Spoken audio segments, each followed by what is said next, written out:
Highbridge, a division of Recorded Books, presents Live from New York, the complete uncensored history of Saturday Night Live, as told by its stars, writers, and guests. Edited by James Andrew Miller and Tom Shales. Read by Paul Woodson and Christina Delane. It's a turnaround jump shot. It's everybody jump start. It's every generation throws a hero up the pop charts. Paul Simon, The Boy in the Bubble. Preface to the 2015 edition. It's highly doubtful that anyone associated with the premiere of Saturday Night Live in 1975 imagined that the show would still be around 10, 15, or 25 years later. Some of those present at the creation, however, were definitely still around on February 15, 2015. And they, along with dozens of other alumni from TV's longest-running comedy show, returned to Studio 8H to celebrate its epical 40th anniversary. The special, which spanned more than 3.5 hours of prime time on NBC, truly had something for everybody who'd ever loved or even liked the program, and it also, true to form, had something for everybody to bitch about. Lorne Michaels, the show's creator and its producer for all but 5 of those 40 years, was determined to invite everybody associated with SNL in any significant way to attend the TV special and a splashy after-gala, and he gave orders to the producers and writers of the special to include as many celebrated or notorious highlights from 4 decades of SNL as possible. Blocks of memory-stirring moments were interlaced with new versions of SNL classics, all of them combined in an astonishing whirlwind ride, one that demonstrated how SNL could sail through myriad changes in American trends, fads, fashions, attitudes, institutions, social realities, political movements, and technology, and manage to remain young, even as the rest of us grew older. The show had begun, actor Robert De Niro noted, back when TV was still watched on TV. When if you missed the show on Saturday night, then you missed the show.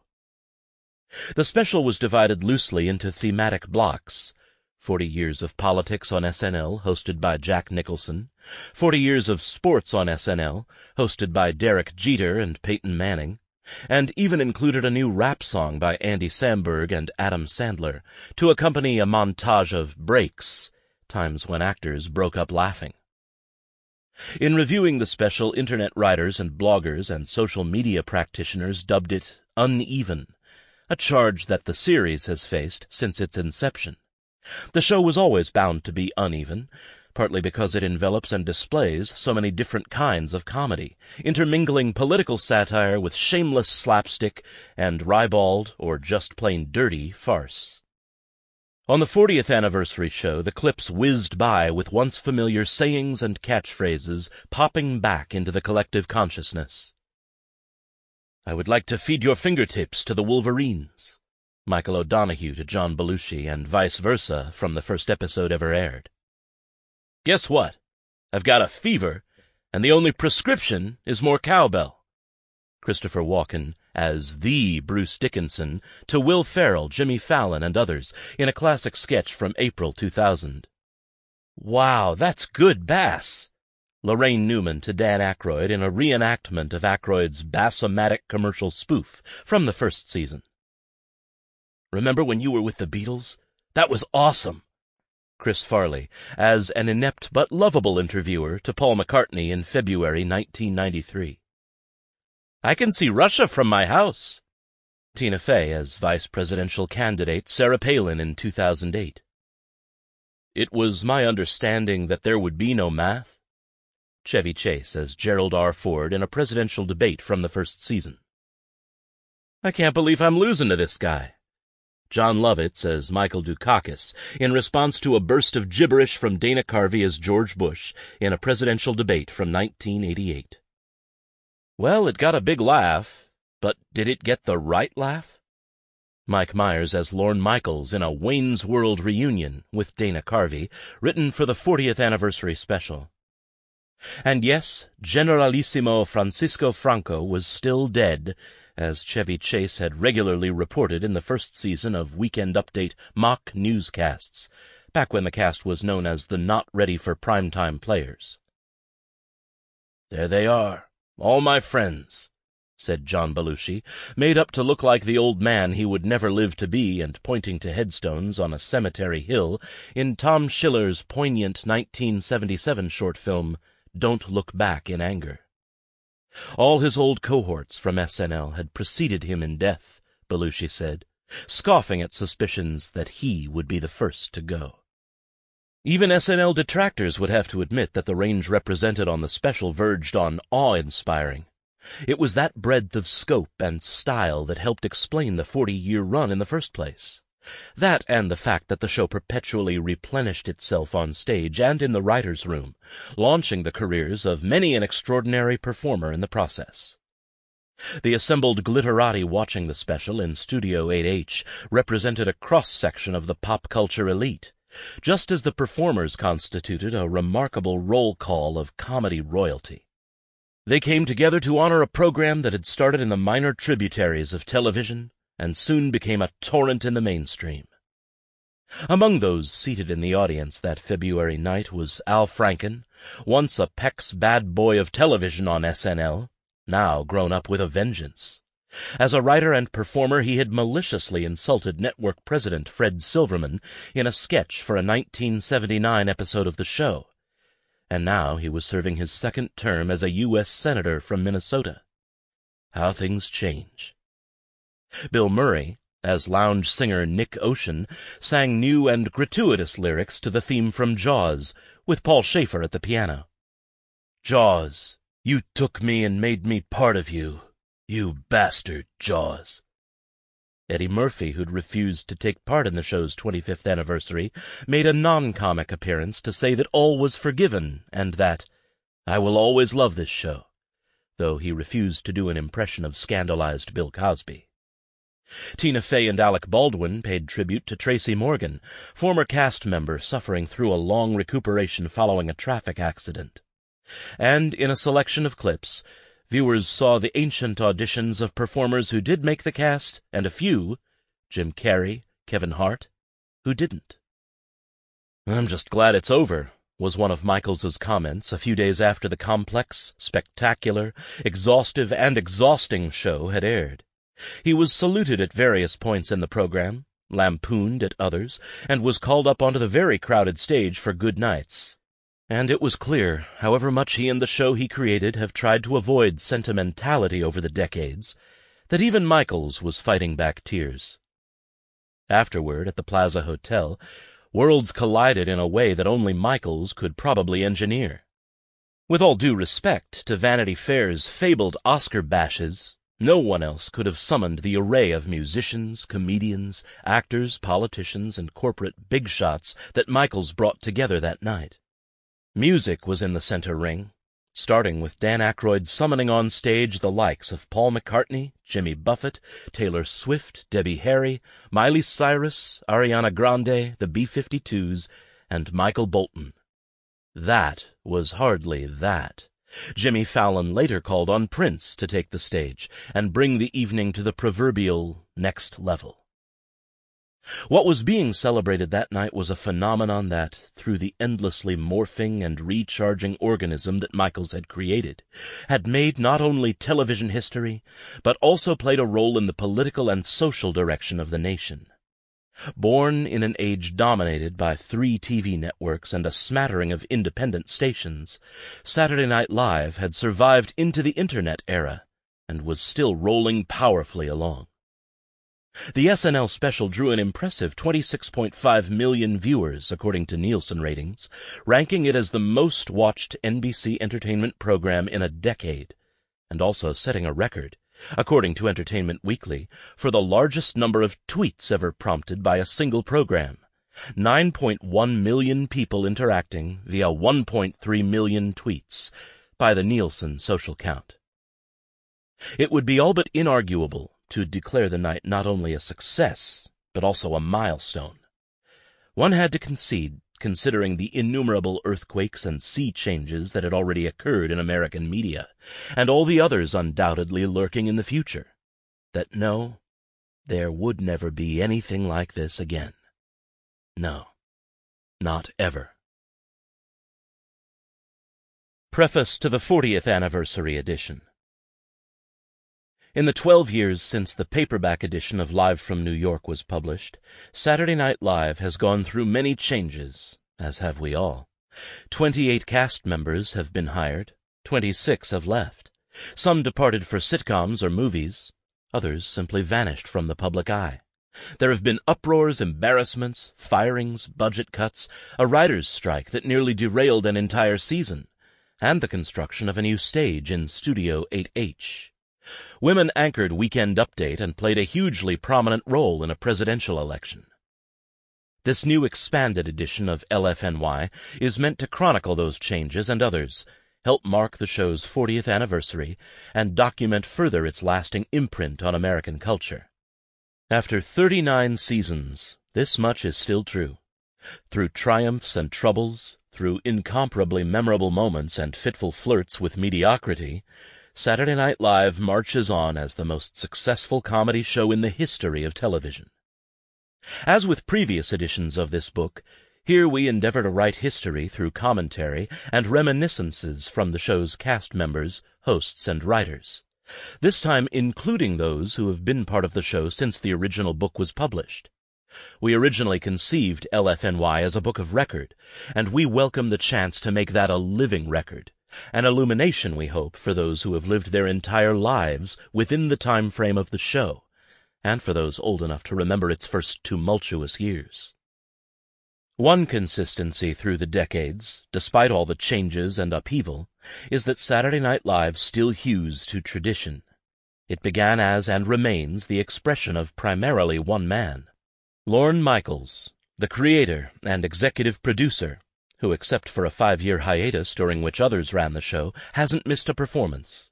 He is the guiding spirit, and many of the standards he championed in the beginning are still evident in each subsequent iteration.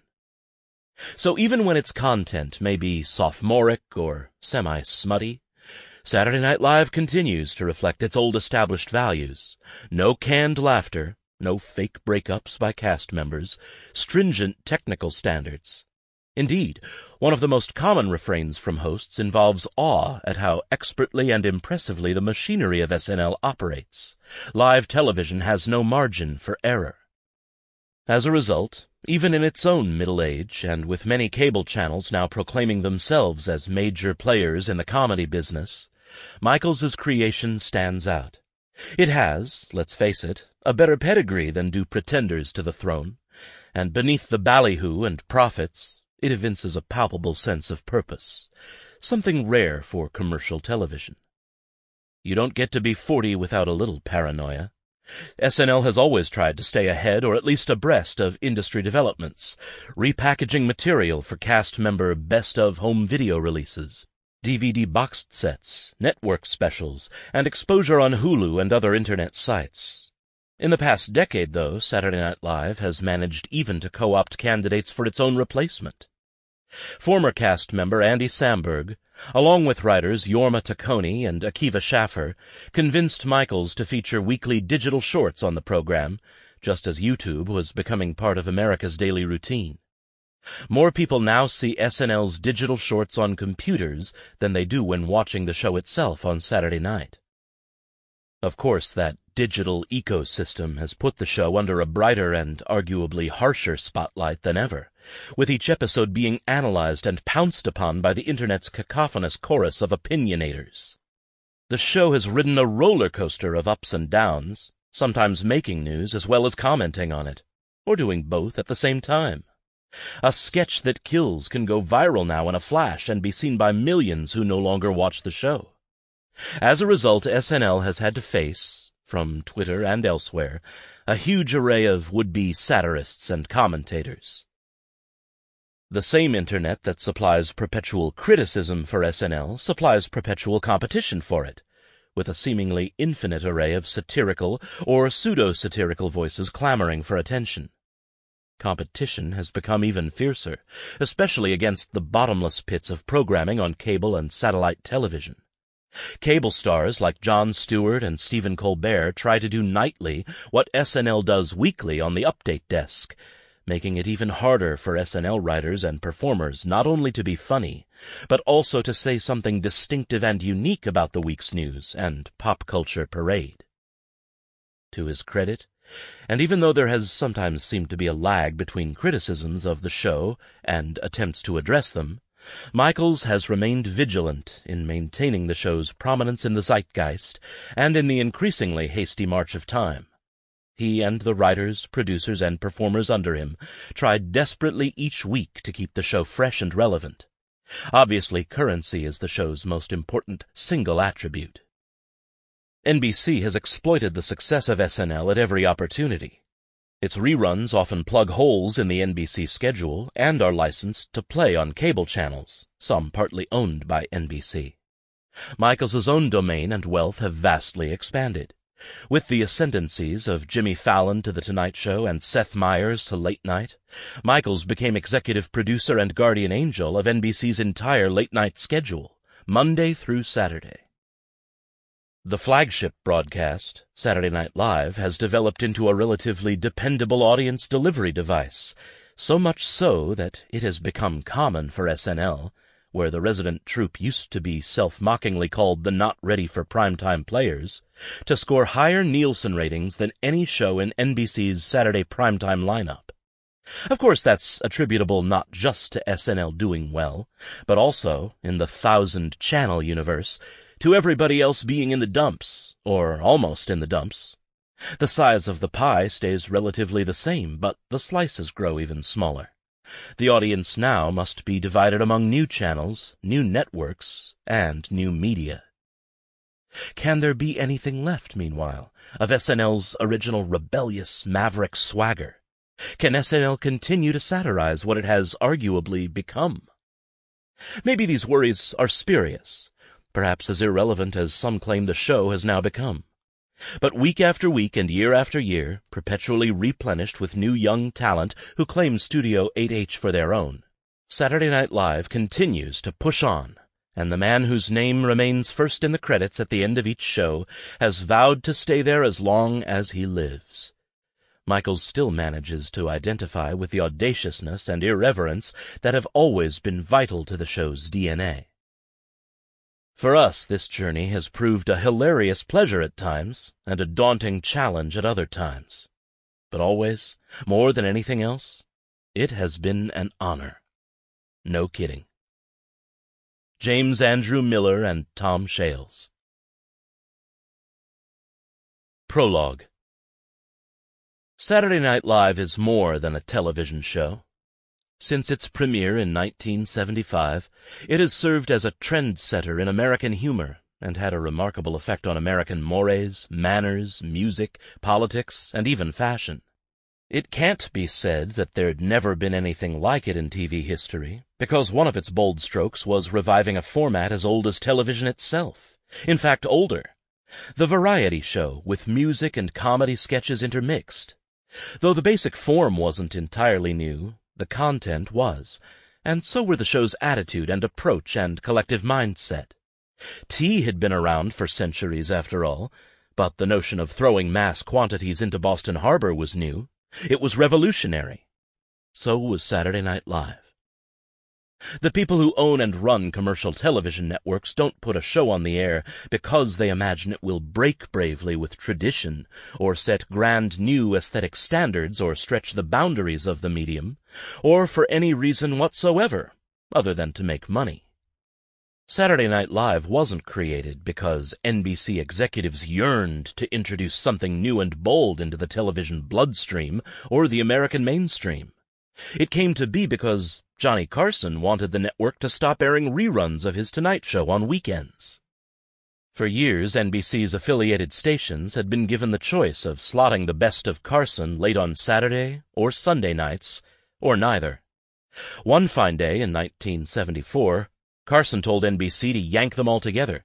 He wanted to air reruns on weeknights to give himself more time off.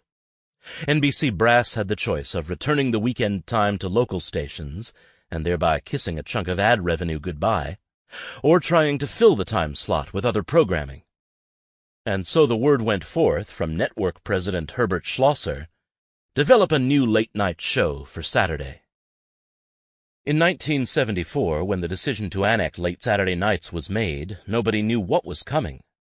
Ideas that circulated among NBC executives included a weekly variety show hosted by impressionist Rich Little, then under contract to the network.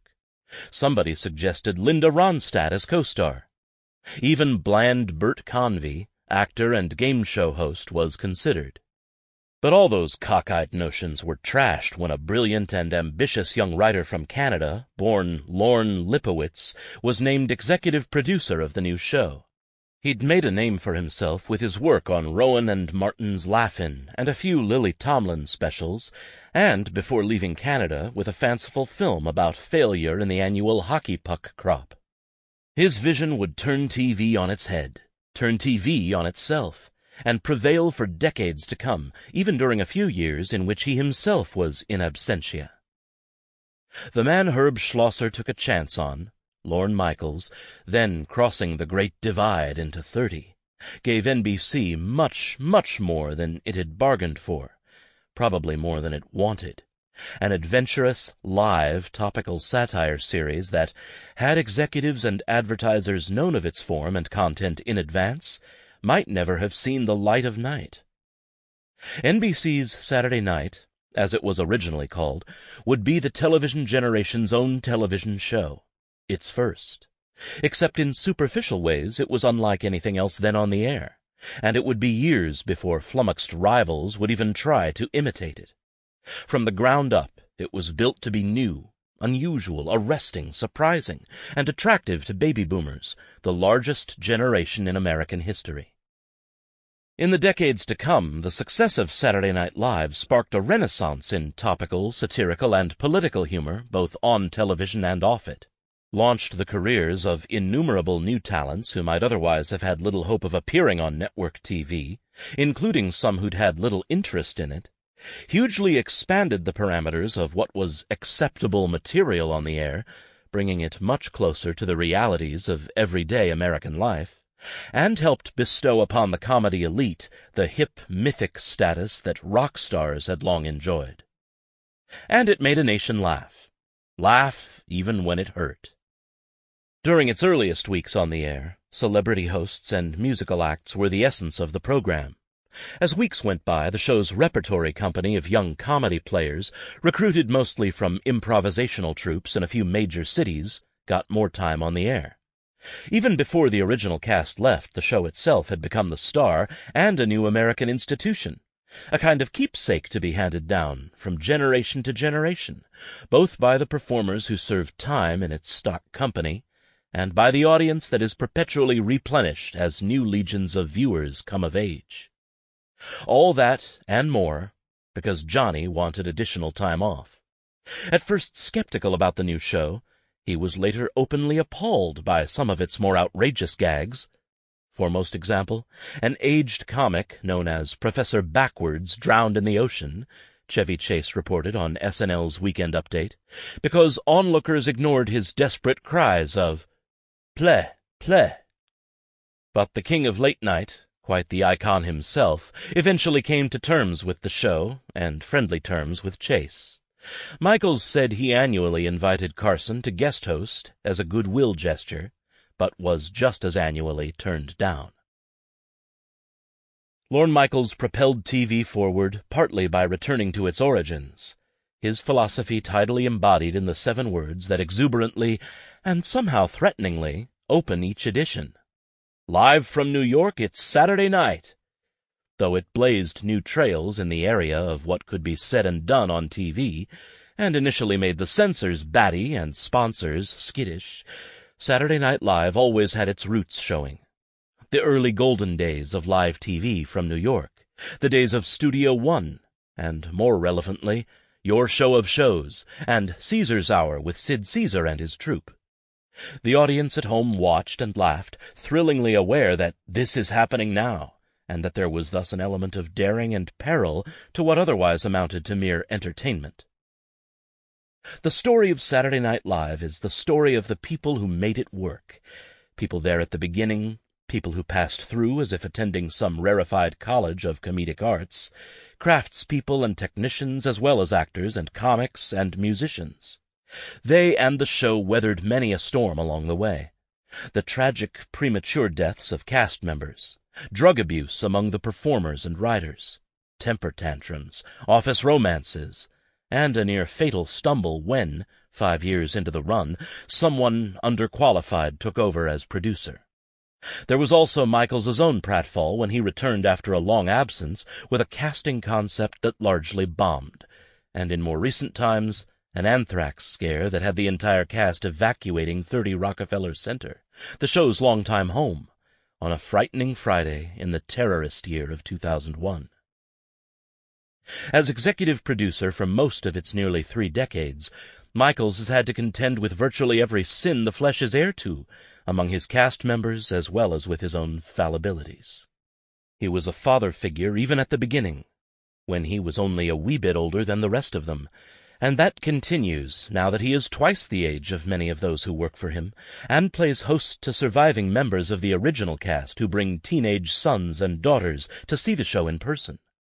He watched as 2 of his brightest comedy stars died of drug abuse, saw others come perilously close, and has had to deal with the grimness of a disproportionately high mortality rate overall. There have been cast members who drank too much, snorted coke too much, freebased too much, God knows what else too much. A writer recalls walking into an office and finding 3 members of one of the world's most famous rock bands shooting heroin into their veins before a show. One brilliant but insecure member of a recent cast slashed himself with razor blades during bouts of severe depression. Talent may itself be a form of neurosis. It usually comes with troubles attached. To those who work on the show, success and failure become close to matters of life and death. It's all there in the argot. A good joke kills, while a bad sketch dies. Having an audience crushed by material is devoutly to be wished.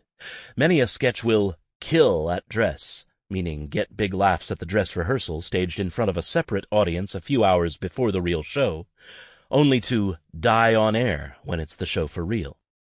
Among Michaels' nemeses over the years have been network censors, less conspicuous now but a constant source of friction at the outset, network executives who hated the program or wanted to produce it themselves, hosts who panicked at the last minute and wanted to bolt, or who canceled just before their week's exhilarating ordeal was about to begin, and an uncountable number of protests and condemnations from special interest groups offended by this sketch or that portrayal or a news item on Weekend Update, or the way a seemingly imperiled pig squealed during a sketch about a TV animal show.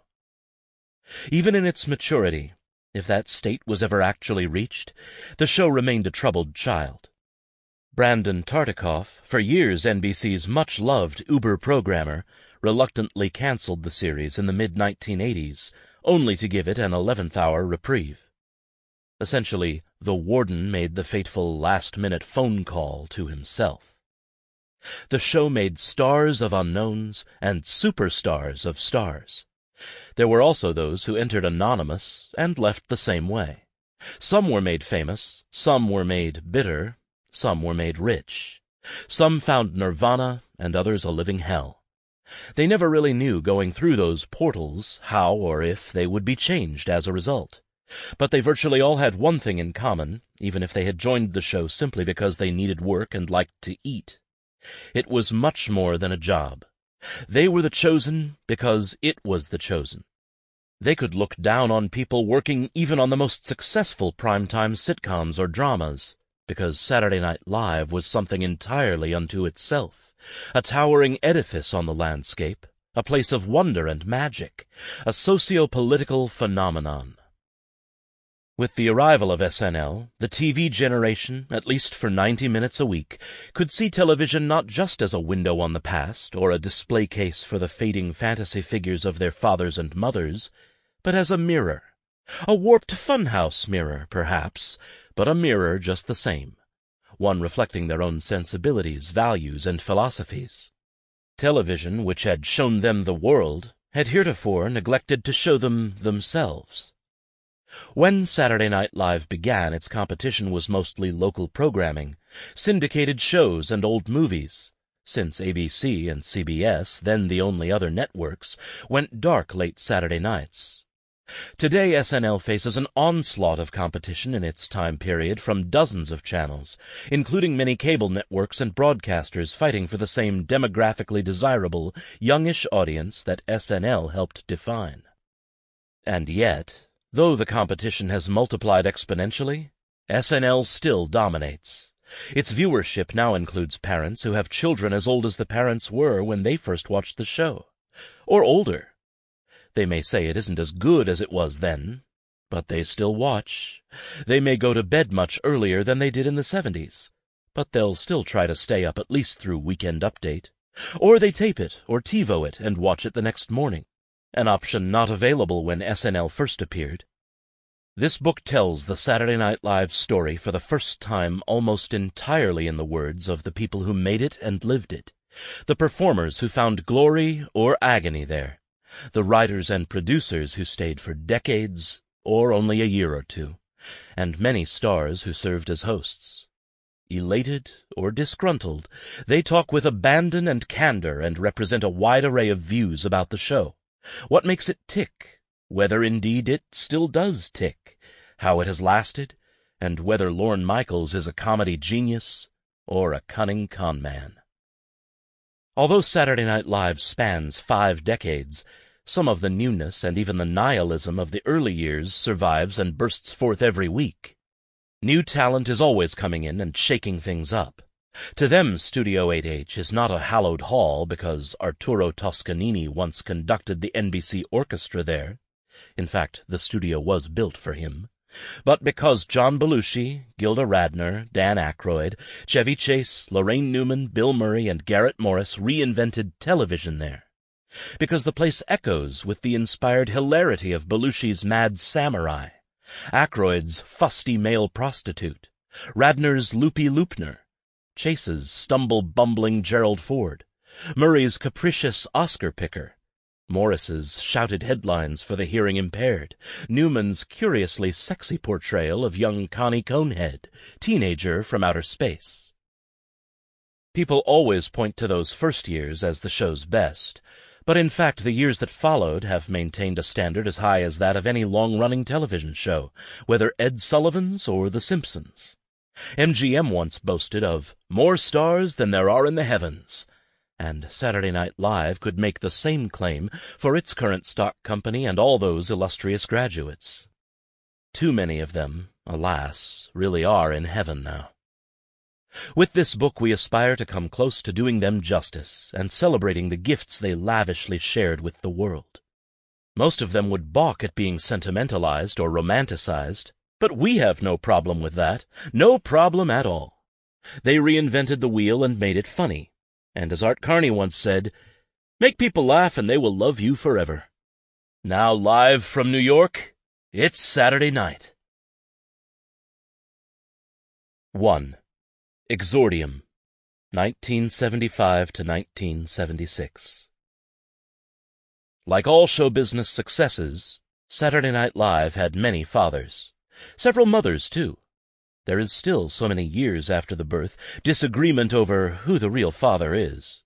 The show had a gestation period of more than a year, during which the concept took various forms, none identical to that of the show we know today. Adjustments and refinements continued after the premiere. Whatever the evolutionary variations in structure and format, however, Saturday Night Live was from the beginning a lone pioneer staking out virgin territory and finding its way in the night, its creative team determined to make it television's antidote to television.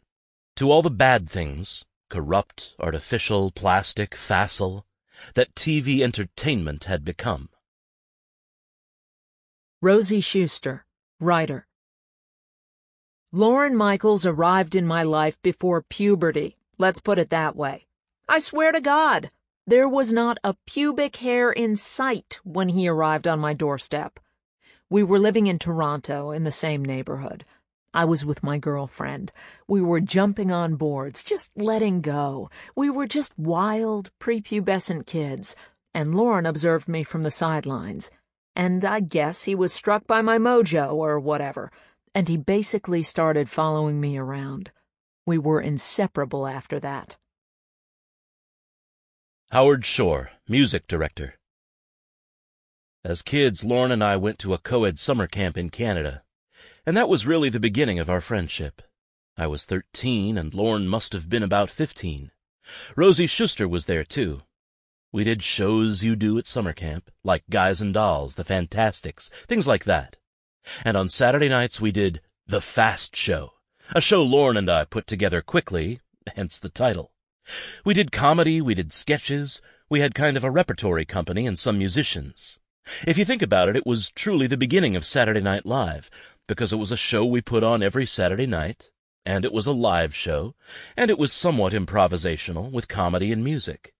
We always had a bunch of people around us who were writers and actors even at that age.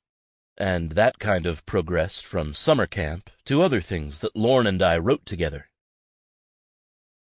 Rosie Schuster. My dad really mentored Lorne in terms of comedy.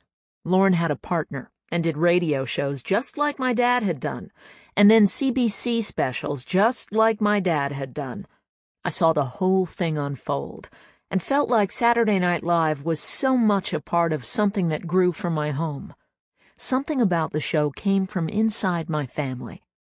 Lorne visited my dad inside his little showbiz pup tent, where he shared his wild enthusiasms. Lorne was a very avid, eager sponge for all of it. He heard all of the names of everybody backstage at the Ed Sullivan Show, and all the ins and outs of the movies. My dad grew up watching the Marx Brothers and Chaplin. He was just spellbound by all of that, and he shared that love with me and with Lorne. Lorne Michaels, executive producer. I grew up in Canada, where we had all three American networks and later a Canadian network. So I was watching CBS and ABC when I was 8 or 9, and grew up on the same television that everybody else grew up with. I saw the same kind of movies, but my grandparents owned a movie house, and my mother worked in it, and my uncle had been a projectionist. The Playhouse on College Street. My mother, who died in 2001, could still play music from the silent movies, from the sheet music the movie companies sent around. My maternal grandmother, who was an enormous influence on me, and my aunts and uncles, and my mother, of course, all talked about movies and show business in whatever form, and books. That was all a part of my growing up. I don't think I ever thought that's what I'd be doing with my life, although when I was at my peak seriousness, at 22 or 23, I thought I'd be a movie director. In 1972, I had presented this pilot to the CBC. They said they were thinking about it, but the head of the CBC, whose name I am clearly blocking, said to me one afternoon when I was talking passionately about why this show would be a breakthrough show, he said, "If you're that funny, why are you here?" And I thought, oh my God, it's that Canadian thing of if you're good, you go to America. Sandy Wernick, agent. When I met Lorne, he was in Canada, producing and starring in The Hart and Lorne Hour with his partner, Hart Pomerantz. I had never met anybody who had a gift of gab like Lorne. He would just mesmerize me with what he was talking about. If you talked about comedy, all of a sudden he would just light up and turn on. I remember introducing him to Bernie because I knew that would be a marriage. Bernie Brillstein, manager. I met him when he was working on Laugh-In with his partner, who wound up going back to Canada. We were doing the Burns and Schreiber summer show with Jack Burns and Avery Schreiber, and there was a spot for a writer. Sandy Wernick from ICM told me Lorne was available. I said to bring him in to fill the last slot. And I fell in love with him. He wanted to know about old show business, and he had done a short film, The Hockey Puck Crisis, which was great. Hockey pucks grew on trees, and there was a blizzard that destroyed the crop, so they couldn't play hockey in Canada that year. Being a hockey fan and a comedy fan, I thought it was hysterical. Lorne Michaels. Bernie's a larger-than-life character. He was also an antidote because I was deadly serious about everything I was doing in those days. Bernie had the gambler's love of the sheer larceny of it, whether it was hee-haw or whatever. It didn't seem to matter. He knew the good stuff from the bad stuff, but it didn't stop him from dealing with either, whereas I thought if I was involved with anything bad, It would destroy my life. Rosie Schuster. I had done television shows with Lorne in Toronto and in Los Angeles. On one of Lily Tomlin's specials, we did Arresting Fat People in Beverly Hills together. Bernie Brillstein played one of the fat people. Vertical stripes, you know? Only vertical stripes. It got nominated for an Emmy. Lily Tomlin, host. Lorne was used to being a star back in Canada. We were quite close at that time. When Lorne worked with me on my specials, he would spend too much time editing and being too fanatical about everything. Jane Wagner would say, "You're going too far and you're spending too much money and the show needs to be rougher." Lorne and I would get into the editing room and get too perfectionistic, you know? I must say I think some illegal substances had something to do with it. Robert Klein, host. I remember before there was any Saturday Night Live, an actually humble Lorne Michaels used to come to the office of my manager, Jack Rollins. Lorne was a kid from Canada, married to Rosie Schuster, who was the daughter of Frank Schuster of Wayne and Schuster, the duo that used to be extremely unfunny on The Sullivan Show years ago. Lorne was looking for some work, and Jack was very helpful to him. Tom Schiller, writer. My father, Bob Schiller, was working on this show called The Beautiful Phyllis Diller Show in 1968, and he said there was a junior writer on the show that he'd love me to meet. And I said, "Why?" And he said, "Well, he knows all of the best restaurants in L.A." So one day Lorne comes over wearing a Hawaiian shirt. He seemed like a nice enough guy, a little nebbish, you know. What struck me, though, was that after my dad introduced me, Lorne lit up a joint right there in the house. I was scared, but I was impressed, too, that he had the boldness to do that. We sort of became friends, and I started hanging out with him at the Chateau Marmont. CBS still ruled the ratings in the mid-1970s, but executives at RCA, which owned NBC, had high hopes for the network's aggressive and competitive new president, Herbert Schlosser, a one-time Wall Street lawyer who took over in 1974. He was anxious to make his mark on television history, and he would. Dick Ebersol, NBC executive. In the spring of 1974, I was approached by NBC to come over there and essentially run their sports department. At that time, I was Rune Arledge's assistant at ABC. I said no. I think they were like in shock. How could somebody who was 27 turn that down? But I felt they didn't take sports seriously, that they wouldn't put real resources into it. And besides, I didn't want to compete against the best person who'd ever done it before or since, Rune. My saying no apparently impressed Herbert Schlosser, the president of NBC. So, lo and behold, in the summer of 1974, Schlosser invited me to his place on Fire Island, along with Marvin Antonowski, one of his programming executives, and essentially laid out the whole thing. How Johnny Carson had given them fair warning that he did not want weekend repeats of The Tonight Show to exist after the summer of 1975. They had begun to order up some specials. One had Burt Reynolds sort of hosting. It was talky and had some comedy bits. Herb said he was very much interested in finding some regular stuff for that time period. I was intrigued, even though I had no background whatsoever in late night. I'd been a sports kid since I dropped out of Yale to work for Rune in 1967. I told Rune I was leaving the same morning Nixon resigned. I had a whole deal to come over to NBC as head of weekend late-night programming. I had 1 year to come up with a show to go into that time period, and if the show was creatively sound, I had Herb's word it would get at least 6 months on the air. Herbert Schlosser, NBC president. I had played a role in hiring Ebersol. I can remember when I interviewed him. It was out on Fire Island on a weekend, and he was wearing a pair of pants where one leg was one color and the other leg was another color, which, I guess, is what you wore in Connecticut. Johnny Carson was the biggest star NBC had, unchallengeable in his time period. It wasn't like Leno and Letterman fighting each other now. Johnny was very, very important to the network, and we were getting emanations that he was not pleased about the weekend repeats of his show. They'd been on for 10 years, and we ourselves weren't that thrilled, but it had been an easy thing for us to do, just put 'em on. So, I thought we should try something new. Fred Silverman, NBC president. When Herb looks back on his days at NBC, he's the only guy that had worse days than I did. He really doesn't have much of a positive nature to look back at. So, I can see where he would remember the beginnings of the show so well. Saturday Night Live was a big deal for him. It was Herb's biggest endeavor.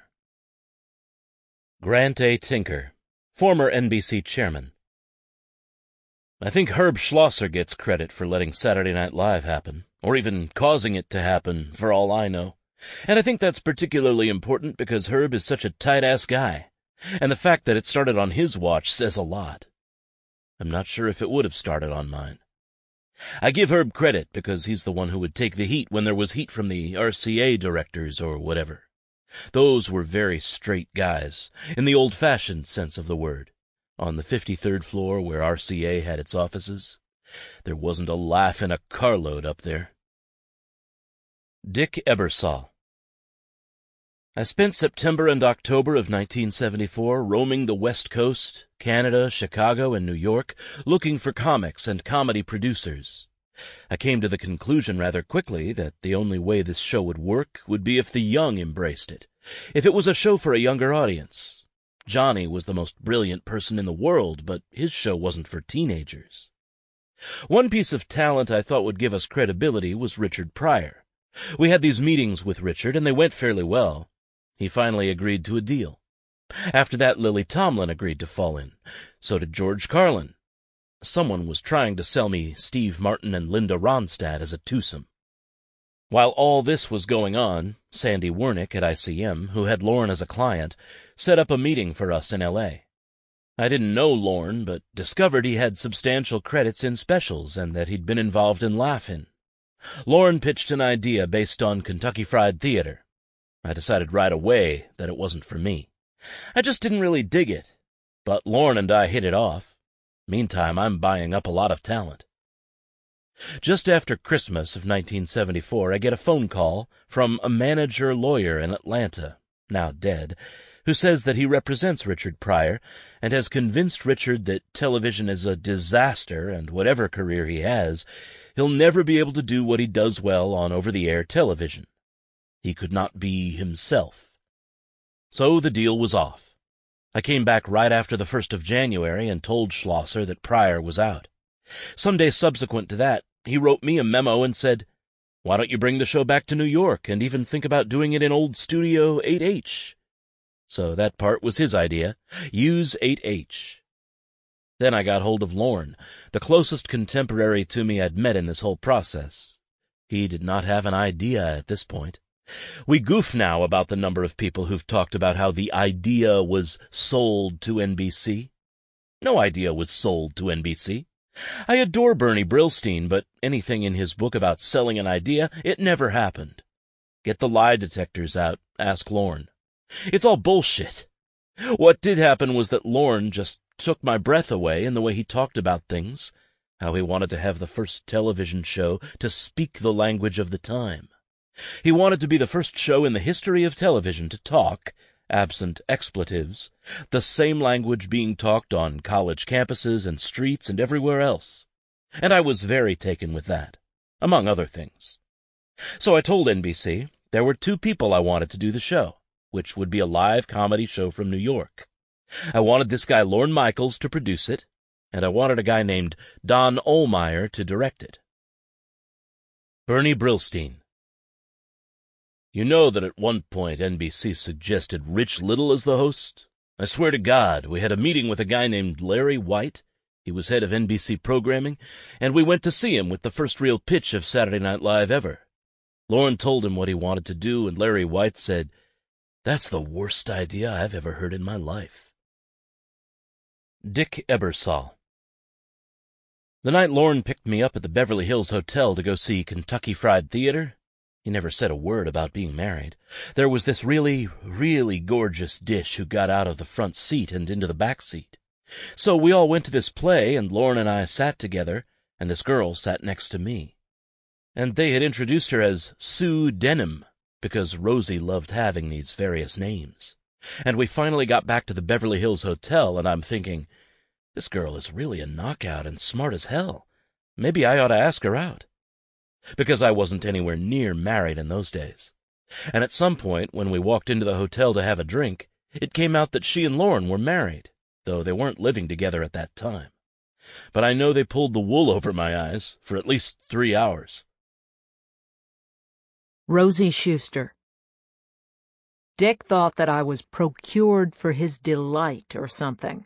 There was a little fuzziness around my introduction. Marilyn Suzanne Miller, writer. Other than Herb Sargent, I was the television veteran of Saturday Night Live, which is to say I had worked in TV for 2.5 or 3 years, and I had started on the Mary Tyler Moore Show, having had the sort of Lana Turner-ish Schwab's discovery made of me by Jim Brooks, aided and abetted by Gary Marshall. So I was writing Mary Tyler Moore and Rhoda at 22, and I was on the staff of The Odd Couple. I met Michael O'Donoghue and Ann Beats through a friend when I was doing Rhoda and living in New York. When Lorne was putting the show together and asked me to be a part of it, I had an overactive thyroid and was living with this guy I really wanted to be with. So I told Lorne, I can't do the show because I want to get married, but you've got to hire this guy O'Donoghue because he's brilliant. Lorne, of course, had his own access to the Second City people and already knew Chevy, which had nothing to do with Michael. So, thanks to me, Michael O'Donoghue got hired. Ann Beats, writer.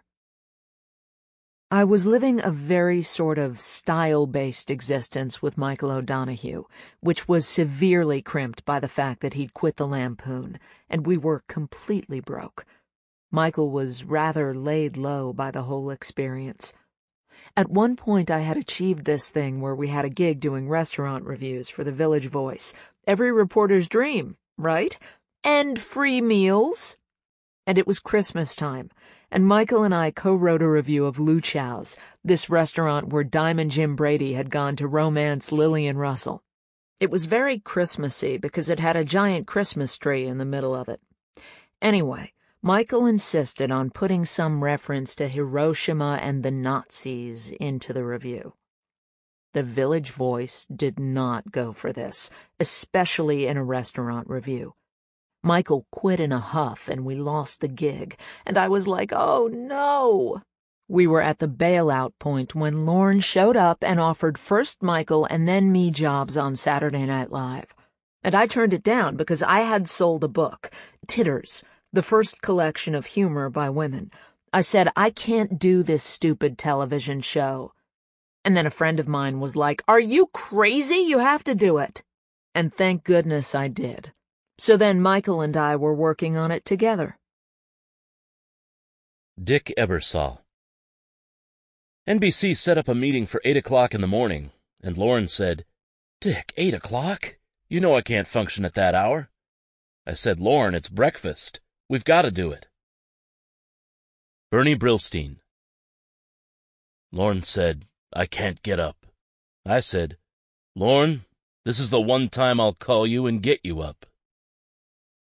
Dick Ebersol. So he came to this breakfast. I don't know if he'd even been to bed, and he's sitting with these two guys who, despite whatever nice things they did for me, I have to give the title of stiffs. They're basically asking if Connie Stevens is going to do the show. Lauren goes into his best BS. When it's over, they say, well, he's awfully young, but okay, you can have him. The next morning I bring in Ohlmeyer, who's more akin to their world, and they liked him very much. But Roon would not let Don out of his contract at ABC, and it would be almost 2 years before NBC got Don away from them. Herbert Schlosser. I wanted to do the show live, if possible, and I wanted to do it in New York City because New York had lost all of its entertainment shows. Everything had moved to Burbank. Even Carson had moved to Burbank, which left a void in 30 Rock. I originally thought it should be 2 hours, and so forth. But the research department was very conservative. Nobody seemed to be enthusiastic at the meeting. Now, I'd had an experience with the Tomorrow Show, which I didn't want to repeat. I had always wanted to put it on, and we went through the procedure as you should of having a financial analysis and a research analysis and so forth, but I never could get an answer from my own network people. So I was talking to Julian Goodman, who was the chairman of NBC, about my frustration with my ideas for Saturday night, and he said to me, "You should just call Les Brown," the reporter from Variety. "Have lunch with him and just tell him you're putting the show on." So I did, and it was in Variety a couple days later. Sure enough, the wheels started moving more rapidly. Dick Ebersol. I would go to the Chateau Marmont, where Lorne lived, and basically for 9 or 10 days, between going out to dinner and all this stuff, we worked out a loose thing of what this show was going to be. It's going to be a repertory company of 7, and a writing staff, and fake commercials, and all that.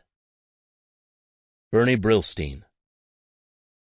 About this time, Lorne invited me to his birthday party, his 30th, I think, the only party ever held in the lobby of the Chateau Marmont, where they all used to stay. So the party supposedly starts at 9.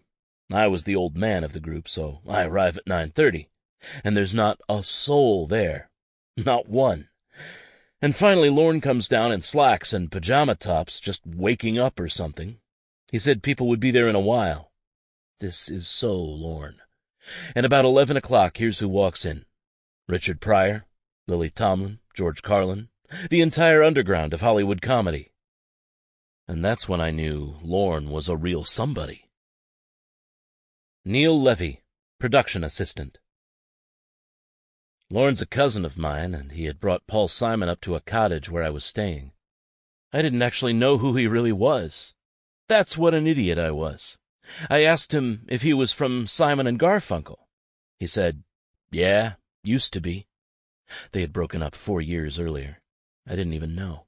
I did some magic tricks for Paul Simon. I think that impressed Lorne.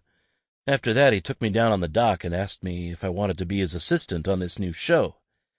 Oh, man, I think my bag was already packed. I thought I had died and gone to heaven. I was 19 when I first came on the show, the youngest person on the staff. I just watched the whole thing come together with all these famous people slowly gravitating toward the show. I slept on Lorne's couch for a couple of weeks, long before the show ever started, and one day I came in and Mick Jagger was sitting there, in Lorne's apartment, on the couch. I don't know how Lorne knew Mick Jagger, because at that point he wasn't even Lorne Michaels, but people were drawn to him. Robert Klein. Some time had passed between when I met Lorne and the formation of this show. Next thing I know, I was immediately sought out as the host. Lorne came down to see me with Chevy Chase, who'd been in Lemmings, and checked me out at the bitter end on Bleecker Street in Greenwich Village. And I remember Lorne suggesting, he was no longer humble, that I should be more vulnerable in my act. He said this not directly to me, but through my manager, Jack Rollins. Anyway, it was definitely agreed that I had too big a reputation already to be, quote, one of the kids, but that I should host the show. Albert Brooks, filmmaker. Here's how Saturday Night Live came about. I was doing clubs and performing a lot, and Lorne used to come a lot to the shows. I knew that he was a fan, and something was brewing. They decided, I think around September of 1974, that they were, in fact, going to open up 11:30 on Saturday. I was first approached in the late fall, early winter of 1974. I was sort of asked by Dick Ebersol if I wanted to have a show, be the permanent host every week. Lorne Michaels was around. I mean, it was both of them. I think I met with Ebersol alone, and Lorne alone, and then both of them together. But that was the first time I heard, "Do you want to host your own show?" And I actually had just done a short film. I wrote this article in 1971 for Esquire, the famous school for comedians. PBS had that Great American Dream Machine, which was a show of short films, so I made the famous school for comedians into like a fake infomercial, and it was hugely successful. The PBS stations ran it during pledge drives, and it just turned out to be a great experience for me. So this is what I wanted to do. But in any case, I knew I didn't want to do television, and I told that to Ebersol and Michaels. And then, a month later they come back. "This is going to be a big thing. Why don't you do it?" Now, as I did with everything, every time I said no to someone in my life, I always felt compelled to come up with an alternative idea so I didn't sound like an asshole. So I swear to God on my own life, I said to them, "You don't want a permanent host anyway. Every show does that. Why don't you get a different host every week?" And so I really have to tell you, when I said that, they both went, "Oh, okay." So that was my suggestion. Lorne Michaels. Wait a minute, I made the presentation to NBC on April 1st, and I didn't talk to Albert until June, so what do you think was in the proposal? But Albert felt, as did a ton of other people in that first year, that they had a big part in the creative effort of the show. It was a big part of their identity. Albert Brooks. Then November, December, January, I get another call. They had not really done anything. They hadn't proceeded in any one direction.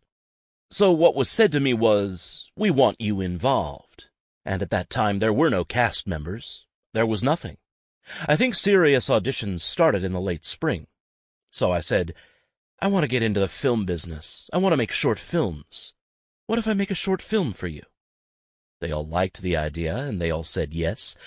But they didn't have a show yet, so, no one had thought far enough ahead to think, well, gee, okay, so then this show is going to have at least a short film.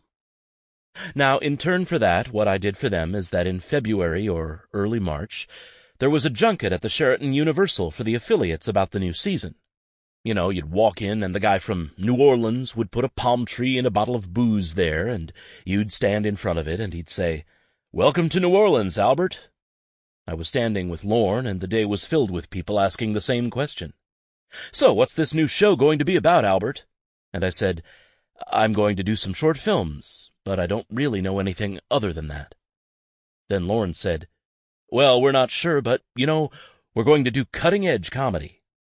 So I am positive that I was the first person brought on, because I never saw anybody else, and nobody else was ever mentioned. Dick Ebersol. Long before anyone else, Albert had signed on to do those short films. They were inordinately important because if you look at the early shows, it's not really until show 10 or 11, with the exception maybe of Candy Bergen, show 4, that you see anything roughly akin to what the show evolved into. So Albert's stuff from the beginning was wildly important, and it came from just running into him one day on Sunset Boulevard. Albert Brooks. I always said one thing to these guys, and they didn't take my advice, and in this case I'm sure it's good they didn't, but I said, "This live stuff, it's absolutely meaningless to me. I grew up on the West Coast. I didn't see anything live. It was always tape delayed. If Ed Sullivan takes his pants down, I'm not going to see him." To me, Johnny Carson was as live as you want to get. If you were bad, you were bad. Nobody did it over again. But you did it earlier. You didn't have to stay up until 11:30. So what happens when you stay up until 11:30? Guys like Belushi do 9 gallons of Coke to make it up that late. I know from being a stand-up, the late show, the midnight show, was the one I hated the most. So my suggestion was, tape a show without stopping tape. Do one at 4, do one at 6:30, put the best of those two together, and show me that at 11:30. I'm in California, nothing's live. Dick Ebersol. So now we get to early April, and we're summoned back to New York to make a presentation to the then NBC program board, a fine group that I don't think made it out of that year. And when it's time to make the presentation, a guy whose name is Bob Howard, then president of the network under Schlosser, tells me, a few hours before the meeting, "You can't bring Michaels to the meeting because he's not an NBC employee. He's a freelance producer. We want to hear about the show from you." I said, "What?" So here's this presentation, which is largely Lorne's, and they won't let him in the room. Schlosser does sit in on it. I outlined the whole thing and finished and got stunned silence. Nobody says a word. Nothing. Herb finally says to Bill, "What do you think of it?" Bill Rudin was head of research, and he never wanted to have an opinion in his life until he heard the lay of the land. But he then uttered the famous words, I don't think it'll ever work, because the audience for which it's designed will never come home on Saturday night to watch it.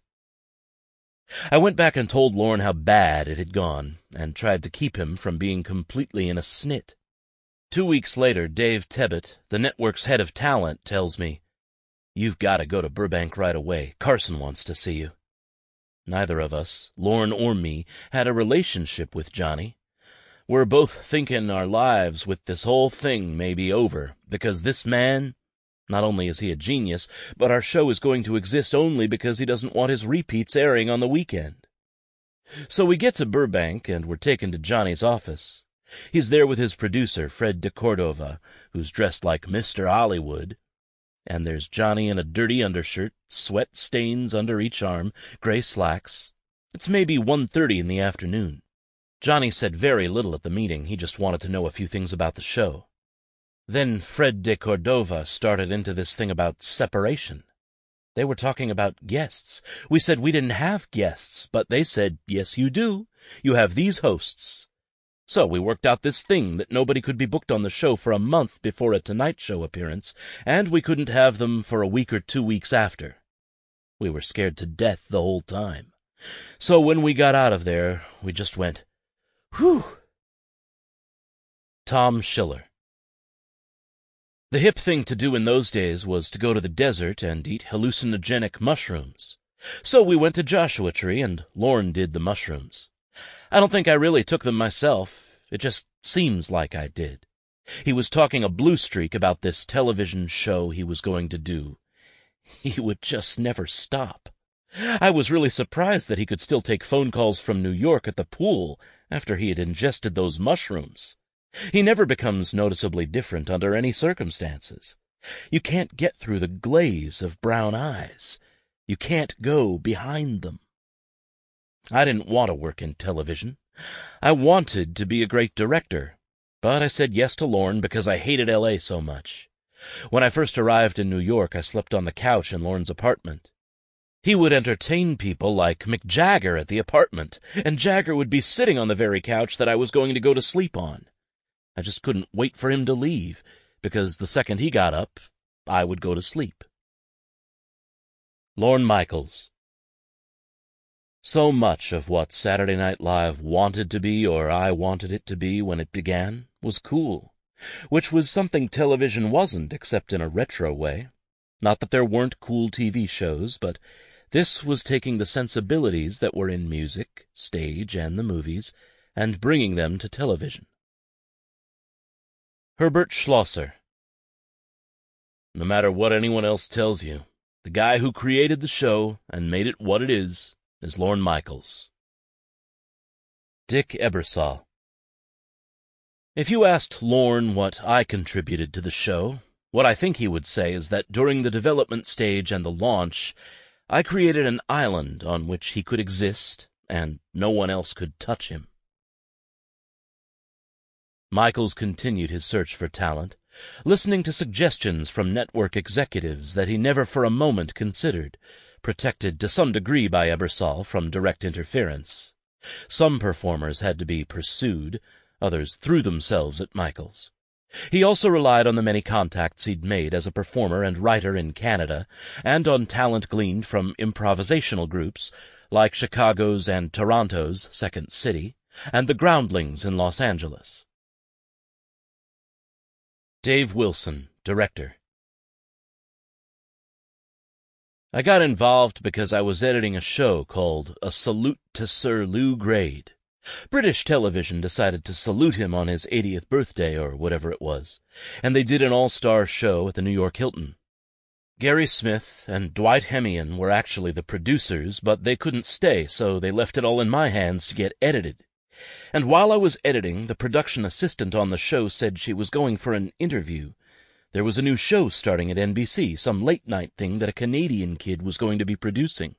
And I said, "Oh, what's it called?" And she said, "I don't know, I think it's called Saturday Night." I said, "Isn't that Howard Cosell and Roone Arledge at ABC?" And she said, "Oh, no, that's the prime-time Saturday Night. This is the late-night Saturday Night." I called my manager and said I was interested and could he get me an interview. The funny thing about it was I had to fight with my manager. He kept saying, "Oh, you don't want to get involved with a late-night thing. You want to be involved with a primetime show." I said, "No, I don't want to be involved with a primetime show. This late-night show looks like it's got some very interesting people involved." I got an interview in a weird way, too, because Lorne wasn't seeing anybody. I guess he had just had it with people being forced down his throat. But luckily my manager was a very good friend of Bernie Brillstein, and I had worked with Bernie on a Muppet show, Sex and Violence with the Muppets. And Bernie said, "I know Dave Wilson. He gets along great with Jim Henson, and if he can get along great with Jim Henson, he can get along great with anybody." So he put in the word to Lorne that maybe I was somebody he'd be interested in seeing. Howard Shore. I actually had to find the band. I'm an avid collector of music and of jazz and R&B, and I just called people I'd listened to on records. I got in touch with as many people as I could that I was interested in. I knew they were in New York. I started to put the band together, started to write original music for the show, themes and original music for the band itself. The Carson show was big band music. Although I sort of grew up in that a bit in the 50s, Glenn Miller and Ellington and Basie I listened to. The big band thing was not really my generation. My generation was more R&B and rock and roll. Paul Schaefer, musician. Howard Shore called me to be in his new band for Saturday Night Live. Howard had worked for me in a theatrical show in Toronto on saxophone. I was conducting Godspell, the Toronto company. We had a wonderfully talented cast. Gilda was in the cast, also Andrea Martin, Eugene Levy, Marty Short, and Dave Thomas, among others. These were the funniest people I'd ever come in contact with. I met Lorne up in his 17th floor office. For some reason I have this recollection of him looking at 2 pots of coffee brewing and saying, "Which one of these coffees is fresher?" And I'll always remember that. I thought, this is a guy who speaks in comedic pentameter. I remember that, and the fact that his skin was all broken out because he was nervous. He was putting this show together from scratch, and he hadn't hired anybody yet. Dave Wilson. I first met with Lorne up on 17 in his office, back in the days when he was wearing a T-shirt that said "Dracula sucks" and jeans and a ponytail. I was there in my interview suit. I remember coming home from the interview and telling my wife, "Well, I guess I didn't get that job," because Lorne kept saying things like, "This is a young person's medium," and "I'm going to go off in a new direction." Luckily, by happenstance, he also said, "For example, our first host is going to be George Carlin. Do you think you and he could understand each other?" What he didn't know, and what I wasn't even sure that George would remember, is that George and I went to camp together as kids. So I said, "Of course, George Carlin and I are old friends, old friends from when we were like little kids." And he said, "I'm going out to the coast to meet with him. I'll say hello for you." I kept praying, I hope George Carlin remembers me after this whole thing. Turns out he did, and Lorne, I guess, was sort of impressed by that. Then I went for a second interview and got the job. Dick Ebersol. We were walking through the rain one night after dinner, sort of going from awning to awning, and Chevy ran ahead. A couple 100 feet away he goes into a pothole, does a complete ass-over tea kettle into this immense pothole, and comes out of this thing just soaked. And he walks back, and he and Lorne look at me and say, "Now, how could you say no to somebody who was crazy enough to do that?" So Chevy became a cast member, and he ended up with a magnificent loophole, since he had already signed a 1-year contract as head writer. From the time the show launched, every time the performer contract was put in front of him, it never got signed. Bernie Brillstein. I had to call Gilda Radner in Vancouver and urge her not to do the David Steinberg show, a syndicated show. It was an offer she'd been considering. I had never met Gilda. That's how I got to know her, over the phone. I made her laugh, you know. Lorne, of course, wouldn't make the call himself, so I had to do it. Even then, there was no direct route. Why it's that way with him, I don't know. Fear of rejection, I guess. And clean hands, you know. It's like, I have nothing to do with it. Dick Ebersol. Late April, early May, Lorne started laying out the cast. One day he's got this really bizarre guy with smoked glasses, Michael O'Donoghue, and I'm thinking, oh God, what have we gotten into here?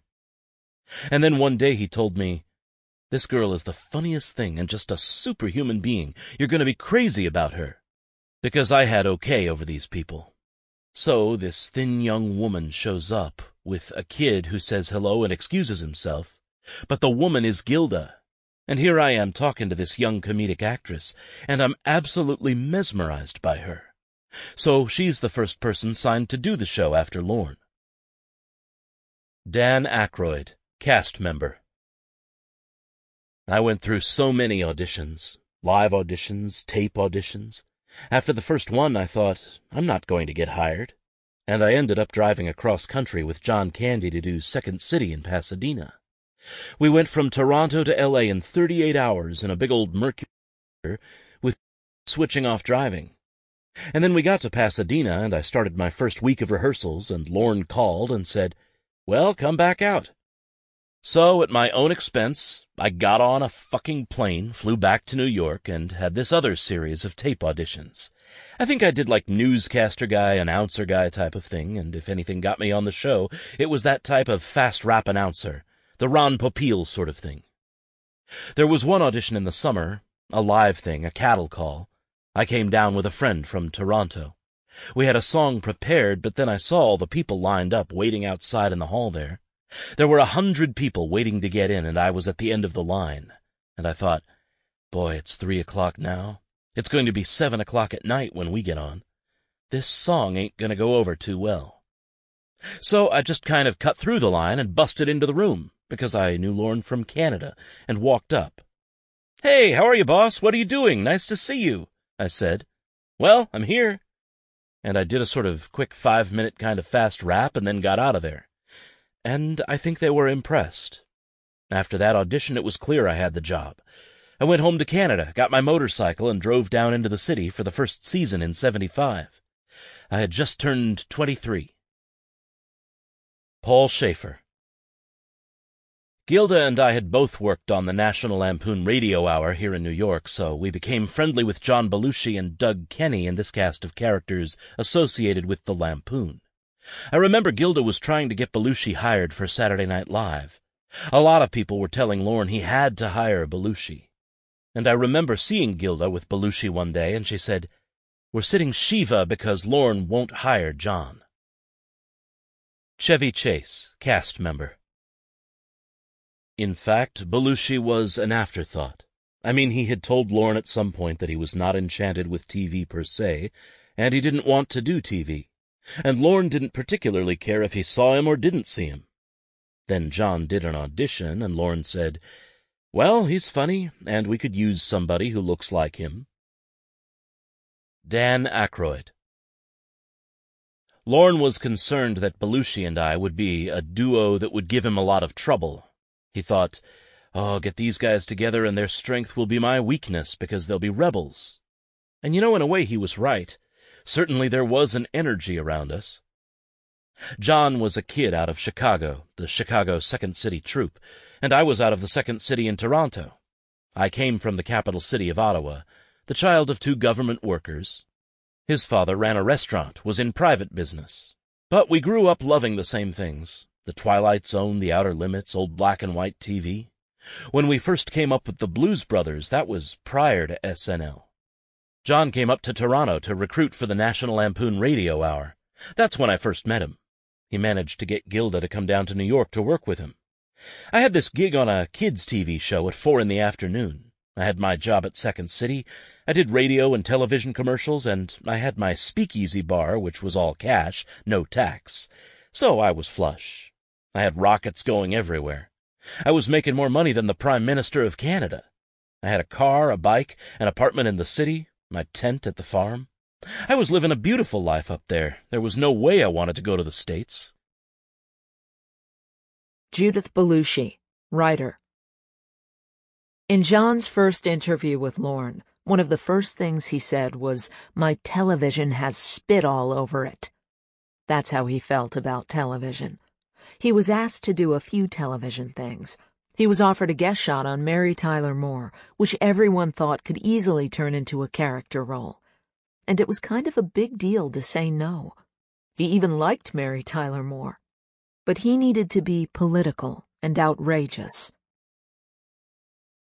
Lorne Michaels. I'd worked in television for 8 years, so I was bored with people who go, "I don't do television." I had no patience for it, for people putting it down. They say I'm not doing television, and then I go, "Well, then there's no point to us talking." I told John, "I hear what you're doing is great, but I don't want you to have to do something that you don't want to do." My instinct was that he was going to be trouble. Judith Belushi.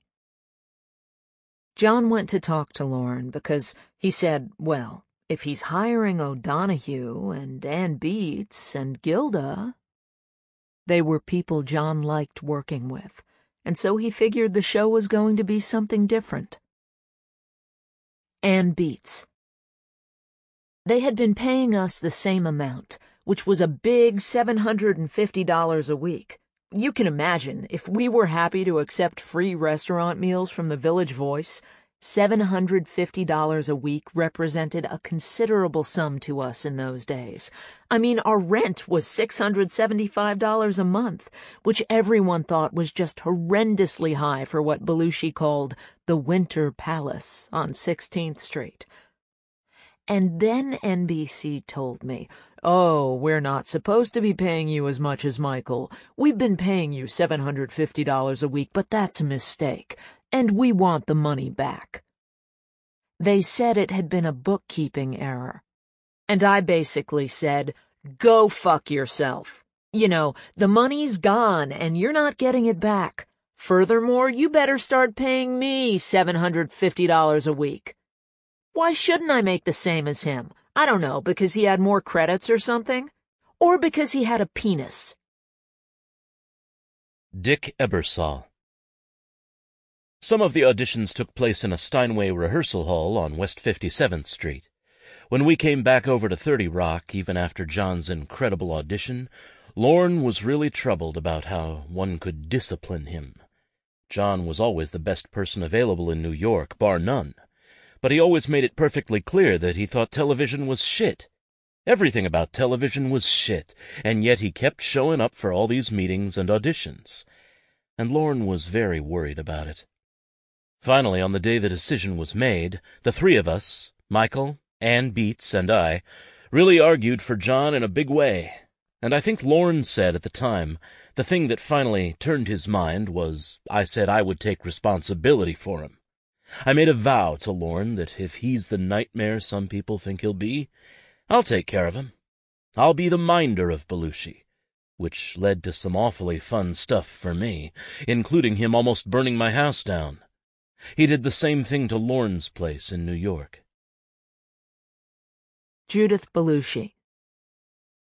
Just before John and I were married, I kicked him out of the house for this or that, and he went and stayed at Lorne's place. He fell asleep with a cigarette going, and the mattress caught on fire. He didn't burn the whole place down, but I'm sure it caused some damage. Lorne called me afterward and said, "Can I send him home now?" Bernie Brillstein.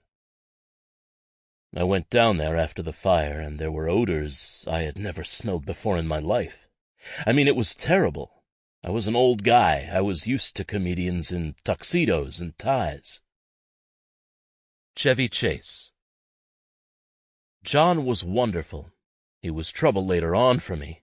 Jesus, oh God, was he trouble. Garrett Morris, cast member. I'd been a licensed school teacher, taught 2 years at PS 71 in New York, plus 5 years at the projects with drug-addicted kids. And you know what? I hadn't worked in like a fucking year and a half. I'd done Cooley High, and that was it. I left the school system to go back into a thing called Hallelujah Baby. My license had even expired. I didn't have a job. I was starving. So Lorne offered me a job. I won't tell you how much it was, but it was good money. Lorraine Newman, cast member. I worked for Lorne for the first time on a Lily Tomlin special. He had come to see me when we had just formed the Groundlings, and we had our theater over on Oxford and Santa Monica. It was just the armpit of Hollywood, and he came to see the show. I was doing my characters and my monologues. They really were looking for men for the Lily Tomlin special. They didn't need any more women. But they ended up hiring me, and that was just thrilling. I was 22. The following year, Lauren told me he had been approached to do a weekend replacement show for The Tonight Show and said it would be a cross between Monty Python and 60 Minutes. And I thought, I'd watch that, you know? It was a big break, and I thought, this'll be great. Jane Curtin, cast member. John and I were the last two people hired, and John was hired about a week after me, so I didn't have any idea what was going on there. But I knew John, because John and I were also auditioning for the Howard Cosell show, so I was working with John in those auditions too.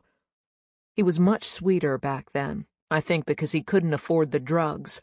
He was more in control. He was accessible. I actually liked him when we were working on the Cosell show auditions. I thought he was a lot of fun, and I thought he was very talented.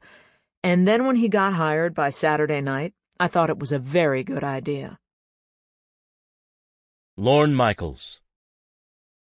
Gilda and John and Danny had known each other from before. Danny and I had known each other because when I came down, I brought him down from Canada. Gilda and I went back forever. And so you had Lorraine, who I brought from L.A., Jane Curtin, who we kind of heard about, and the girl we were going to choose, this girl named Mimi Kennedy. But Gilda was worried that they were too similar. Garrett Morris. The way I got on the show as an actor is that a couple people on the writing staff were trying to get rid of me as a writer. Mind you, I had 2 plays that had been produced in New York City. In fact, New York commissioned a play from your boy, okay? And then I wrote another play, which was produced in New York and in L.A. I'm a playwright, so I was having trouble getting my stuff down to a minute or a minute and a half to fit into some sketch. The first 3 months or so, a guy there stole an idea and then added a little something to it, and he didn't even give me credit for co-writing.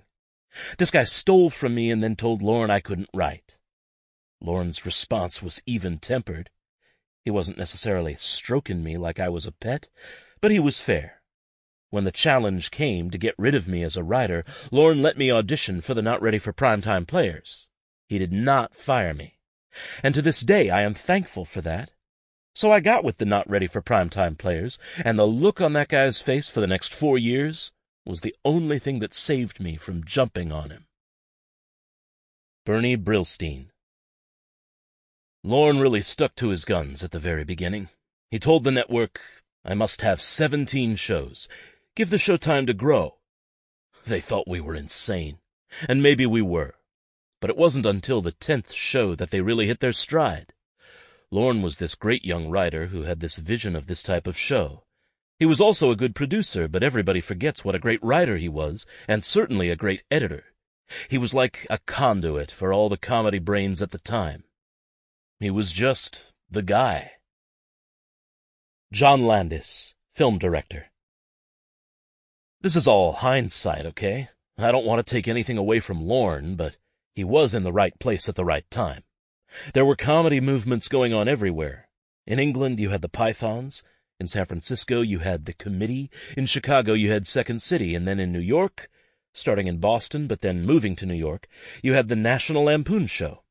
If you look at Saturday Night Live's cast for the first 3 or 4 years, you'll see they were all either Lampoon or Second City. He cherry-picked people of great skill and talent that had been trained and gotten their chops. Barbara Gallagher, associate producer. Lorne was very shy, very funny, kind of quiet. We were exactly the same age. He called me and said that Dick Ebersol and he were going to do a show. It sounded like a, look, we've got a barn and we're going to put on a show kind of thing. And because I'd had live TV experience by working on the Ed Sullivan Show, Lorne wanted me to come and write and be part of the team. I didn't want to go back to New York, and I didn't want to be a writer. So Lorne said, how about creative associate producer? I just like the fact you've been on a live show." So I said okay. I went back to New York in June of 1975. I didn't have a clue what the show was going to be. It just sounded fun and kind of groundbreaking. Eugene Lee, set designer. I can remember Lorne, he would not remember, saying to me, "God, this is going to be so great. We all get to just hang out in New York together." I was living on a sailboat in Rhode Island, working with what was then called the Trinity Square Repertory Company, where I still work, and someone called my boat about this Canadian producer doing a comedy variety show. They wanted to know if we, my wife Fran, a costume designer, and I, would be interested in talking. He was at the plaza, we could call and make an appointment. Well, why not? Alan Zweibel, writer. In 1975, I'm this Jewish guy slicing God knows what at a deli in Queens and selling jokes to these Catskill comics for $7 a joke. At night I would go on at Catch a Rising Star. I had taken all the jokes that the Borscht Belt comedians wouldn't buy from me because they said the stuff was too risque for their crowd, and made them into a stand-up act for myself, hoping that somebody would come in, like the material, and give me a job in television. Everybody hung out at Catch a Rising Star and the Improv in those days, and I'd just met Billy Crystal, who was starting out the same way. He lived on Long Island, 3 towns over from where I was living with my parents. He was married and had a kid already. We would carpool into the city every night. One night, about 4 months into this horror show, it's about 1 a.m, and I'm having trouble making these 6 drunks from Des Moines laugh, and I get off the stage sweating like a pig, and I go over to the bar, and I'm waiting for Billy to tell his jokes so he can drive me home to Long Island. And this guy sits down next to me and just stares at me. And I look over. "What?" And he just looks at me and he goes, "You know, you're the worst comedian I've ever seen in my life." And I went, "Yeah, I know." I said that I wanted to have a wife and kids someday, but they'd starve if something else didn't happen soon. He said, "Your material's not bad. Did you write it?" I said, "Yeah." He said, "Can I see more?" And I said, "You bet." I didn't even ask who he was. I mean, I would have shown it to a gardener at this point.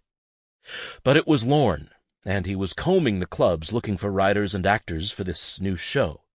So I went back to Long Island, and I stayed up for 2 days straight, and I typed up what I thought were 1,100 of my best jokes that I wrote for the Borscht Belt comics, jokes that I practiced writing for other comics, jokes I heard in 3rd grade. I mean, I just went nuts. And so I took my phone book full of jokes and went into the city for my interview with Lorne. Oh, but first I called Billy Crystal, because he had been talking to Lorne about him being a part of the show from the beginning, either as a cast member or some sort of rotating player. So I said, "Look, I'm supposed to meet with this guy Lorne. Can you tell me anything about him?" So Billy told me he used to submit jokes to Woody Allen, he's produced a Monty Python special, and the new show is going to have these little films by Albert Brooks. Oh, and he hates mimes. Lorne hates mimes. So I said, fine. I went over to the Plaza Hotel and met with Lorne. He takes the phone book of jokes, opens it, reads the first jokes, and goes, "Uh-huh," and closes it. And he says, "How much money do you need to live?" I said, "Well, I'm making $2.75 at the deli. Match it." So he said to tell him more about myself. He figured before he'd commit to that kind of money, he wanted to know what he was buying. I said, "Well, Woody Allen's my idol. I love Monty Python, and maybe my career will go like Albert Brooks's, short films and then bigger ones. But," I said, "if there's one fucking mime on the show, I'm out of there." And he gives me the job. The joke that I had as the #1 joke in this compilation of jokes was, just to show you how long ago this was, because of the reference in it, was that the post office was about to issue a stamp commemorating prostitution in the United States. It's a 10-cent stamp, but if you want to lick it, it's a quarter. We even did it on the show. I remember we were short on jokes. Chevy might have done it. Yeah, I think he did. I think that was my one contribution to the first show, the one that George Carlin hosted. Rosie Schuster. I read Alan Zweibel's book of one-liners that came to the Marmont and discussed it with Lorne. I remember talking a lot about Chevy as a writer. Marilyn Miller we knew from Lily Tomlin. Ann Beats and Michael O'Donoghue were celebrities, especially O'Donoghue, who was, the darling of the Lampoon, so they came pre-sold. O'Donoghue had a lot of charisma, and he was very dark. He was an exciting character in his subversiveness. Al Franken and Tom Davis were a two-for-one kind of bargain basement. They were just starting, and anxious to get into the business. Let's give them a tryout. I was definitely in conversations about all that stuff. Ann Beats. I truly think you can say that without Michael O'Donoghue, there wouldn't have been a Saturday Night Live, and I think it's important to remember that. I think Lorne would probably be generous enough to acknowledge that, because I always said Michael was Cardinal Richelieu. He wasn't very good at being the king. He was much better at being either the person plotting revolution or the power behind the throne, telling the king what to do and think. I'm not saying he was manipulating Lorne. It doesn't always have to be about manipulation. It could be about actual helpful guidance. Al Franken, writer. Tom Davis and I had known each other since high school in Minnesota.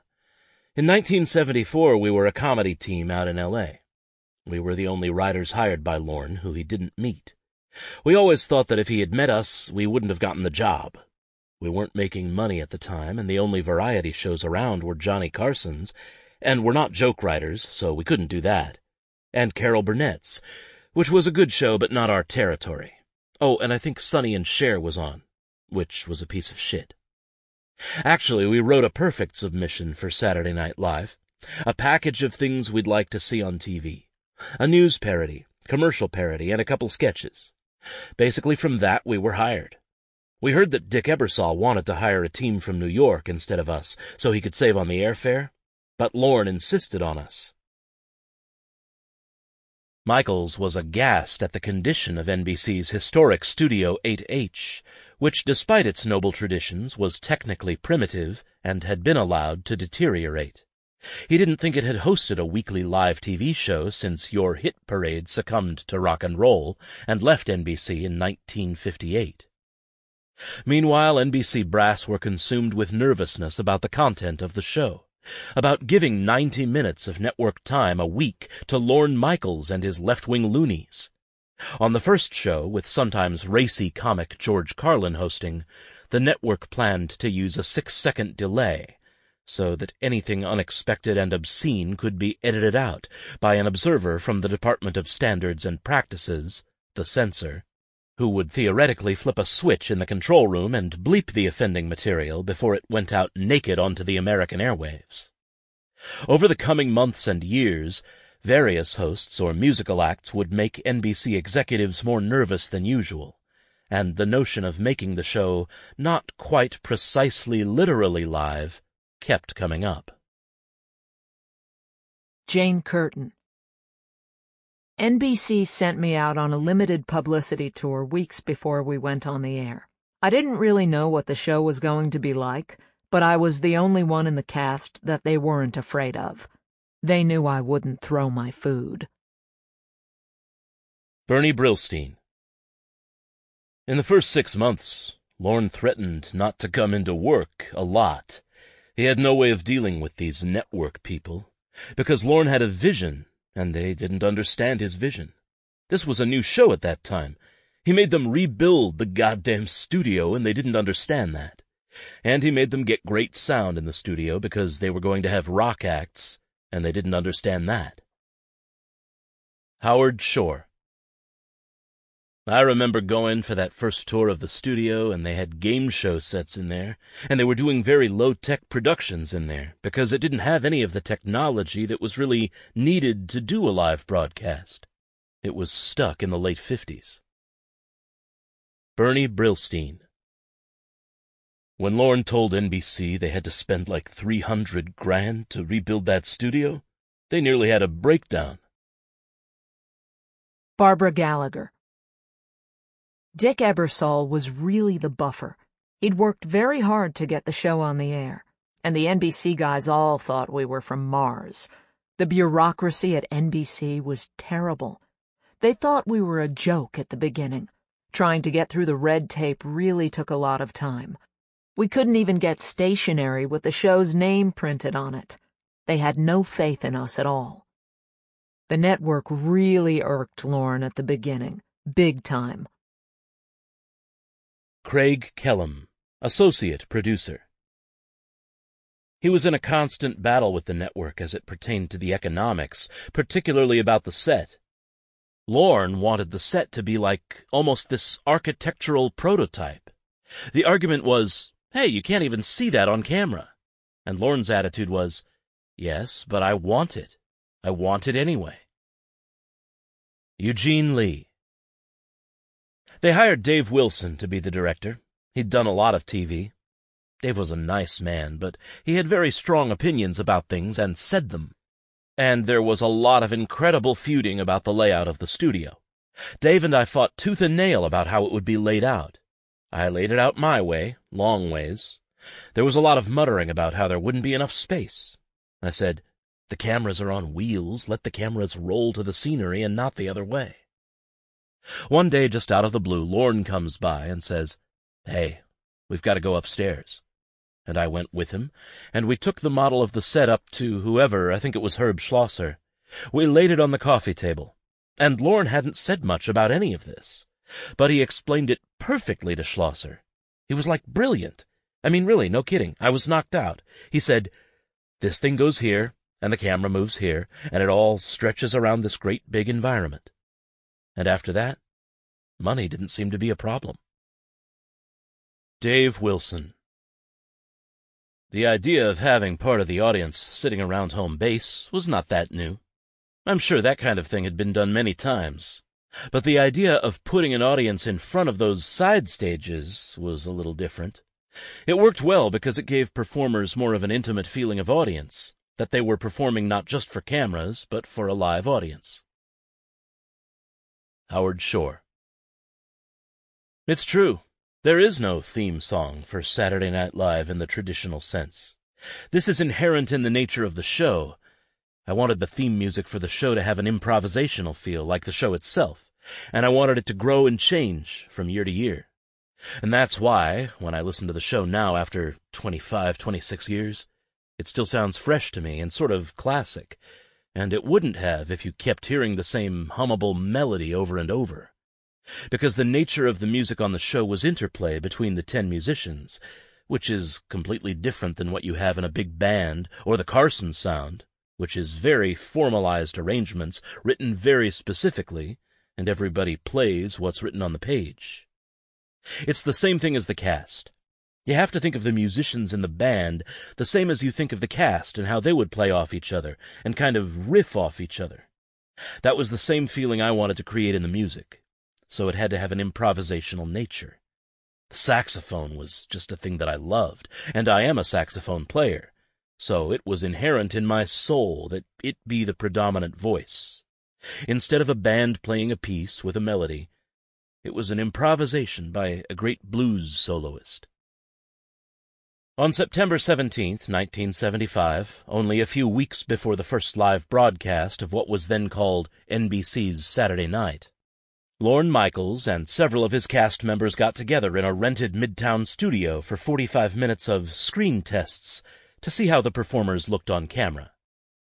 Dan Aykroyd, Lorraine Newman, Gilda Radner, Chevy Chase, Garrett Morris, Bill Murray, token older actor George Coe, John Belushi, guest Andy Kaufman, and musical director Howard Shore took turns before the camera, most of them improvising material or summoning up routines they'd done in stage shows like the National Lampoons, or at comedy clubs in the United States and Canada. The tape is a hot underground item, but has never been shown on network television, though Michaels considered using parts of it in the 15th and 25th anniversary specials. What is Bill Murray doing there? Michaels had hoped to sign him for that first crop of not-ready-for-primetime players. But at nearly the last minute, he learned from NBC bean counters that the budget would not allow him to hire Murray. At least not now. He instead became a member of the repertory company known as the Primetime Players on Howard Cosell's short-lived ABC Saturday night variety show. The tape shows the young performers at the tender and relatively innocent moment before they burst onto the American scene. Aykroyd, leading off, goes through a series of wacky riffs, starting with his recitation of mangled lyrics from the song Till There Was You from The Music Man. There were birds in the sky, but I never saw them winging till there was you. And you, of course, is the Mashimilov UT-1 rocket that Russia has just developed. In a Walter Cronkite voice, he reports on troop movements across the demilitarized zone into North Korea today, then does a mock commercial for Lloyd Manganaro deltoid spray, made from the extracted liquid from the spleens of perfumed sheep. Then he turns into a Louisiana swamp farmer who claims to have been briefly abducted by aliens in business suits. Now, you can believe it if you want to, or you can just say that I'm making up this story, but to me it was very, very important, because it killed all the crabs in the area, and my livelihood is threatened, and I'd like somebody to do something about it. Then he assumes the voice of a man narrating a documentary and talks about shale and the influence of shale on the topography of the world, and how shale was superimposed and brought down by the glacial formations. This evolves into a discussion of glaciers, which ends with, "We have a lot of things to thank the glacier for, but who do we write to?"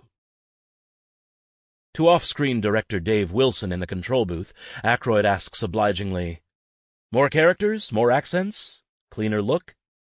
But he's dismissed to be replaced in front of the camera by Lorraine Newman, who instantly becomes a chirpy and perky airline attendant. "Hi, my name is Sherry, and I was made to fly. When I was first thinking about becoming a stewardess, all my friends were really bugging me. They were coming up to me and saying things like, 'Well, God, Sherry, why do you want to be a stewardess, you know?' And I had to just sit down with myself and get super reflective and ask myself, 'Well, gosh, Sherry, why do you want to be a stewardess, you know?' And I really realized that it's because I love people. I really do. I love to serve 'em and try to help 'em fall asleep sitting up, you know? Well, the real reason was I had to get out of the valley. I'm not kidding, man. It was really getting hairy. My boyfriend Brad and I were just falling apart. We had this really nice relationship. We were going to get married and everything, and like he installed stereo systems and customized fans, you know, and all he ever talked about was woofers and tweeters and push-pull rods, man. And it was really boring.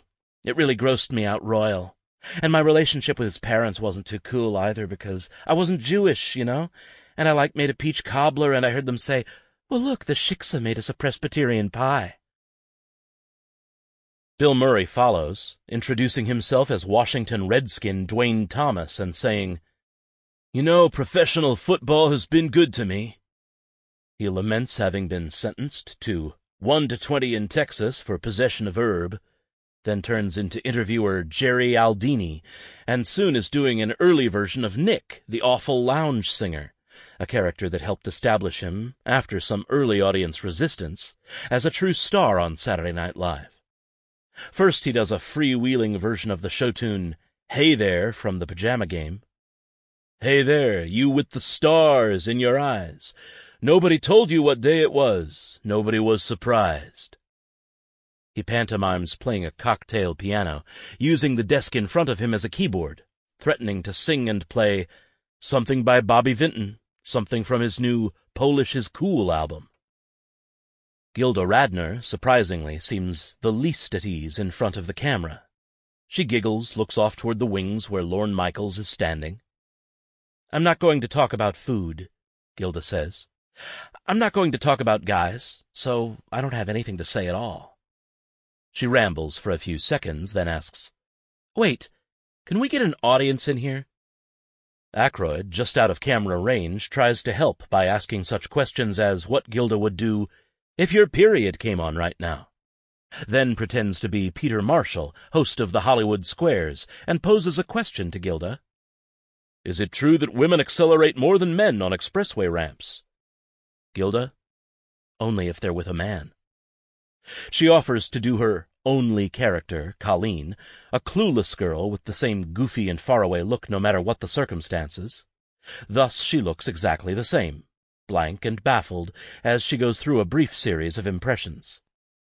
This is Colleen at a Nureyev ballet. This is Colleen going to an Irish festival. This is Colleen having her first sexual experience. All are the same. Frustrated and restless, Gilda announces, "Lorne said if I just sat here and stared down the camera, it would take a lot of guts." Then asks plaintively, "Can I go now? Back to Toronto?" Lorne, off camera, shouts, "Gilda, that was great." Chevy Chase, in contrast to Gilda, looks supremely comfortable when he sits down in the chair and starts to talk. "You want me to do something here?" No member of the not-ready-for-primetime players, perhaps ever, has been more at home and less inhibited on camera. Ironic, considering that Chase originally wanted to be only a writer on the show. Immediately, Chevy becomes the fatuous anchorman he would immortalize in the Weekend Update segment of Saturday Night Live. He is holding a few sheets of paper and reads from them, or perhaps simply recites the material from memory. Our final note concerns the birth of a baby sandpiper at the Washington Municipal Zoo this morning at 9:13. It's the first such birth in captivity on record. The chick weighed in at just under 14 grams, and it is said to resemble its mother quite closely. A final note of humor, the bird was stepped on and crushed to death by the baby hippo that was born on Wednesday. Said zookeeper John Pinkett, "Well, I guess I'll have to pour kerosene on the mother and light it and hope for the best. Later, perhaps, we can take an electric cattle prod and drive it into the ears of the baby hippo. Or perhaps shove a couple of cherry bombs up its ass, light them, and hope for the best. Well, that's the news this Wednesday. Good night, and have a pleasant tomorrow." Basically the same ending that would be used for Weekend Update once the show premiered. Chevy is asked to hold up a few of Edie Baskin's New York photographs so the camera can zoom in on them. Baskin's pictures will be used for a montage under the opening credits of Saturday Night Live. Originally, those credits featured only images of the city at night, and no pictures of cast members. Jane Curtin, up next, performs what seems for her unusually sick material once she gets a mock commercial for Jamitol, Geritol, an iron supplement, out of the way. "In show business I've had a fairly limited career," she continues. "It's hard to perform on stage in a wheelchair. However, I entertain a lot of people at my parents' family parties. Having a catheter, a lot of people think, is funny, and they like to see me dance. Thank you." A voice from the wings asks about what she does in the privacy of your own home, and Curtin replies, "That's between me and my cat, isn't it?" Murray steps into the frame and begins massaging her shoulders. Garrett Morris, who, like Chase, signed on only to be a writer, materializes next. "As I have nothing prepared, I decided I might do some imitations," he says. "The first imitation I will do is of James Mason. This is James Mason speaking." Morris makes only the most minimal effort to sound anything like James Mason. "That's James Mason. Okay, I'll do another imitation. There's a guy named Cross-Eyed Jim that used to live on Federal Avenue in Marble City when I was a kid. Here is Cross-Eyed Jim." And he, of course, crosses his eyes. As a general West Indian, Morris talks about going to the second floor of Barney's and buying clothes from the Johnny Carson collection. Aykroyd comes in to feed Morris straight lines, asking him about having spent 10 minutes with an unnamed congressman. "He asked me for a joint," Morris says, "and I didn't have any on me. He usually gets a little high. The indictments against him haven't been proven yet, and I think we should give him the benefit of the doubt." Aykroyd, changing subjects. "You're the man who saw the first mastodon come across the plains, am I correct?" Morris. "Yes, I did. I saw a mastodon. It wasn't across the plains, though. It was in my backyard, and it was sort of noisy. It was 3 o'clock in the morning, man. I just got in at 2:45, and I needed some rest." Told the mastodon left footprints 15 feet wide, Morris says, "Geez, that was a big mother." John Belushi's turn before the camera that day was brief and very visual. And the instant Belushi sits down, he takes effortless command of the camera. He already has a compellingly dangerous look about him. "Okay," he says. "We're going to do some loosening up exercises." He practices doing takes and double takes, and then, as only Belushi could, some work on the eyebrows. He alternates left and right eyebrows, moving them up and down independently of each other in a series of eyebrow calisthenics. He shifts gears. "Good evening, ladies and gentlemen. Welcome to the Saturday Night Show. The show is live, the show is not on tape, so all the mistakes you—" He suddenly fakes a horrendous gagging sound, then regains his composure and continues. "So all the mistakes happening on this show are real. We don't plan anything because everything is real." Now he breaks into a ghastly hacking cough, pretending to spit up into his hands. "With tape, you have the advantage of editing things that don't work. With live television, anything goes." He attempts to attach strips of tissue to his eyelids, using spit to hold them on. Someone calls for an imitation of Marlon Brando, and Belushi does part of the taxicab scene from On the Waterfront. "Don't you remember that night in the garden you came down and said, 'Kid, it ain't your night'? Not my night. Charlie, it was you, Charlie." He grabs more tissue, stuffs it in his cheeks, and does Brando in The Godfather, followed by a quick impression of Rod Steiger. Teddy, what are you talking about? What are you talking about? Don't talk to me that way."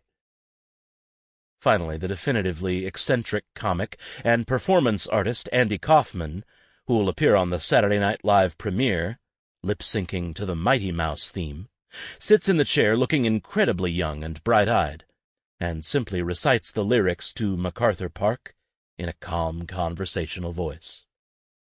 "Someone left the cake out in the rain.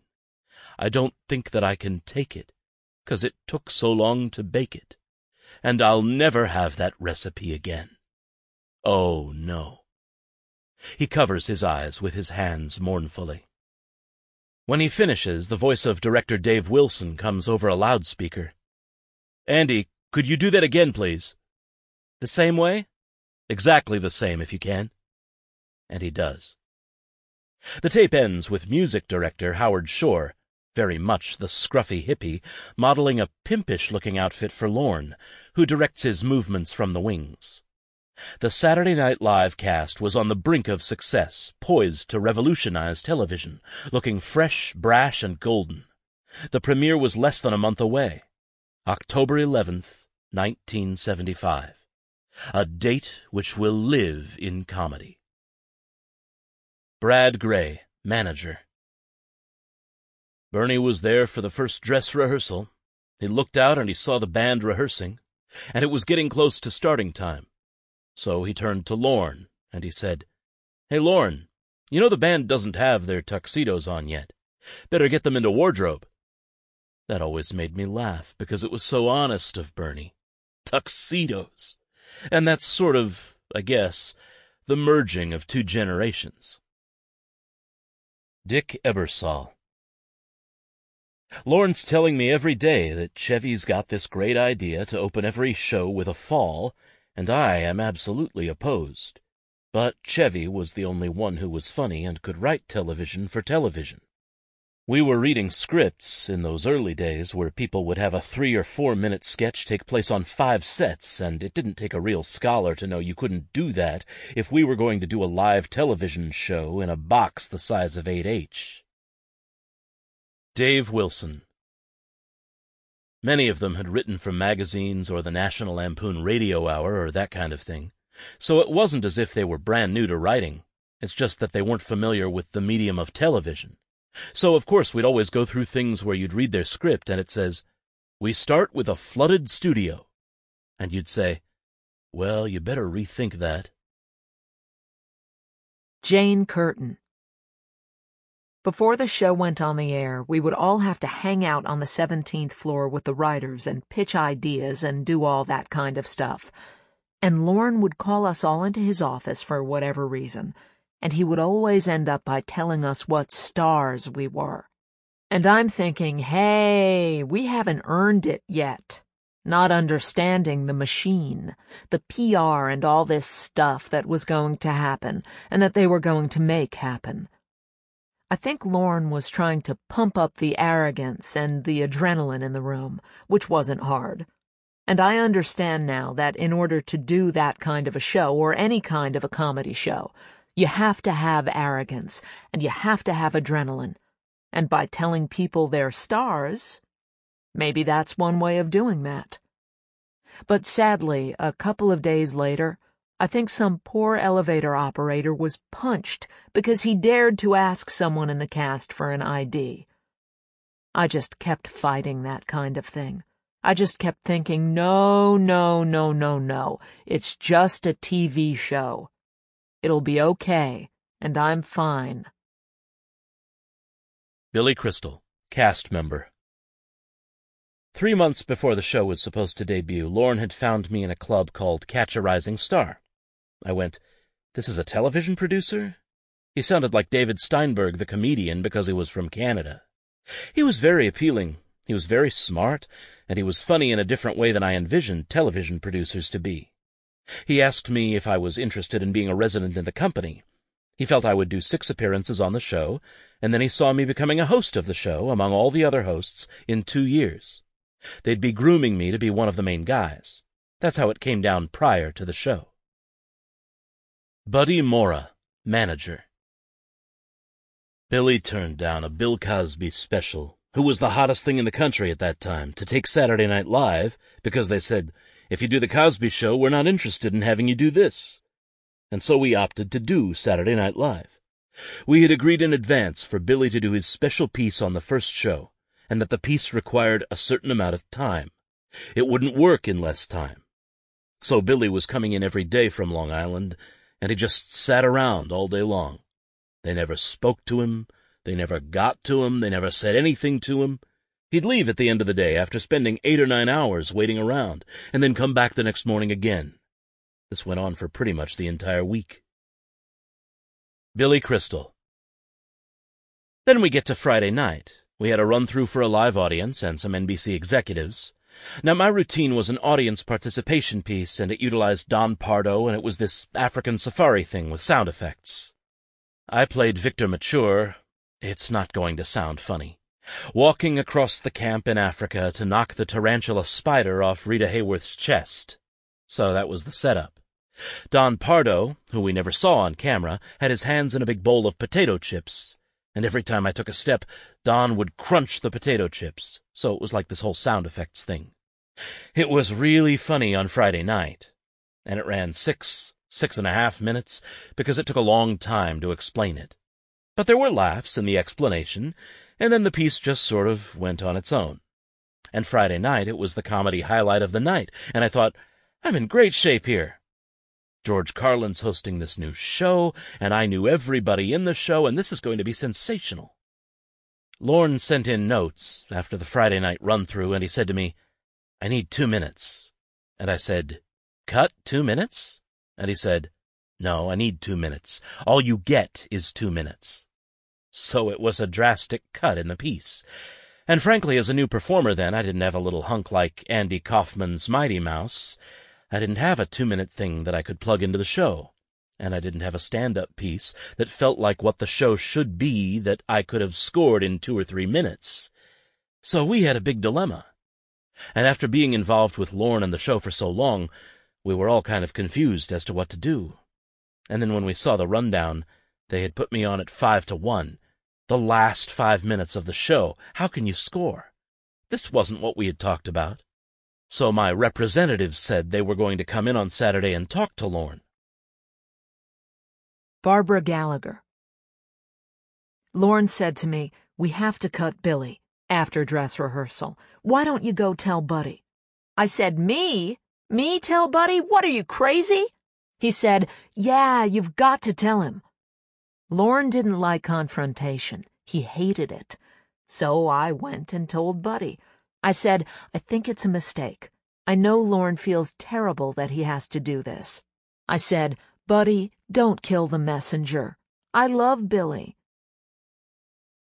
Lorne Michaels. Buddy was a strong advocate for Billy, and I think what I objected to was him telling me what I should cut, as opposed to just making the pro-Billy case.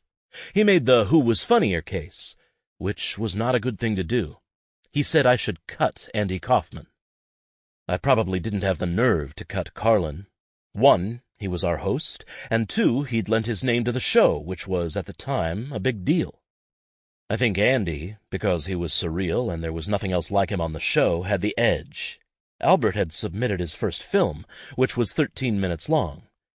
Fortunately, he also submitted his second one, which was a lot shorter, and that was the one we ran. I thought Billy was really funny, or else I wouldn't have put him on the show. But I also thought that he was the one thing we could hold, the one thing we had the most of, stand-up comedy, because of Carlin. Buddy turned everything into high drama. It became very heated. Buddy Mora. We took him off the show Saturday because they weren't living up to what we had agreed to.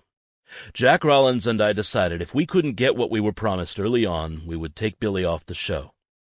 Earlier in the week, I had said just that to Barbara Gallagher, who was the associate producer. The piece was supposed to run about 6 minutes or 5.5 minutes, and it just wouldn't work in any less time. You could shave a few seconds off, but that would be about it. Lorne Michaels. Buddy had no idea what was going on. I don't think Bernie did either. They were from another time of show business. We were eating vegetables, they were eating donuts. It was a different world. We were much more like a crusade. It was a very passionate group of people. Billy was sort of one of us, but now suddenly it went into this other kind of mode. The talk with Buddy was of another time, and it made Billy not one of us. And I think that was unfortunate for all of us, because he had been. Billy Crystal. I was waiting in the lobby with Gilda for the dress rehearsal to take place at 8 o'clock while my managers talked to Lorne. We had asked for 5 minutes in the first hour, which, given what we had been through with Lorne in the preparations, didn't seem like an outlandish request. About 7 o'clock my manager, Buddy Mora, and Jack Rollins came out and suddenly said, "Okay, we're going, that's it." I said, "What happened?" They said, "Lorne went, I can't do it, I can't do it, I can't do it, I can't promise anything." So Buddy said, "We're going to go, there's no time, you're being bumped, and that's it." I had my makeup on. Gilda got all upset and angry. I was totally confused about the whole thing. Buddy Mora. It comes down to a matter of what they thought was most important. I know how bad Billy felt for a long time. I'm talking about several years after that. It still always bothered him. And it bothered me, too. We walked out of NBC that night, and I can tell you my stomach was not in great shape, and it wasn't for several days after that. It wasn't an easy thing to do, but we felt it was the right thing to do. Billy Crystal. I was upset, mad, I guess, because I had wanted to be there. I was mad at my own managers because I wanted to do the show, and I didn't want it to look like I was the guy who stormed off the show. That wasn't the truth. But my managers were protecting me, and Lorne was protecting his show, which I respect.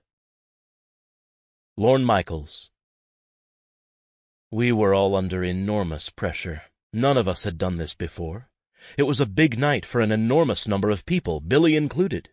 To be cut was, I'm sure, terribly hurtful for Billy, but there was no implication at all that it was about his not being good enough or of not wanting him on the show. This was straight confrontation. It was Buddy, it wasn't Billy. Barbara Gallagher. It was a mistake when you look back on it. Billy was hysterical during dress. Very funny. Billy Crystal. I was friendly with John, and especially with Gilda. They were always confused and blamed my managers. Especially John. He used to say, "They screwed you, man." And then after that, things weren't great for me for a while. I felt bad. I did come back the next year when Ron Nessen hosted the show, and I did a routine, and that was great. But after that, there was 8 years when I didn't do the show. Bernie Brillstein. 5 minutes before the first show, I came through the back door where the food and coffee was, and there was Belushi, sitting on a bench with Craig Kellum, who was the associate producer, and Craig was saying, "John, you've just got to sign your contract. NBC won't allow you on the air until you do." and I just happened to walk by at the time, and I didn't really know John well at all. I couldn't believe NBC in its stupidity was pressuring him at such a time. So John said to me, "Should I sign this contract?" And I said, "Of course you should sign this contract." He said, "Why?" I said, "Because I wrote it," which, by the way, wasn't true, but I knew I had to get him to sign it. He said, "Okay, I'll sign the contract if you manage me." I swear to God, it was 5 minutes before showtime. Belushi knew I managed Lorne, so why shouldn't he be managed by the same guy who's managing the boss, right? At that time, I didn't know how great Belushi was, so I just said yes to get him to sign the goddamned contract. It worked out great, and he turned out, obviously, to be one of my best friends. Tom Schiller. Before the offices on 17 were filled up with furniture and stuff, I somehow got the key and went up there one night, and I was still enough of a hippie or a spiritual person that I lit a candle in each office as a sort of general mantra or prayer that the show would be successful and that it wouldn't hurt anybody. So at least that part came true. And then on the first night of the show, still in my hippie phase, I went to every point underneath the bleachers and every point around the studio to try and send out good vibrations to the home viewing audience. Knowing we were sending out a signal across the ether that would be received all across the country, I wanted us to be sending it out with good wishes. Herb Sargent, writer. The very first night of the show, between dress and air, Chevy and I went down and had a cup of coffee at Hurley's bar downstairs. And Chevy said, "What's going to happen to me?" Because it was a big moment, for all those people. He says, "Where am I going to go from here?" I said, "You'll probably end up hosting a talk show." I was kidding. But it's strange, He wasn't frightened, but he was very curious. And it was like an empty vista out there. The interesting part of that for me is that even before the first live show, he was already thinking about what the next step was. Neil Levy. There was a feeling even before it started that something important was happening. It was almost like all the leftover spirit of the 60s found its way into this show. That spirit of rebellion, of breaking through whatever boundaries were left. There was something so special about being there that you knew from the moment you got there that this was going to work. Of course, some writers weren't so sure. Even Dan Aykroyd, he had a bag all packed. He said, "Neil, this show could fold in a second, and I got a nice little spot picked out on the 401, and I'm going to open a truck stop." He had a whole plan. Craig Kellum. We almost didn't get on the air because dress rehearsal went so poorly. I remember Lorne seriously asking the network people, or having me ask them, to have a movie ready to go just in case, and I don't think he was kidding. George Carlin was the host when the show, still called NBC's Saturday Night, premiered on October 11th, 1975. Only about 2/3 of NBC's affiliated stations carried the show, which had received very little advance publicity from the network. Over the course of its 90 minutes, Carlin, stoned out of his mind, according to observers, delivered 3 separate comedy monologues, probably 2 too many. Iconoclastic comic Andy Kaufman lip-synced the Mighty Mouse theme song, a seminal and now legendary moment. There were also several numbers by musical guests Janice Ian and Billy Preston, an appearance from a new group of adult Muppets invented for the show by Jim Henson, and a short film by Albert Brooks. The Not Ready for Primetime Players, so named by writer Herb Sargent because Saturday Night Live with Howard Cosell over on ABC at 8 p.m. had a small comedy ensemble known as the Primetime Players, one of whom was Bill Murray, actually appeared very little on that first night. When they did, they were dressed as bees. The young performers were supplemented by an older Broadway actor named George Coe, who helped with narrations and commercial parodies and stayed around for 1 season only. The format was more like that of a traditional variety show, with nearly as much music as comedy, and the repertory players there as laugh insurance, even filler. Among the consistent elements from the beginning was the cold open, prior to veteran announcer Don Pardo's recitation of the bill of fare and the opening credits. Many a modern movie had started this way, with a grabber or teaser scene prior to the credits, but it was something new for a TV show. The very first cold open was new, too. An absurdist encounter between bad boy writer Michael O'Donoghue, playing a teacher of English, and bad boy actor John Belushi as a semi-literate immigrant who repeats everything O'Donoghue says, including, "I would like to feed your fingertips to the Wolverines." When O'Donoghue suddenly keels over with a heart attack, Belushi's character dutifully does the same, falling to the floor. Thus did John Belushi feign death within the first 3 minutes of the very first show. Then Chevy Chase, as the floor manager, wearing a headset and carrying a clipboard, sticks his head in, sees the seemingly dead bodies, smiles broadly in that phony television way, and says, for the first of more than 500 times that it would be said in years to come, "Live from New York, it's Saturday night." Lorne Michaels. I made the decision Thursday to open cold with Wolverines. It seemed to me that whatever else happened, there would never have been anything like this on television. No one would know what kind of show this is from seeing that. Edie Baskin, photographer. For the title sequence, I just went around and photographed New York at night. Actually, the first titles had no pictures of the cast, only pictures of New York. Lorne had loved some pictures I'd done of Las Vegas and some of my other work, which was very different for that time. Lorne Michaels. The major focus of the night, weirdly enough, was over a directive we got that Carlin had to wear a suit on the show. He wanted to wear a T-shirt. The directive came from Dave Tebbett. He was head of talent and very supportive of the show, but he was also trying to anticipate. The fear was that if George was in a T-shirt and it looked like the wrong kind of show, we would lose affiliates, and we weren't anywhere near 100% as it was. And the compromise was a suit with a T-shirt instead of a tie. That was a much greater distraction than can possibly be understood right now. Craig Kellum. Tebbett was the Don Corleone of network executives, and at that time I didn't look all that good. People dressed pretty sloppily there, and I went up and Tebbett was reading the riot act about the prerequisites for Carlin's performance, and they included, he's going to have to get his hair cut and have it look neat.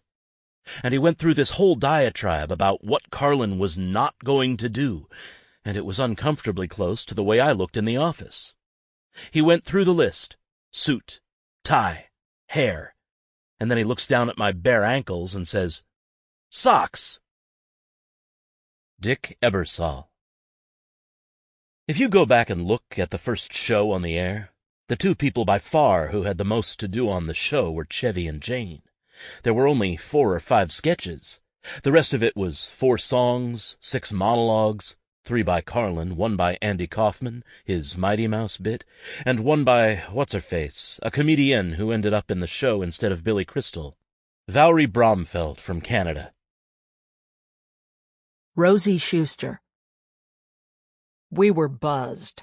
I don't think we had any clue what kind of phenomenon was going to happen. Carlin later confessed that he was pretty loaded. Andy Kaufman was on that show. There were a lot of featured guests.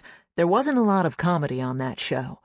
But there was the live buzz you just got from that studio audience, and it was pretty upbeat. I think everybody knew there had to be a lot more comedy sketches, and that the cast had to be used more. Lorne Michaels. I taught at an art school in Toronto. I was teaching improvisations, the conceptual art movement which was being talked about and on the edge of things in the early 70s. Where that and entertainment met was what Andy Kaufman was doing.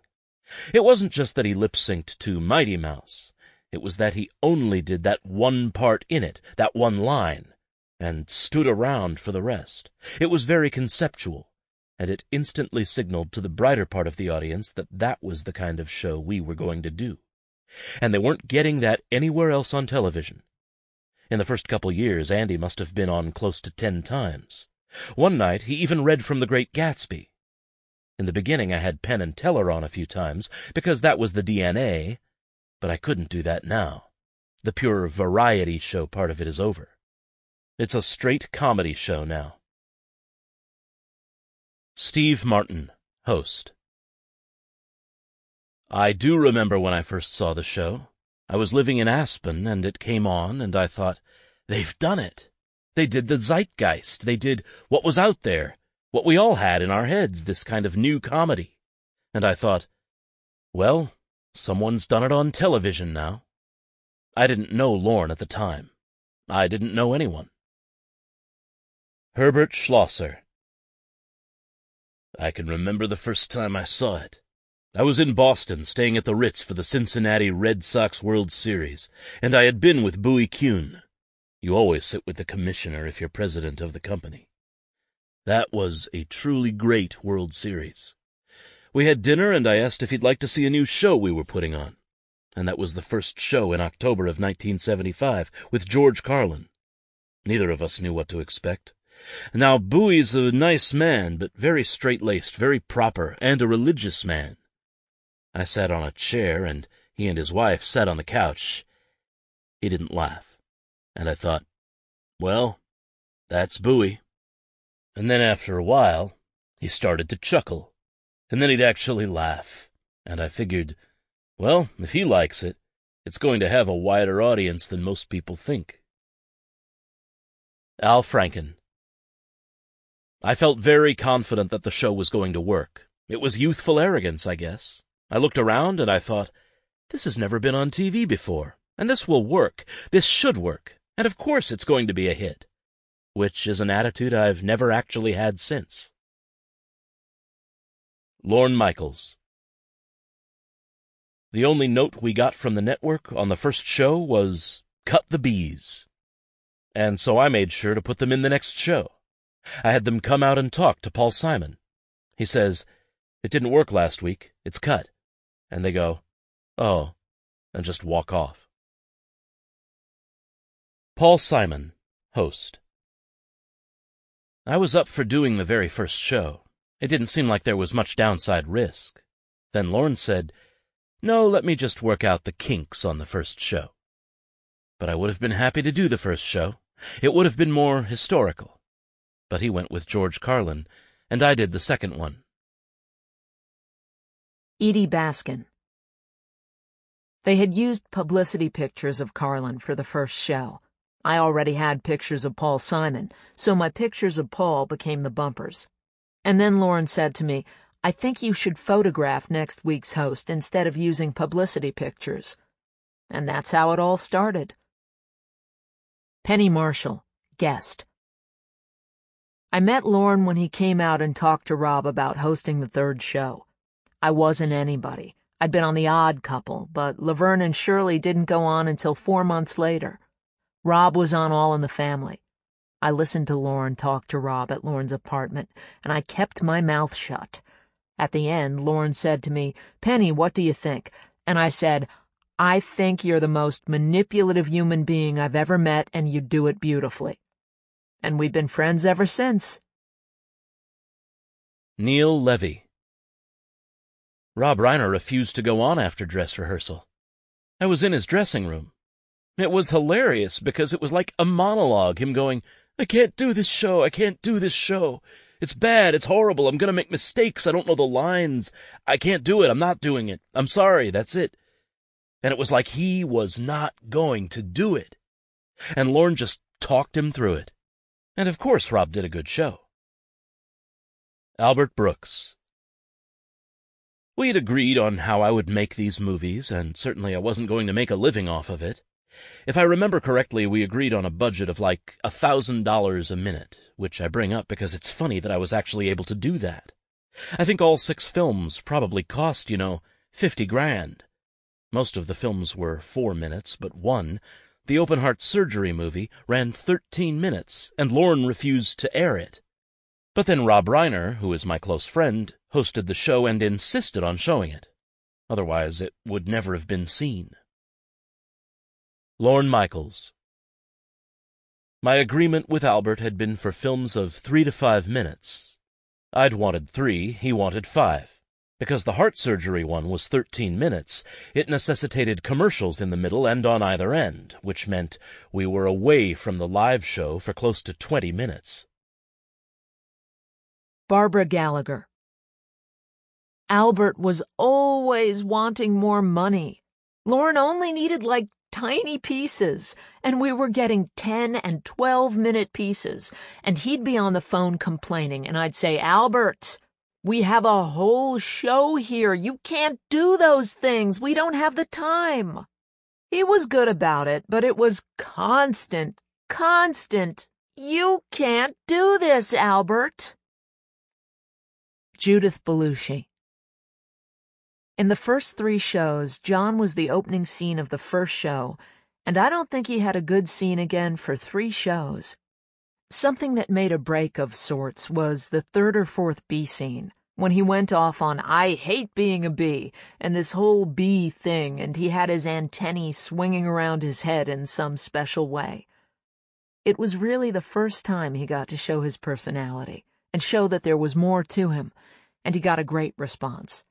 But it took a while. It was slow to grow. Chevy Chase. On Weekend Update, I was being a newscaster. I was being Roger Grimsby, actually. You know, it came out of that. Good evening, I'm Roger Grimsby, and here now the news. One of the strangest pieces of syntax I've ever heard in my life. And here now the news.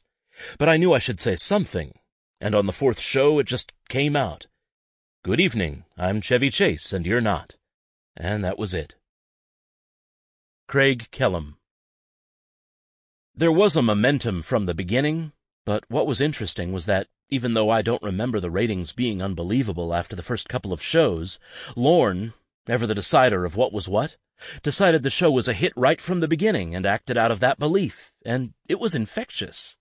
I remember what he said. He said, quote, I guess we're a hit. I thought, where's that coming from? But it was vintage Lorne Michaels. He believed it was a hit. He felt good about it. It got on the air. He looked on the bright side of the numbers and the bright side of the reviews. He certainly got good feedback from friends and family. And that was it. It was a hit show. It's wonderful the strength of his belief and how he sees things in this world. Candice Bergen, host. After the first couple of shows, the dynamics of everything became so complicated and so loaded. People were learning things. They realized that you couldn't do the show stoned because they were missing their costume changes. A live show was not compatible with grass. And then the burnout rate was so high, especially for the writers, because they were really just putting in all-nighters routinely. Dick Ebersol. Lorne and I never had any real disagreements between us until the 4th show, the first time Candice Bergen did the show. There was a complete fuck-up that night with NBC where they made this enormous electronic mistake.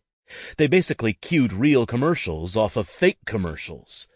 Somebody wasn't paying attention in broadcast control, and Lorne went nuts. Lorne Michaels. Candy's show, the 4th show, was the first show, I would say, that was a Saturday Night Live like the ones we have now. The week before, when Rob Reiner hosted, Andy Kaufman did a long piece, there was a long Albert Brooks film, and a long monologue by Rob. On the Candy show, we sort of hit our stride. We'd had our first week off, and we worked hard on the writing. Dick Ebersol. Now comes week 5. New York Magazine comes out with Chevy Chase on the cover. John is radically pissed off because he sees Chevy running away with the show. Now it's going to be all about Chevy.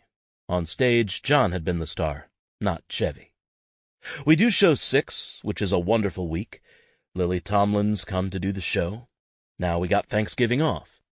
On Friday, we all get an advance copy of the Sunday New York Times. Major story. Saturday Night Live is called the most important and most exciting development in television comedy since Your Show of Shows. It's this drop-dead blowjob. It was just unbelievable.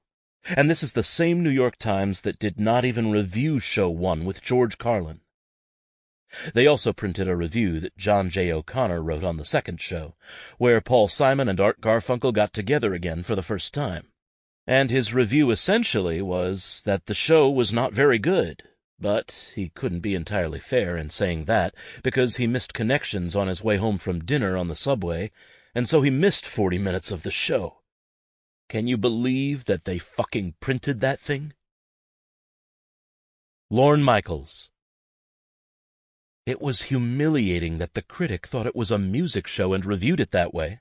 He said, "Another Simon and Garfunkel reunion," of which there hadn't been one since 1968.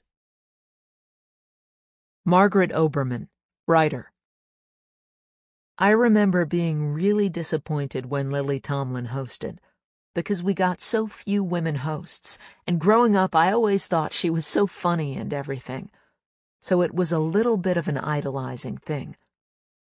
And then when she came to the show, she was so condescending to us, especially to me and the other women writers. It was like, you should really write about something you know about or something from real life. It was one of those kinds of things. It was like, oh my God. And she seemed completely oblivious to the fact that she was being so insulting. Rosie Schuster. One of the things we heard about the first 4 or 5 shows, while it was becoming the sensation that it would be, was that Chevy kind of jumped ahead of the pack, so to speak, and that started a kind of a resentment on the part of some people, particularly John, toward Chevy. Chevy was writing his own segment using his own name.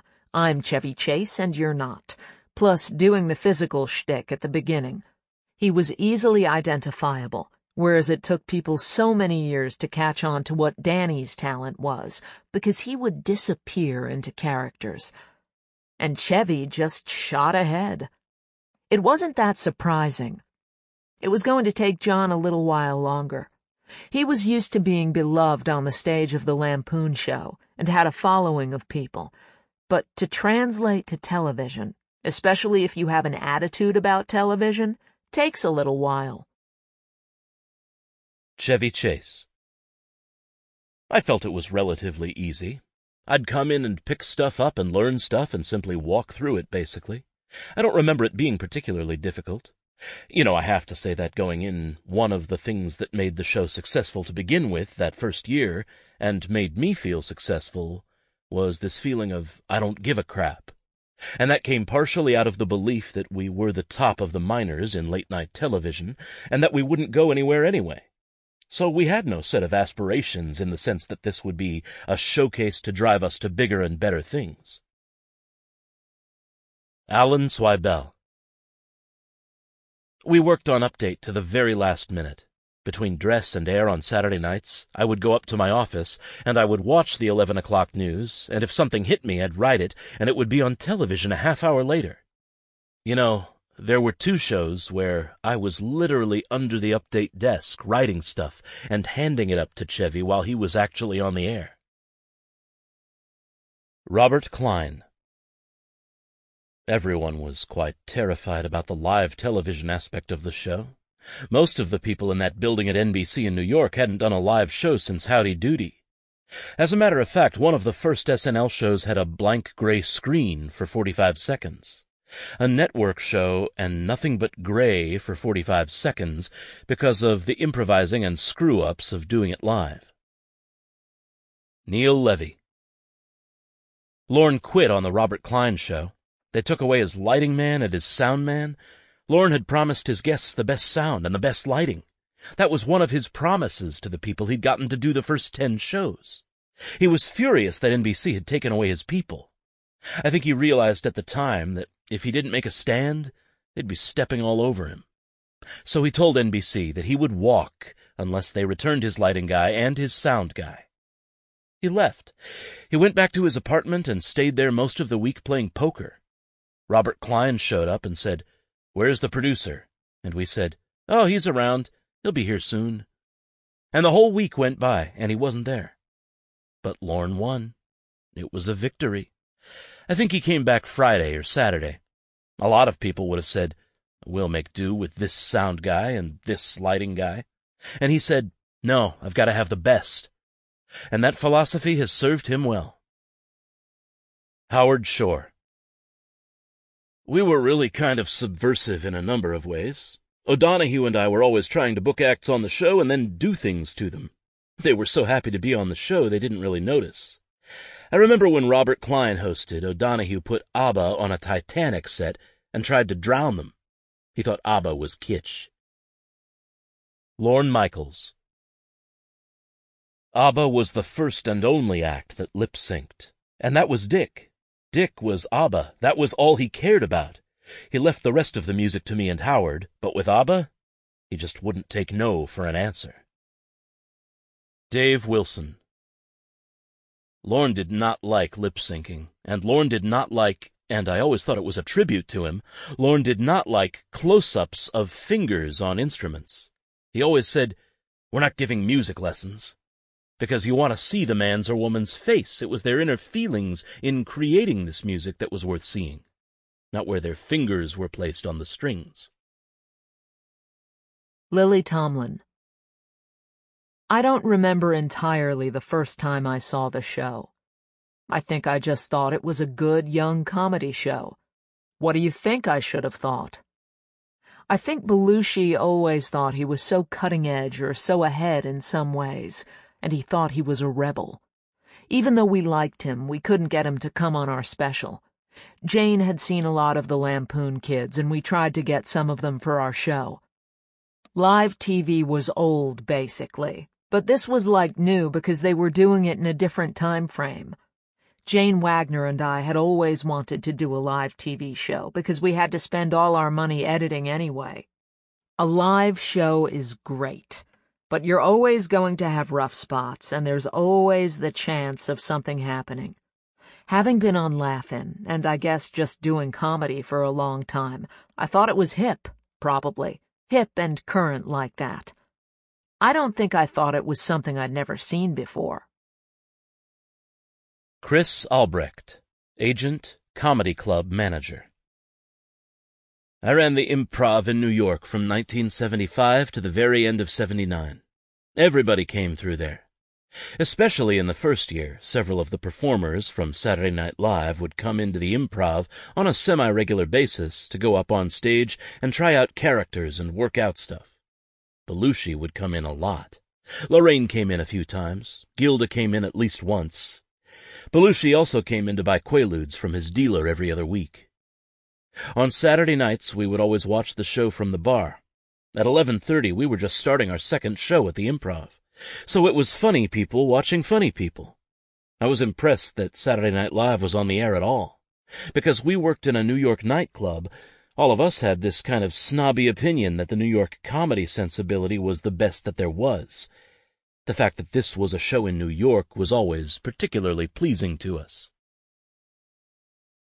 Howard Shore. By the time Lily Tomlin hosted, Lorne was sending the host over to the music department, which essentially was me in an office with a desk. NBC had a wonderful record library. Phenomenal. When NBC started, I believe they actually filed every recording ever released. I couldn't believe I had access to this library.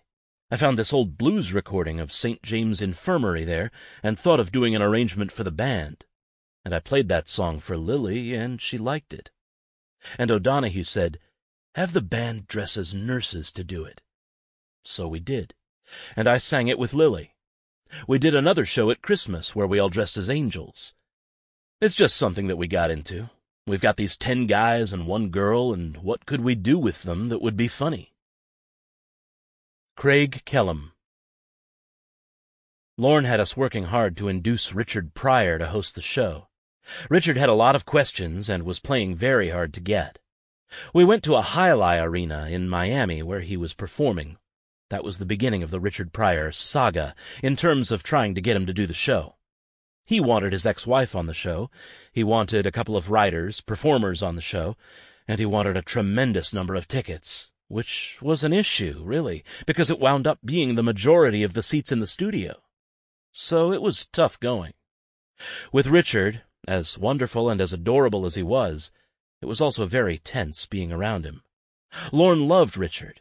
He thought he was quote-unquote the funniest man on the planet. But it took so much work and effort to go through this process of booking him that Lorne, in a moment of extreme stress, sort of candidly looked around and said, "He better be funny." Once he was booked, Herb Sargent and I were assigned to go to his Park Avenue hotel and greet him and hold his hand. He was there in a suite with his guys, and the first thing he wanted to know was, where was the script? What we couldn't tell him was, there was no script. Everyone was just recovering from the last show, and there was the usual chaos. So we were in this uncomfortable situation. Now, Herb is a very gentle and sensitive guy, and in the course of this meeting, the pressure became so intense that Herb suddenly said he was going back to the office to get the script. He left the suite and never came back. And guess who was stuck there with 7 or 8 very angry guys? Richard knew there was a certain amount of bullshit going down. He was saying, "Where is that guy? What happened to him?" That was the beginning of the host game, which is, there is no script. Try to make them feel comfortable and, quote-unquote, trust me. Bernie Brillstein. When Richard Pryor hosted, NBC wanted a 5-second delay because they thought Pryor might say something filthy. We ended up with a 3-second delay, I think, but it was a new negotiation every week. Lorne Michaels. I resigned in pre-production over Richard Pryor in December. It was like an absolute, you can't have him from the network. And I said, I can't do a contemporary comedy show without Richard Pryor. And so I walked off. There was a lot of me walking off in those days. Richard did wind up hosting, of course, but he wouldn't come into the office until we started rehearsing, so I brought John over to his hotel to see him. John had done his Toshiro Mifune for his audition, and he did it for Richard, who thought it was funny. Richard wanted to do it on the show, and so we wrote Samurai Hotel. Candace Bergen. I remember the terror. You know, the total exhilaration of it. I just didn't know you could have that much fun after 30. It was like the inmates taking over the asylum, totally. On the Christmas show, we did a skating routine, a sort of Sonia Henney B-capade skating routine. We went down to shoot the B-capades after Rockefeller Center had closed, after the rink had closed. So we were in the elevators at midnight, and I was dressed in a red velvet skating outfit with an ermine ruff, and then Belushi and Aykroyd and Chevy and somebody were dressed like bees.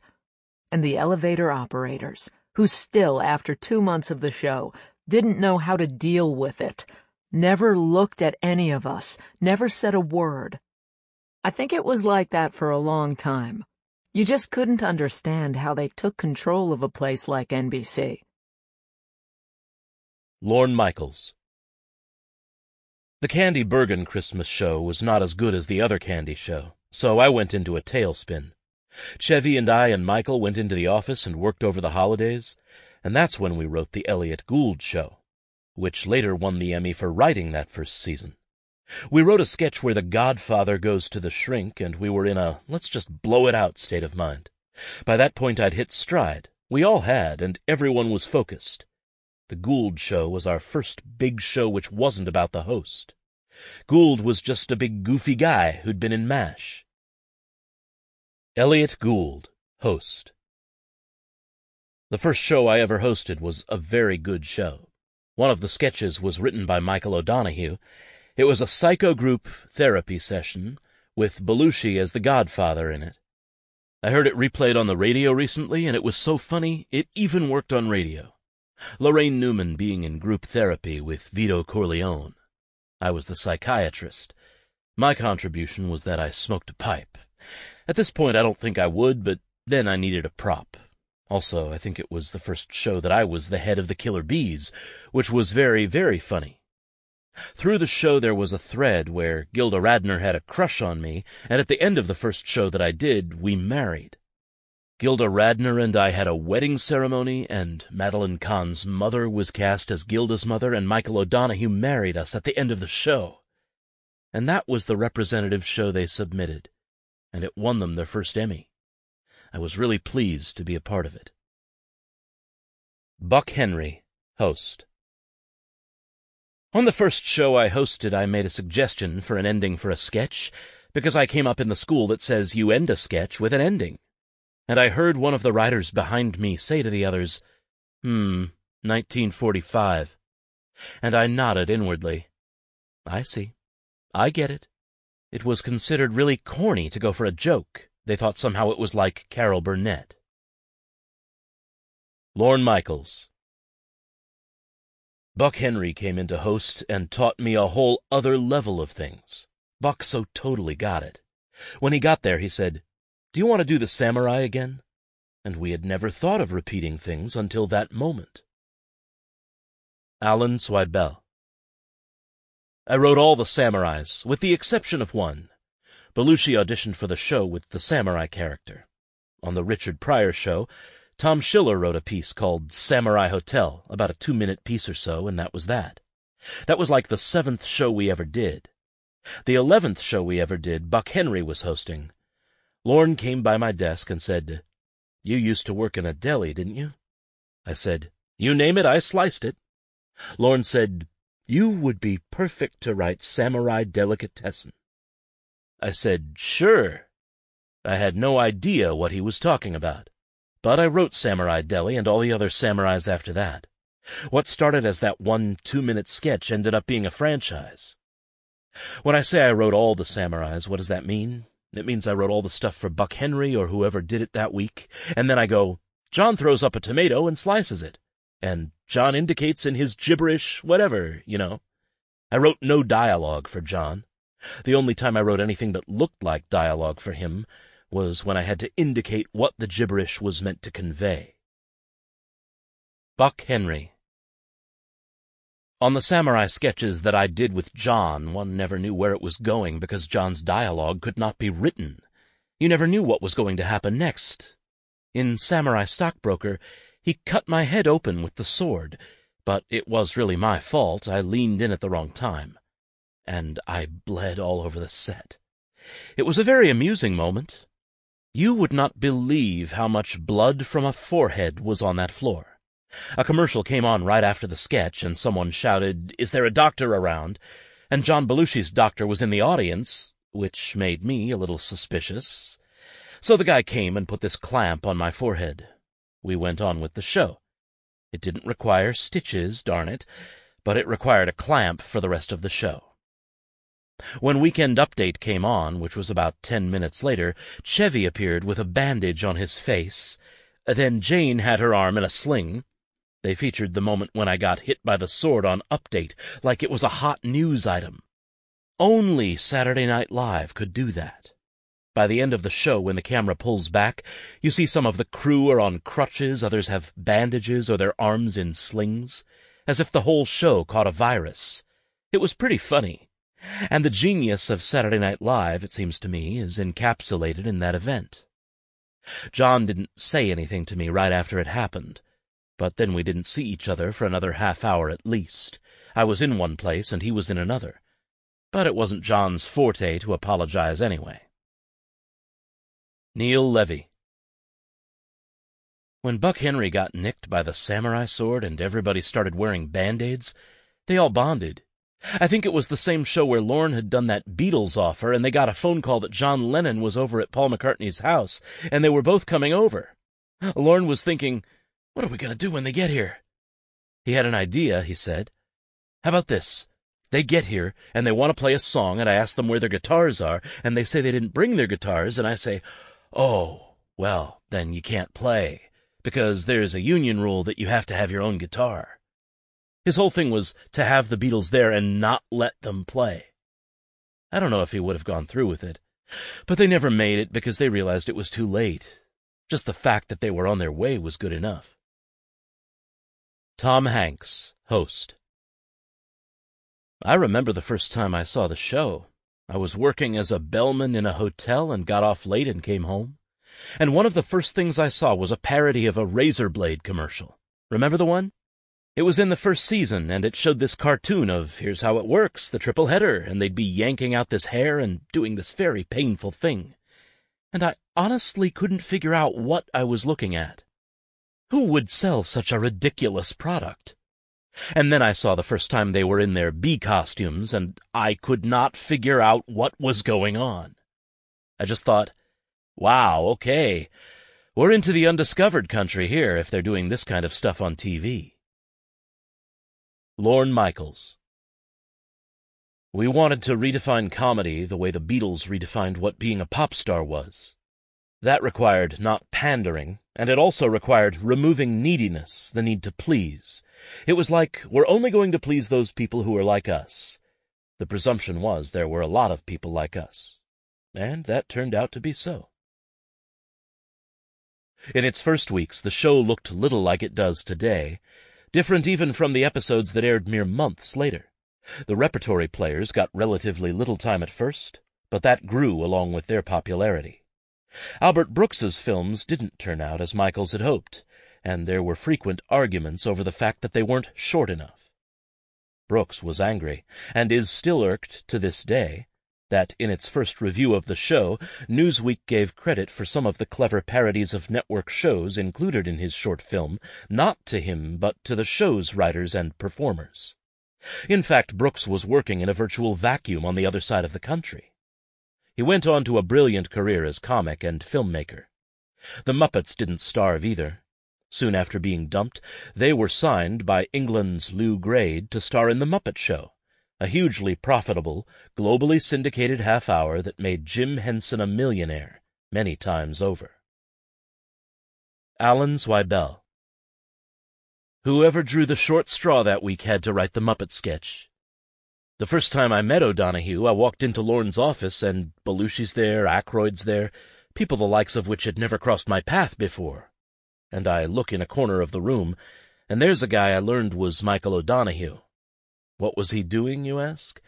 He had taken Big Bird, a stuffed toy of Big Bird, and the cord from the Venetian blinds, and he wrapped the cord around Big Bird's neck. He was lynching Big Bird. And that's how we all felt about the Muppets. Franken and Davis and I were the rookie writers, and the others always rigged it so we were the ones who wrote the Muppet sketches. So I went over to Jim Henson's townhouse on, 68th Street with a sketch I had written. There was one character named Scred, and I remember we're reading the sketch, Jim Henson's reading the pages, and he gets to a line and he says, "Oh, Scred wouldn't say this." And I look, and on a table over there is this cloth thing that is folded over like laundry, and it's Scred. Oh, but he wouldn't say this. Oh, sorry. It's like when I was doing Gary Shandling's first series, we wanted to have Sherry Lewis and Lamb Chop on. I said, "Of course we'll fly you out," and she said, "Well, what about Lamb Chop?" What about Lamb Chop? She says that Lamb Chop gets a seat. I swear to God, I almost threw my back out, giving her the benefit of the doubt that she wasn't insane. I laughed, and she said, "Lamb Chop doesn't sit in the back." I said, "If I'm not mistaken, are we talking about the same Lamb Chop? Because, it's a sock. It's a sock with a button, okay?" And it ended up we didn't use her, because it was too insane. Bernie Brillstein. O'Donoghue had the best line about the Muppets. He used to say, "I won't write for felt." Craig Kellam. There was this shit or get off the pot moment when Lorne turned and looked at me, and he said, "How do you fire the Muppets?" Garrett Morris. A lot of people are very patronizing toward so-called handicapped people. They can take care of themselves. One thing about the kind of comedy we do is that it's a deeper realization of the fact that with all comedy, with all jokes, somebody's on the bottom. Albert Brooks. I think Lorne resented the fact that I was in Los Angeles. But the very reason that I set it up that way was so I could function and do what I knew I could do, and I didn't want to participate in the New York thing. And once the cast made it, then these little helper things like my films became, in Lorne's mind, less important, and the reasons for getting me were pretty much over. Because what function did I provide for him? I made him something that got him great attention and great reviews, and more importantly, I did the publicity for them. After those 6 films, that was it, because I don't think Lorne Michaels would ever again do anything outside of New York. I think that really was something that he never wanted. He didn't like not having control over all of the product. Dan Aykroyd. At first I stayed at Belushi's house, living with him and his wife, sleeping at the foot of their bed, having their cats attack me. I lived there for 2 months. Finally, I said, I gotta get out of here. John loved having me there, and Judy was very sweet, but I met a guy who worked in the graphics department at NBC, and we had a loft downtown for a while. Had some great parties there. Judith Belushi. John and Danny had met much earlier, and they liked each other instantly. Danny had come in at one point and stayed at our house for a couple of nights. I know he says he slept at the foot of the bed. It wasn't literally the foot of the bed. Actually, it was another room. He remembers it that way, though. It seemed like the foot of the bed to him. Howard Shore. Dan had bunk beds because we had no money. We were paid so relatively little money, really, by NBC. I think they were paying me $500 per show, not per week. I think the first year I made $10,000 when we actually created the show, so we had no real lives. Paul Schaefer. We were young and nobody had much else to do. We used to be there all night writing. Lorne was a night owl, and he encouraged this. Those were the kind of hours he wanted to keep. So that was his schedule. That Monday night would be the first meeting pitching ideas. Tuesday, he'd start after dinner and just stay up until you had some stuff written, and then you'd drag yourself out of bed Wednesday and come in for the first read-through of the material, which used to start, theoretically, at 1. Not only was it weird hours, but it was long hours. People were really devoted to the show. There was not necessarily much social life. Our whole life was the show. Lorne Michaels. The thing I was worried about most in those days was the dry cleaners and getting my clothes back. I probably only owned 2 or 3 pairs of jeans and 4 or 5 shirts, so you could get in a jam where there were no clean clothes. I lived above a chock full of nuts at 57th and 7th, so I could always go down in the morning and have a coffee and a whole wheat sugar donut. When Buck Henry came to the show, he carried the New York Times around with him the whole day, and he would read it, A1, A2, A3, all in sequence. He didn't consider himself done until he'd read the whole paper. And I went, wow. I certainly didn't think of myself as unsophisticated, but you could make up a whole world out of what I didn't know back then. But there was no time for anything but the show. Around the offices, I think early on I realized that if I looked like Henny Penny, then pretty much that would be infectious. So when I was really frightened, when I was young, 30 when I began, I would hold a glass of wine and people would go, well, he seems pretty cool and relaxed. Buck Henry. One problem was, Lorne couldn't fire anybody. He was constitutionally unable to do it, at least early on. Once hired, it was sinecure. I think Lorne felt it was an admission of failure if you have to fire somebody you've hired. Alan Zweibel. You know, Lorne did a thing which was really, really, really brilliant, and I don't know how long it lasted. It might have just been the first year.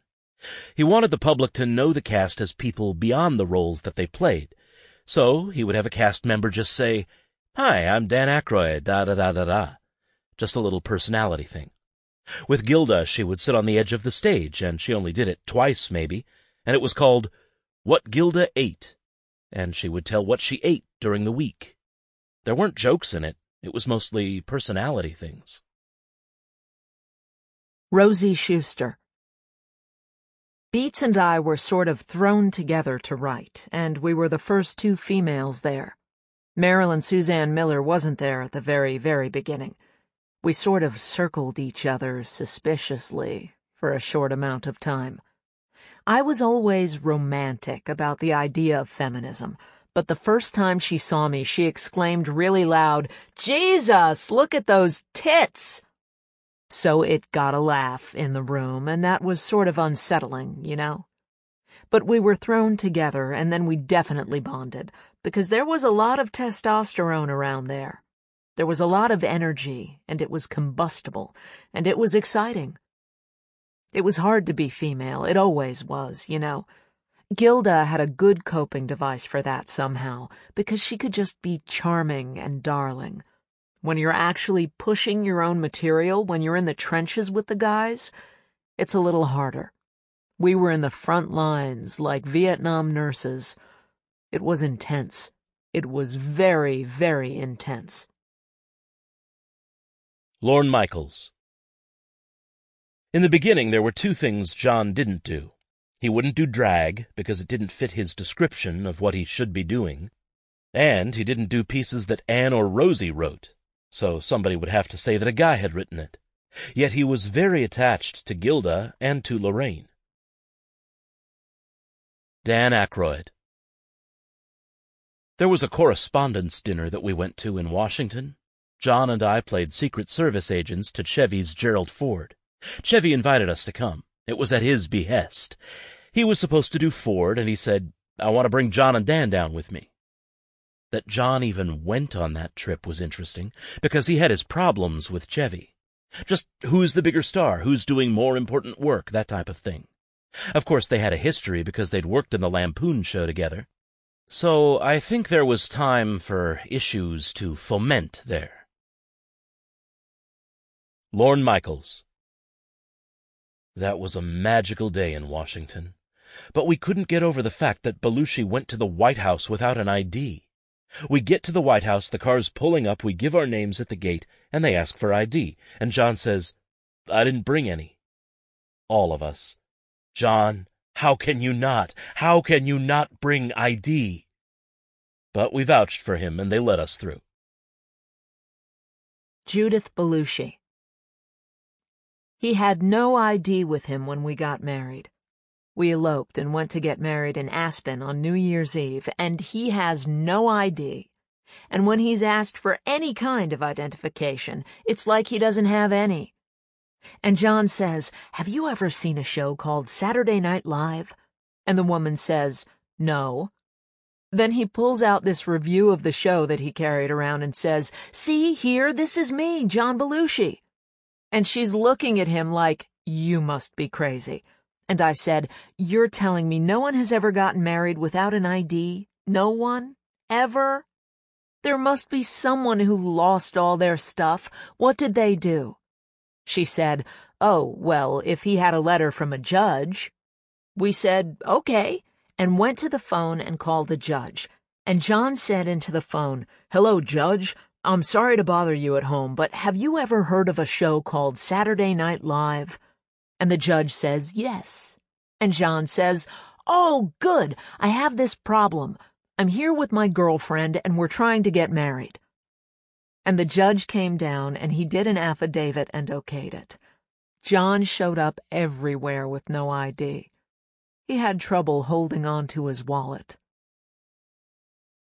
Al Franken.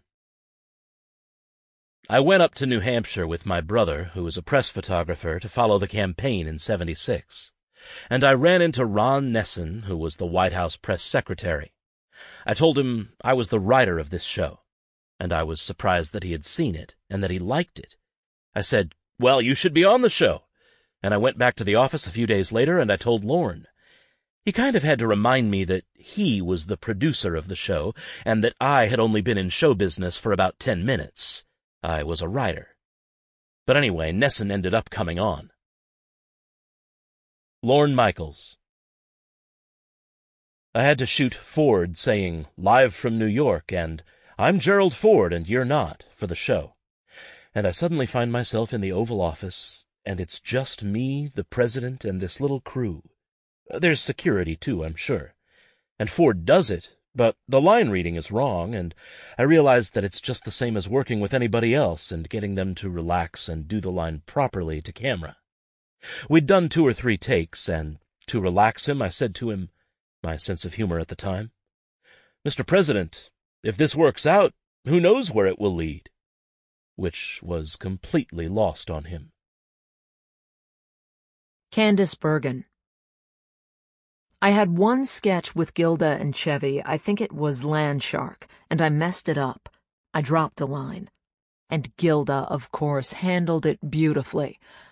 I just started laughing and threw the sketch to the wind. Maya Rudolph, future cast member. Obviously, in 1975, I was 4 years old, so who knows how much information I was retaining, but I know I was watching when Gilda was on, because I was doing Rosanna Dana impressions. I thought I looked like her, because we had the same hair when I was that age. I was probably 5 or 6. I don't think I could have stayed up late enough to watch the show, but I remember seeing it when my mom was alive. My mom was Minnie Ripperton. She died in '79. I remember crawling in bed with both my parents and seeing the Land Shark. I know my mom was around when I was watching that show. Somehow I was obsessed with it, and I loved Gilda. I always did. I think I related to her because she was a girl, and I thought she was so pretty, and I also just felt sort of connected to her. Alan Swibell. I was nuts about Gilda. I was crazy about her. I had first seen her in the Lampoon Show with Belushi. There was one sketch where she was dressed like Jackie Kennedy in Dallas, with the pillbox hat and everything, right? And every time there was what sounded like a gunshot in the sketch, she would start crawling backwards in the opposite direction. And just the way she did that, I swear to God, she didn't say anything. But I couldn't believe how much I was laughing. It made me nuts. And then the first day in Lorne's office, and it's God's honest truth, I was really intimidated by what was going on in this room. There was Danny O'Donoghue and Belushi and stuff like that, and in the corner of Lorne's office was this potted plant, and I hid behind it. I actually squatted down, because Lorne was now going around asking people their ideas, and I couldn't compete with this. So I'm there, and I'm hiding, when all of a sudden through the leaves I hear someone say, "Can you help me be a parakeet?" So I parted the leaves, and it was Gilda. I go, "What?" She said, "I have this idea where I get dressed up like a parakeet and I'm on a perch, but I need a writer to help me figure out what the parakeet should say. Can you help me?" I had no idea what she was talking about, but she was a human being calling me a writer, so I go, "Oh, yeah, I'm great at parakeet stuff." And she said, "Why are you behind there? You're scared, aren't you? Just look at this room. It's pretty intimidating, all this talent that's here. And so that's why you're here, because you're scared." I said, "Yeah." She said, "I am too. Can I come back?" And she came behind the plant with me. So now we're both behind this plant, and we get to talking, and all of a sudden she says, "Uh-oh, he's calling on you." This is about 5 minutes later. And I get tongue-tied, you know, one of those things. Lorne's going, "Alan, is Alan around here?" She says, "I'll take care of it." She gets up, goes around the plant to the front of the room, and she says, "Swibell's got this great idea where I play this parakeet and I sit on a perch." So she attributed her idea to me. And I went, "Wow."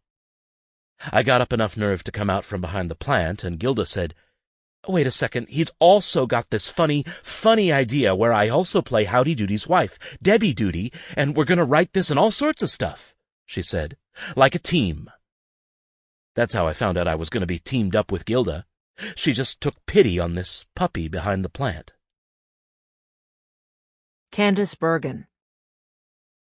Gilda was so great. She was such an angel, and so gifted, so sweet.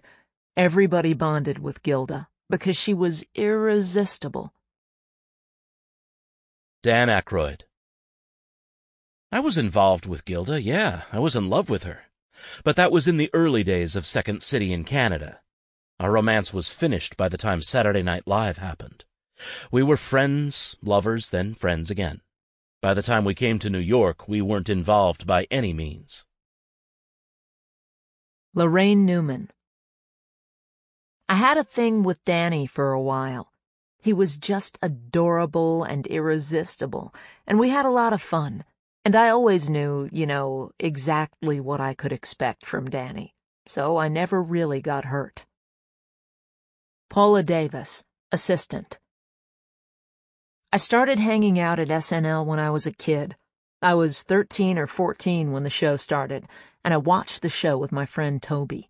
We just loved it, and we decided to sneak in, because I think at that point my mom was working in the building on game shows, so we were confident we could sneak our way around the SNL studios, which we did.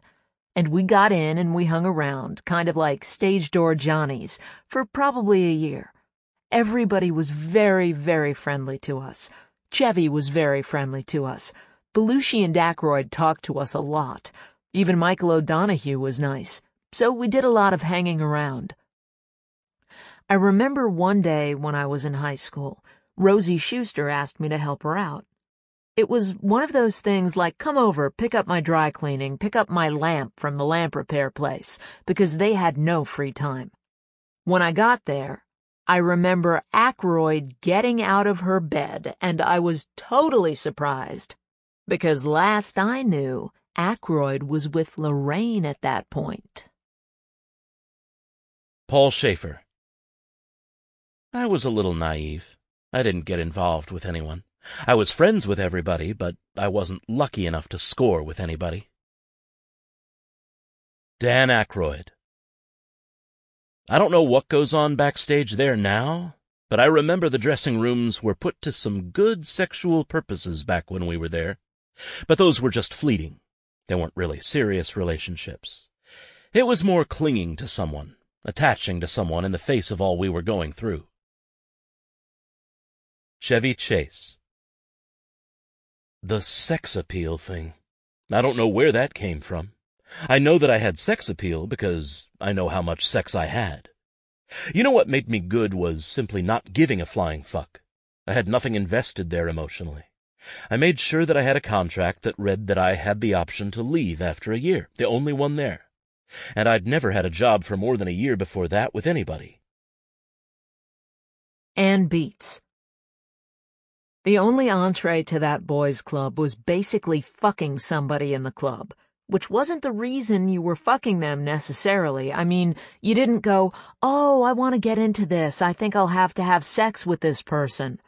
It was just that if you were drawn to funny people who were doing interesting things, then the only real way to get to do those things yourself was to make that connection.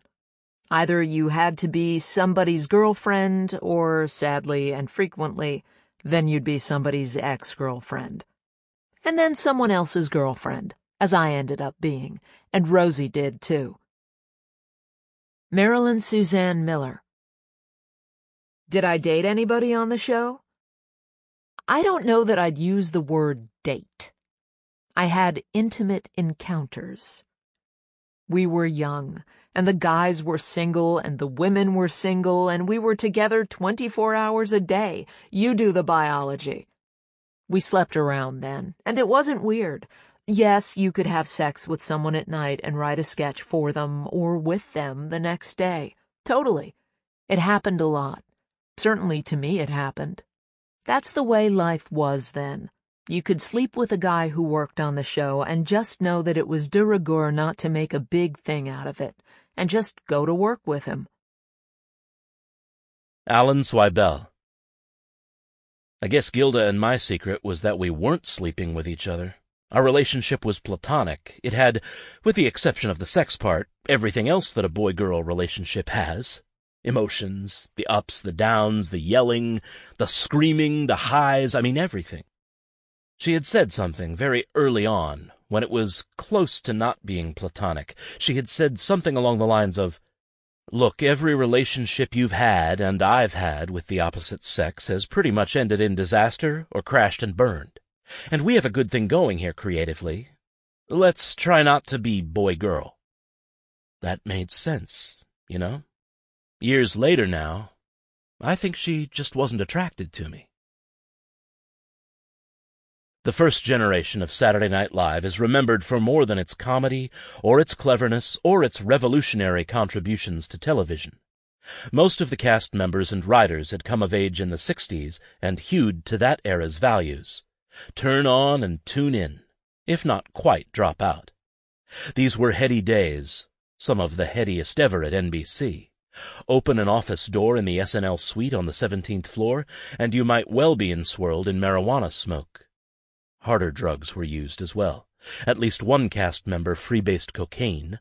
Others dropped acid. Right there in the Haute Deco halls of the RCA building. Chevy Chase. Fame is a huge thing that is in your life, and we know now that taking drugs is self-medicating. What are we medicating? Something that is hurting us. Usually it's a depression of some kind, or some sort of sadness, or something stressful, right? That's what we're self-medicating. Fame is extremely stressful. That's why so many people who become famous so fast self-medicate. And what is there to self-medicate with? $100 bill and, if it's 1975, some cocaine, or some pot or something. The point is that it all follows. It's as natural as a guy going home and having a drink at the end of a stressful day. But this kind of stress, this fame thing I was talking about, is huge. I was already 32. I had already been through many, many years of writing and working and being around this business. So in my own mind, I should have been able to not lose any perspective. And, of course, in retrospect, I had lost all perspective. I think if there is one perception that the public feels about people who become famous, it's that it is a great, wonderful, marvelous, magical thing. And that's true up to a point.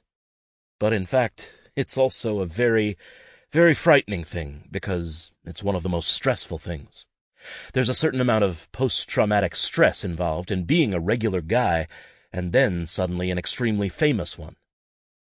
By and large, people who are performers are looking for some sort of immediate gratification to begin with, some validation of what their identity is, who they are, some acceptability. They're not novelists who are waiting after 10 years to see how they did. They want it right away. They're children, basically. And in all children there's this reservoir of self-doubt and guilt and sense of low self-esteem, I think. And so one lives with this kind of dualism, this disparity between the marvelous magic of becoming accepted by so many so fast, and at the same time a lingering sense that one doesn't deserve it, and sooner or later will be found out. Lorne used to say that Coke was God's way of telling you that you have too much money. He used to say, don't stay on one thing. If you're going to take anything, rotate them. This was a long time ago. Dick Ebersol. There were drugs, but I was not, nor have I ever been, a drug user. I'd been around them in college. I just made different choices. I fell in love with business. Lorne Michaels. The widow Belushi was quoted in a book about a time when she found Coke on John in the first season of the show, and she said, "Where did you get it?" And he told her that Chevy and I gave it to him. But he had been doing Coke for years. Chevy Chase. Everybody was supplying him, supposedly. No, I was supplying Lorne, who was supplying John. It was a middleman kind of thing. Craig Kellum.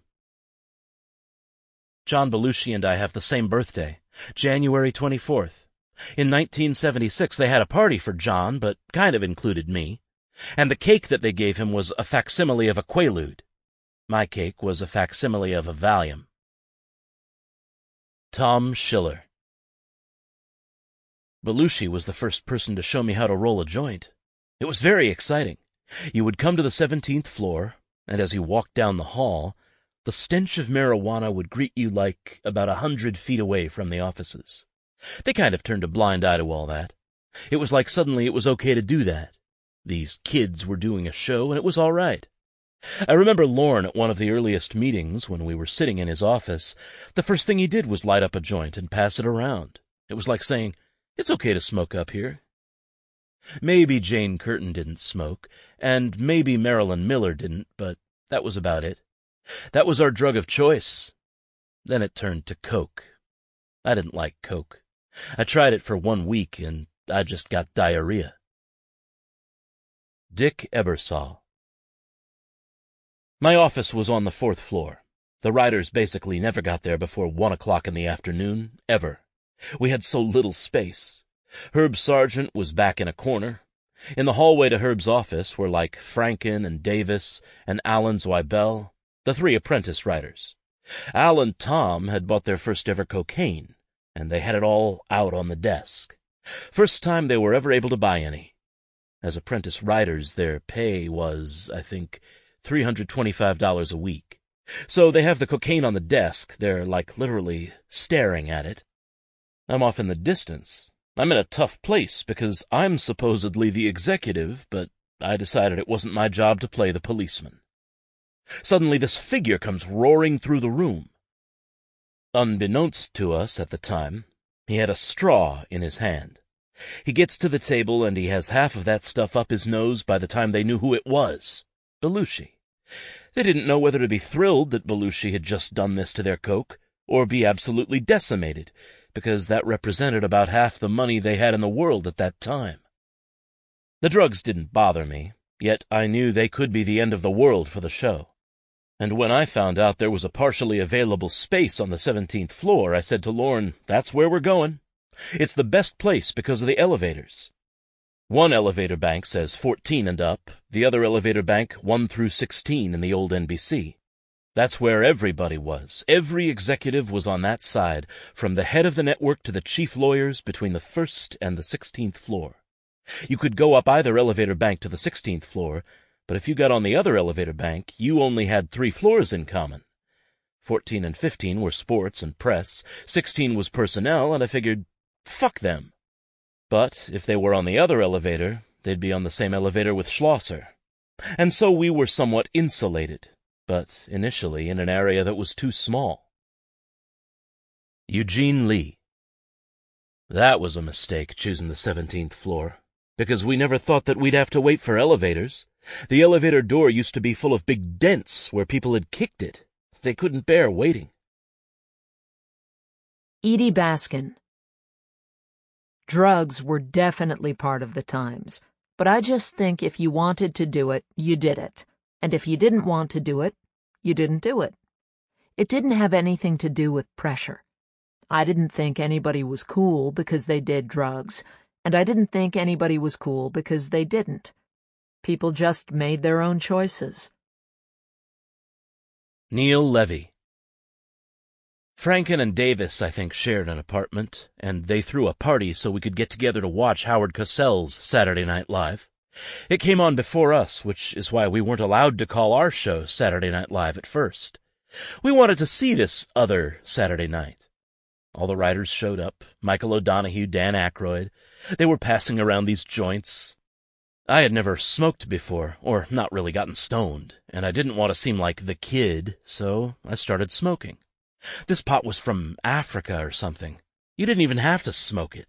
You just looked at the joint and you were unconscious. It kept coming around to me, and then I just got so incredibly paranoid. Never in my life had I been that bad before. I locked myself in their only bathroom, and I was terrified, and I kept praying to God that it would stop. Every once in a while someone would come to use the bathroom, and I'd flush the toilet and go, "I'll be out in a minute." And it just got worse and worse because people had to know I was in the bathroom and something was going wrong. Finally, Dan Aykroyd knocked on the door, and he said, "Neil, this is Dan. You probably smoked some of that weed, you're probably paranoid, and you probably think you're the only one. Let me tell you, my friend, you're not the only one. We're all paranoid. We're all stoned." And he tucked me out of the bathroom into the bedroom, and he started making me laugh. One of the things he did was he pulled his pants a little of the way down and pretended he was fixing the radiator as a radiator repairman. And later I remember he used that as a refrigerator repairman in a Nerds sketch. I think I saw it first. Marilyn Suzanne Miller.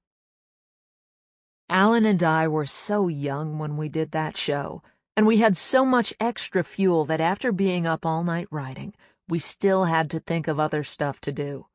So one night we went into Franken and Davis's office and took out all the furniture, all the desks, ripped the phones out of the wall, took the chairs, took the file cases, took everything in the middle of the night and shoved it into Herb Sargent's office where it couldn't be seen. And then all we did was take a piece of paper and leave it on the floor that said, See me, Lorne. This is like the first season when they were apprentice writers. Alan and I thought this was hilarious. Needless to say, Franken wasn't too happy. But we did stuff like this all the time. Garrett Morris. People suppose that if you're in a cast, that means you automatically go everywhere together 24 hours a day and you can tell what every other member is doing, and that in fact you think that's good. I've always been an asshole with any cast I've been with. I was gone as soon as I could be. The fact that I didn't hang out with the gang at Saturday Night Live is no reflection upon anybody but me. At that time, I was in my Carlos Castaneda thing, and so I was doing a whole lot of mysticism and stuff. I was a loner, and that actually cost me, because with Saturday Night Live, I learned that the social life is just as important as your own talent. Particularly with writers, they have to hear you talk and get to know you. I'm not saying anybody was racist, but there are stereotypical things people draw from action that is devoid of me sitting down, talking, and getting into people's minds about what they think, etc., etc.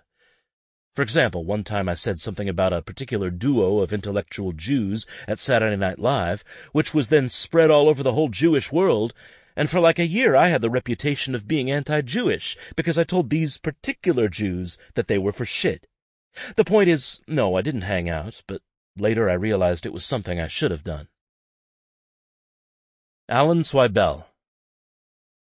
We loved television, quite frankly, and we had our own sensibility, and we were given the opportunity to do it. But I think it was because of the love for television that anyone who ordinarily didn't do television did this show.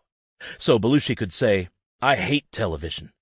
I think what that really meant was, I hate what they've done to television, or I hate what television is right now. I don't think that was anything against Newton Minow or the medium itself. The one rule that we had, if there was a rule, was if we make each other laugh, we'll put it on television, and hopefully other people will find it funny and tell their friends. So there was a purity about the intent. There was a nobility to me and Gilda taking a subway ride, saying something to make us laugh, and then we would go back to the office afterwards and write it up, and it's on television a day later. There was an immediacy to it. It was just like, this is the way the world works. Herbert Schlosser. The word of mouth was starting to get around. It was either in our November or December board of directors meeting at NBC. Boards of directors then, as now, had old guys with ties and gray hair. And we did get flack about the show. Bad taste and this and that. But one of the directors pulled me over and asked me if he could get tickets for one of his kids who was coming home from college. Craig Kellum. We were beginning to get some action out there in that first year, but people were not making a lot of money. Then some guy came along, I cannot remember his name, who was doing commercials for the United States military, and the Saturday Night Live gang were hired to appear in these commercials. And Lorne, being a kind of a born snob, wanted no part of dealing with these people, but it was a good way for everybody to earn money. So I became the guy who was the link to the commercial guy and did all the coordinating and producing, as it were. And we actually made a series of commercials for the military. I never saw them. I've never even heard about them since. But it's a fact. This guy spent thousands of dollars on this thing. Belushi did them because he wanted that money and fast. They all made money, including Lorne. But Lorne kept a very pronounced arm's length from the whole venture. Bernie Brillstein. I knew Belushi was going to be a hit when Paul McCartney called and offered me $6,000 for Belushi to perform his Joe Cocker impression at his birthday party. John was making $800 or $1,000 a show. $6,000 to sing like Joe Cocker? Oh my God, he was so happy. Not the money, just singing for McCartney. Oh my God. Lorne Michaels. I remember exactly how much money I made in 1975. I made $115,000, and it was more money than I'd ever imagined. I'd been offered the season before 4 Flip Wilson shows, 4 specials, for a little over $100,000, and I said I would do one. The experience wasn't a special one for me. It wasn't a show I was terribly proud of, but it did a 46 share, and what I remember learning from that was if you did a show you really cared about, it didn't matter if anybody watched it. But if you did a show that wasn't any good, it was much better if everyone saw it. If it was highly rated, you knew you'd be able to work again. Jean Doumanian, associate producer. I didn't start working for Saturday Night Live until the 11th show in 1975, because I had been working on the first show called Saturday Night Live with Howard Cosell on ABC. We were canceled after the 17th show, and Lorne called and asked if he could use the title of the show. Craig Kellum. That was a signature issue as far as Lorne was concerned. He wanted to call his show Saturday Night Live. It totally pissed him off that the title was taken by Howard Cosell. And when the other show went off the air and he got the title back, I kind of chuckled inside, thinking how Lorne had decided that he wanted that title and he was going to get that title. And you know what? He ended up with that title. That's Lorne Michaels to a T. Jean Doumanian. Lorne had one corner office. I had the other corner office. I liked Lorne a lot. We got along very well. But I was never intimidated by him.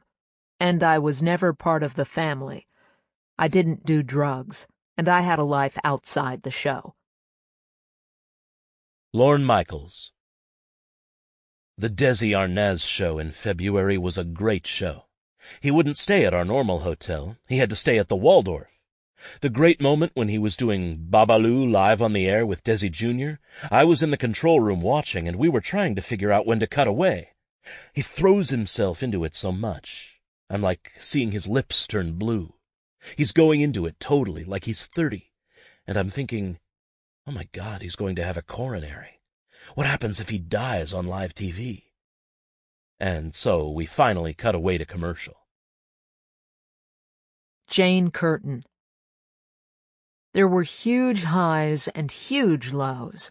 I think that because of the talent and because of the people's temperaments, you could have these incredible moments of sheer exhilaration and excitement, and then moments where you just feel like you're a pill, you're a tiny little piece of lint. You feel as though you don't deserve air. So the highs and lows were huge, but there was a middle ground, because the show had to go on. At 11:30, you had to put all of that stuff aside and hit the ground running and do what you were trained to do, and hopefully have a good time. More often than not, you did. Lily Tomlin. Lorraine was always good, and of course Gilda was a very adorable person. I don't know Chevy really well, but I've always liked Chevy. And Jane Curtin. I was never close to her, and I don't know that anyone was, but while the other girls were just kind of spinning around her, Jane was always just kind of centered, and ironically, she's the one that's had the biggest career. She was always very anchored. I was always impressed with Jane. The original, still most famous cast in the history of Saturday Night Live actually remained intact for only one season. Chevy Chase, the only performer who regularly identified himself by name on the show, and who was the player most featured in magazine and newspaper stories, even as possible successor to Johnny Carson as host of The Tonight Show, left at the end of the first season, returning in later years only for cameos and guest hostings. Because he had signed a contract with NBC as a writer and not a performer, and stipulated a 1-year term instead of 5, he was free to go.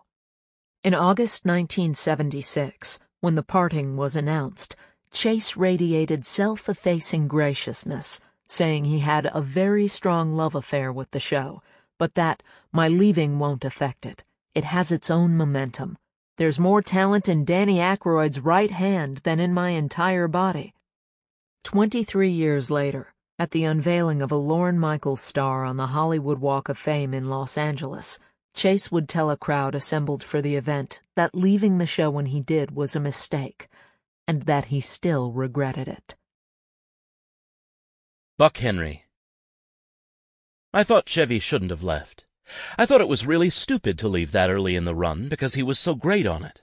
The show made him. He should have gone and done his movies later.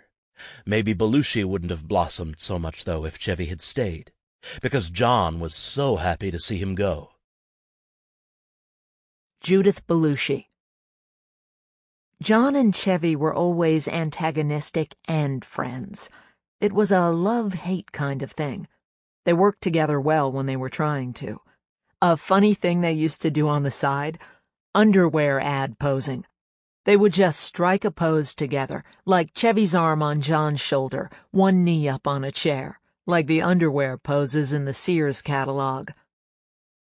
I'd say John had mixed feelings about Chevy leaving. The whole thing around Saturday Night Live was, if you were in the circle with Lorne, you could get a lot more of what you wanted. Chevy was part of that circle, and Paul Simon and whoever, I forget. And Chevy was getting a lot of airtime, and John felt he should get more, and that Chevy was sometimes cast for things that John thought he could do better. Alan Swibell. There had come a point in the first season where Chevy wasn't writing for the show as much as he was writing for Chevy, and that didn't help things. John Landis. The part of Otter in Animal House was originally written for Chevy Chase. Ned Tannen at Universal said to me, "Here's this script, Animal House. If you can get me Chevy Chase and John Belushi and a movie star, I'll make it." So Ivan Reitman was desperate to get Chevy. But I was adamantly opposed to casting him. I had nothing against Chevy, I just believed that he wouldn't feel honored, and that he was too old. So I had this wonderful, famous lunch that Ivan Reitman will remember differently, but where Ivan and Tom Mount desperately blow smoke up Chevy's ass, trying to convince him to take Animal House, even though he's been offered foul play as well. Chevy was smoking a huge cigar. This was the first time I ever met him. A good-looking guy, in good shape, and I was doing everything I could to sell it to him. And finally, I had a masterstroke. I said, "Chevy, if you take foul play, then you're like Cary Grant. You're opposite Goldie Hawn, a major sex star, you're like Cary Grant. But if you take Animal House, you're a top banana in an ensemble like SNL." And under the table, Ivan gave me, I think, the most vicious kick I've ever had. He was furious, but it worked. Chevy took the other movie. Chevy Chase. For me at the time, the question was, could I actually be in a movie with somebody who's talented, Goldie, and actually be in something I'd never done before and actually try to act? You know, what would that be like? It wasn't a question of could I do something that was marginally subversive for movies, when I'd already done 5 years of underground television on Channel 1 and had written for Mad Magazine, The National Lampoon, etc. Animal House is an ensemble piece any way you look at it. Dan Aykroyd. It's fair to say that John's mood, on a read-through day or whatever, was infectious to the point where he could dominate. Like if he was in a jovial mood, it became a jovial table reading. Or if he was down, it didn't. I think when you have great people that have charisma like that, that's probably a truism. Yeah, for sure, it was him and Chevy. Him and Chevy were the ones primarily that could make the room. Bring the room up or bring the room down. O'Donoghue to a certain extent, too. You know, the giant talents like that. Chevy Chase. Look, I would have stayed. There was this girl I wanted to marry who ended up throwing a candelabra at me. Lorne knew she was wrong for me, but I thought I was in love. I also felt after 1 year that we should all leave, that we should all take off at least 1 year and think this over, because otherwise it was going to become solipsistic. Jokes about ourselves, showcases for characters, as opposed to what it should be, which is a vehicle to take apart television, satirize it and rip it to pieces, show it for what it is. And we'd done that. We had a year to do it, we did it, there wasn't a hell of a lot more that you could do except start on something else. That was the way I felt then. But I'm still hurting.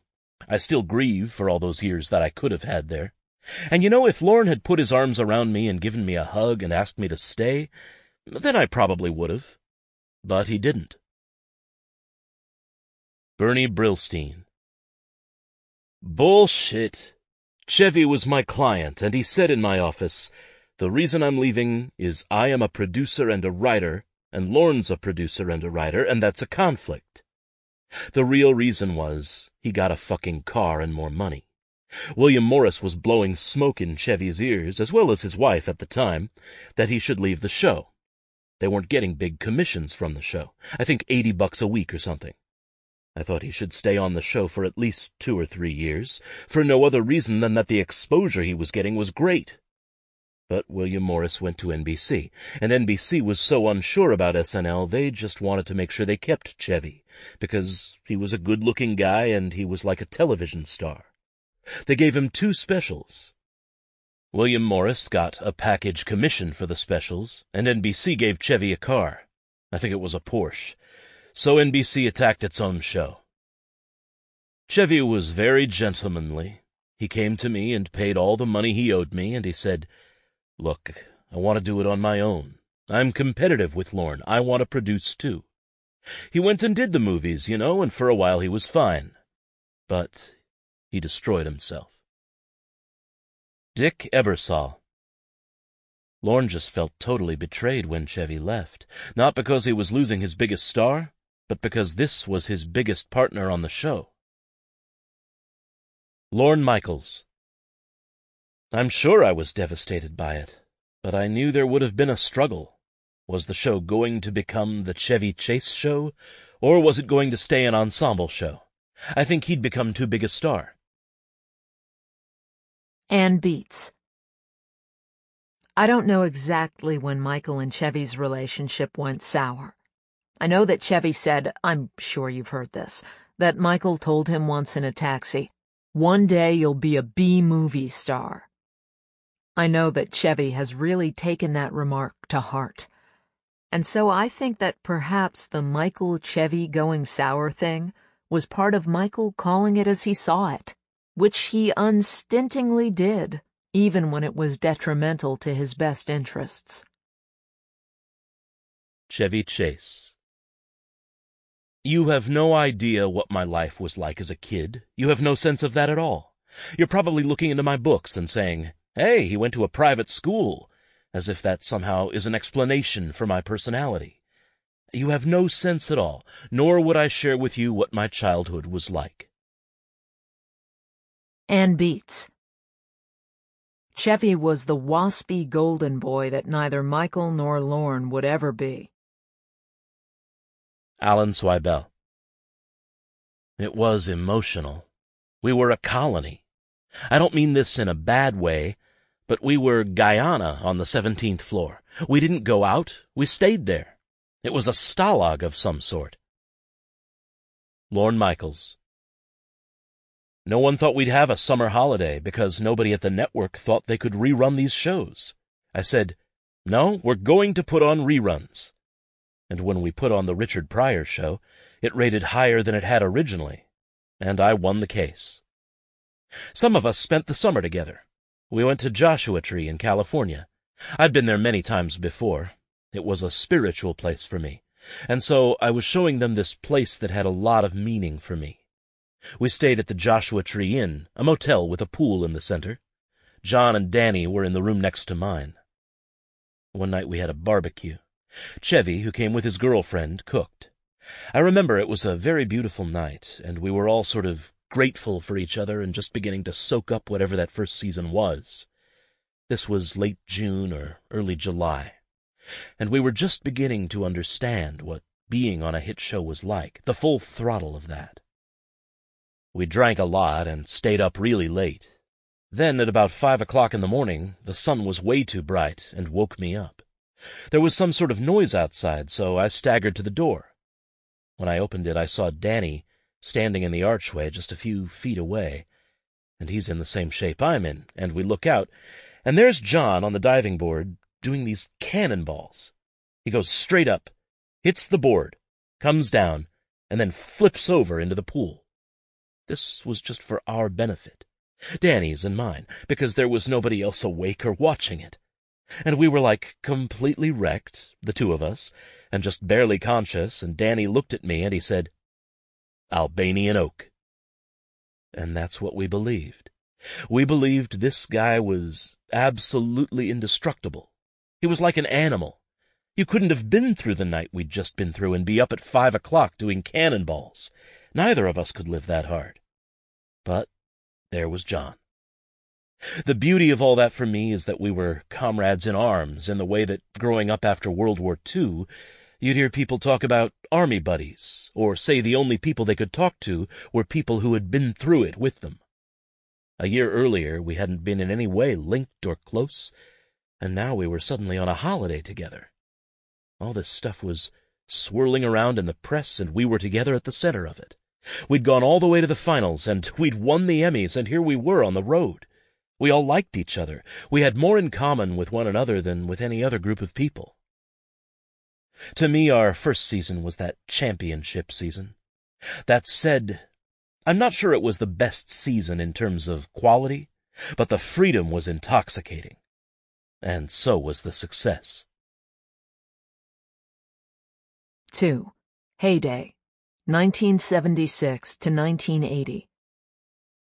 By the beginning of its second season, Saturday Night Live was the talk of television, a national sensation both hot and cool, and the first hit any network ever had at 11:30 on Saturday night.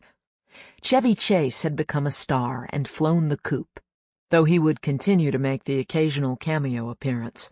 Some cast members and writers saw his leap into greener pastures as tantamount to treason, but it kept SNL from turning into the Chevy Chase Show and cleared the way for John Belushi, Dan Aykroyd, Gilda Radner, Lorraine Newman, Garrett Morris, and others, to become the kind of household name that Chevy had managed virtually overnight.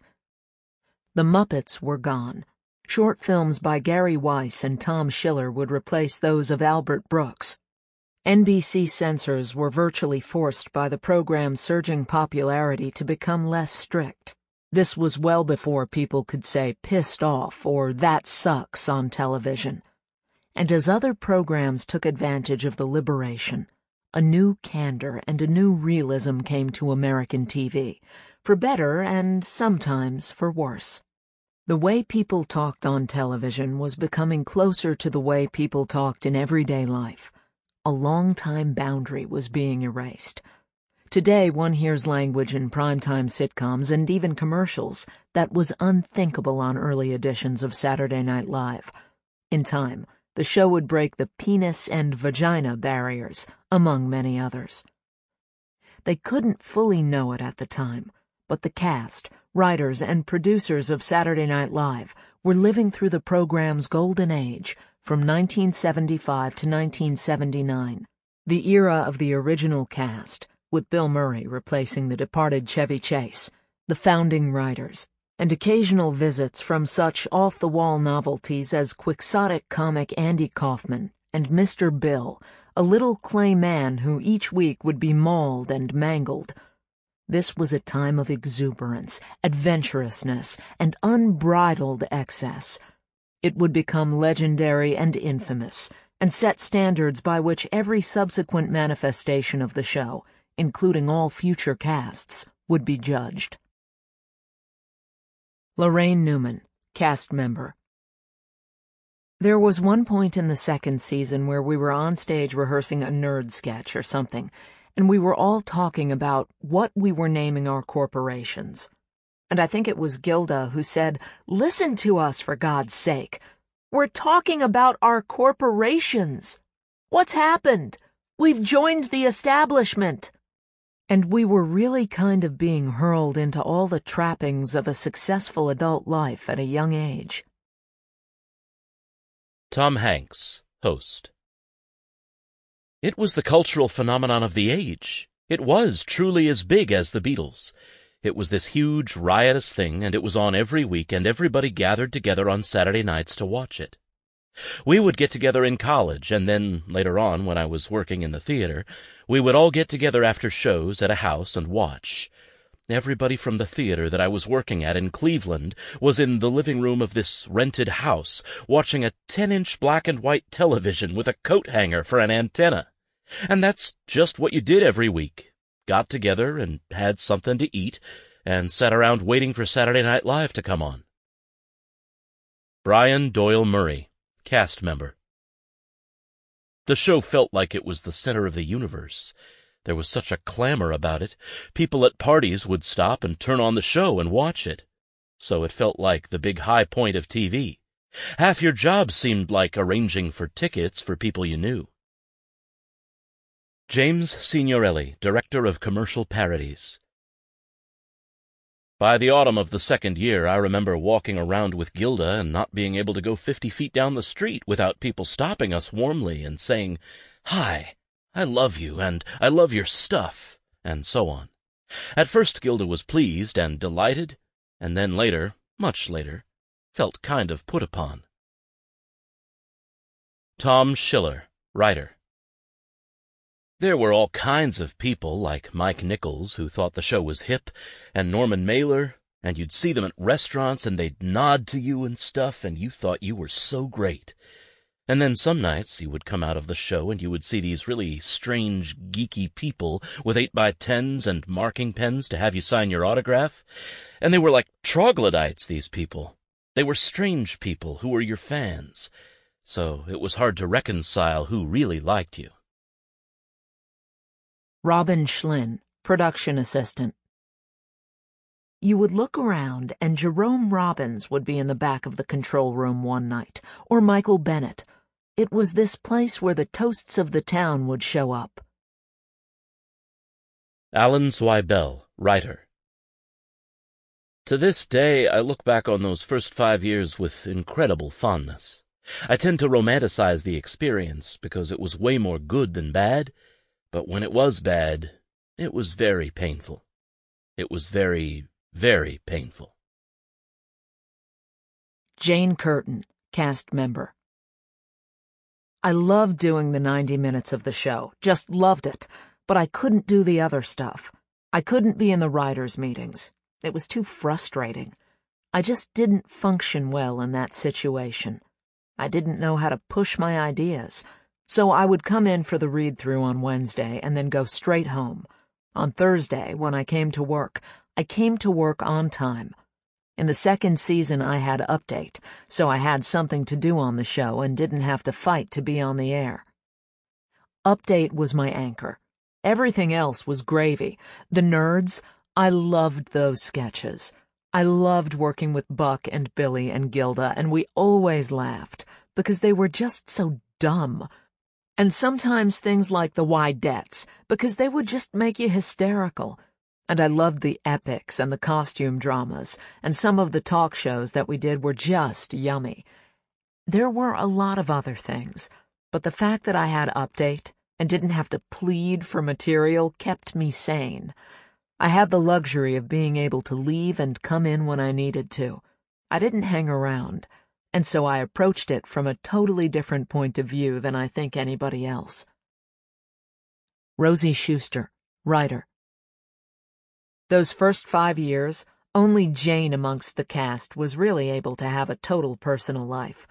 I think a few of the guys maybe could have someone back home. Of the girls, you lived and slept and breathed the show. You stayed there. I remember Danny and I, after sleeping over at the office, would walk each other like dogs around 30 Rock just to get a little fresh air. In those first years, it was just pure gonzo, total commitment. There was this phenomenon that was exploding, and we all threw ourselves into it 200%. The whole thing sort of marked the beginning of comics being thought of the way rock stars had been. The rock stars had that real pulsing energy and immediacy. And this particular show, because of its live New York danger vibe, gave you that same kind of raw immediacy. It was just raggedy ass a lot of times. Paul Simon, host. I don't think they necessarily changed for the worse with that metamorphosis into success. They became more confident. And they were still young, so that they hadn't burned out and weren't cynical yet. Maybe they had more offers and distraction. That might have been a negative, I don't know. But they weren't jaded. Bill Murray, cast member. I remember my very first show. I had a sketch that was a little tricky to do, a telephone sketch. They were making me up for the first time, and they were trying to make me look old, and, well, you don't feel really comfortable the first time they make you look old. I was 25 or 26, and they're trying to make you look like you're 75, and it plays a little on your confidence. There was like a committee of people going, maybe if you put some gray in his temples, and you're thinking, oh my God, we're going to be in trouble out here. But that's one that I sort of pulled together on the air. I read it well the first time in the read-through, but you're not thinking about what it looks like, and even in rehearsals, it's like you're still Bill, you know? My confidence sort of dropped, because I thought, this isn't really helping me. So I had to do it 2 times that day, the run-through and the dress rehearsal and that makeup. Then for the air, there was still that put some gray in his temples business. And at a certain point, about 40 seconds before I had to do it, I just said, that's enough, stop. And I just walked away, and it was just on me to make it work. So I made that one work. That was pretty successful. I did 3 shows, and they were on a look-see basis. I think they hired me for 3 shows, and I remember just walking out onto the street after the first show, and Lauren said, I guess you're going to be moving to New York. And it felt great, you know, it felt really good. And so I thought, this is great, I did it. But then I didn't get any sketches for weeks after that. That's when I became the second cop. Most of the rest of the year I played the second cop in sketches. That speech I did to the audience, the one where I said, I don't think I'm making it on the show. That was during my second cop period. I'd really been there a pretty long time, and they were sort of stuck with me. I was there, they'd sort of hired me, I was getting paid, but I was playing that second cop every week. You sort of have to break through, be noticed by the audience. They have to understand you a little bit, see a little bit of who you are. But as the second cop, you don't really get those opportunities. I'd actually had the idea to do something exactly like what it was, and that day when I went to work, Lorne said, you know, I think you should do a direct appeal. He had the same idea, too, so I did this thing. I wrote the thing, and it was kind of funny, and I wasn't too full of myself or anything. There was a couple tablespoons of humility in it. I got laughs in it. And I think the combination of the two broke some sort of ice, not just for me, but for people watching, and they thought, well, okay, he's going to be funny. He made us laugh with that sort of I'm dying here thing, which I've seen people do and die at. You know, I've seen people make that move before and fail. So the fact that I made that move and it was funny sort of took the pressure off. I felt pretty good about that. And it is sort of a funny watershed. It's a moment. Robert Klein, host. I had hosted during the first season, but the next time I was on the show wasn't until the 3rd season, in 77. And Lorne called me into the office that time and said, you know, a lot has changed since you hosted. The kids have become celebrities, stars, you know, and the host is just one of the gang now. I said I understood that fully. But the real difference was Belushi. He was a changed person. There was a lot of difficulty rehearsing with him. Jane Curtin. When John started making too much money and started doing too many drugs, the sweet John was gone, and the ambitious John took over. And that's what was difficult to deal with. His ambition was just overwhelming, as was his need to self-medicate. Steve Martin, host. Once, when it was very late after the show and everybody was in their limos and we were on like 72nd Street or something, Belushi got out of the car in the middle of the night and stood in the street screaming and directing traffic and being funny. And I thought, oh, there was something about it that was forced. I remember feeling like John felt he had to do this stuff. It was what he wanted to be. He also did things that were unforced, but at that moment he was trying to fulfill an image. Carrie Fisher, host. I was hanging around with Belushi, though Lord knows how I got to him. Everybody kind of knew each other. These were people who were abusers, people who liked to drink and use and stay up all night. Once you got into that little society, you were well in. Danny used to call John the black hole in space, because if anything got near him, it disappeared into it. And he was also America's guest, because he could literally go to anybody's apartment or house, and did, and say, "Hi, can I use your kitchen or your bathroom or your bedroom? Or your anything?" John was always kind of a little bit of an emergency happening, but a fun emergency. At that time, I don't think anyone had said to me yet, "If John keeps this up, he will die." That was like 2 years away. It wasn't that dark. Herb Sargent, writer. I happened to be the one who broke the news to Belushi that Elvis had died. He had wandered into my office, there were just the two of us, and I told him I'd just heard it on the news. And he just froze for 10 minutes. He didn't move. He couldn't talk. Nothing. John Landis, film director. I've seen this attributed to John Lennon, but I know Michael O'Donoghue said it because I was there when we heard Elvis died. My secretary came in and she said, "Elvis is dead." And Michael O'Donoghue said, "Good career move." Judith Belushi, writer. John apologized a lot. He knew when he was wrong, and I think that he always came back and made sure to do that. He had a childlike way of seeing things, which is what I think artists and comedians need. He'd see things fresh. He'd see the thing that everyone is looking at a little differently. Dan Aykroyd, cast member. John would watch tape on whoever he was impersonating. He was meticulous in the preparation in terms of wardrobe, hair, makeup. He was always concerned with doing an accurate impression. He was very well read in English and history and theater. He counted among his friends Lauren Bacall and Judge Jim Garrison, and he was a student of American politics. John just astounded me with his references to English literature, American literature, history, politics. He was so well versed in things that you would never expect.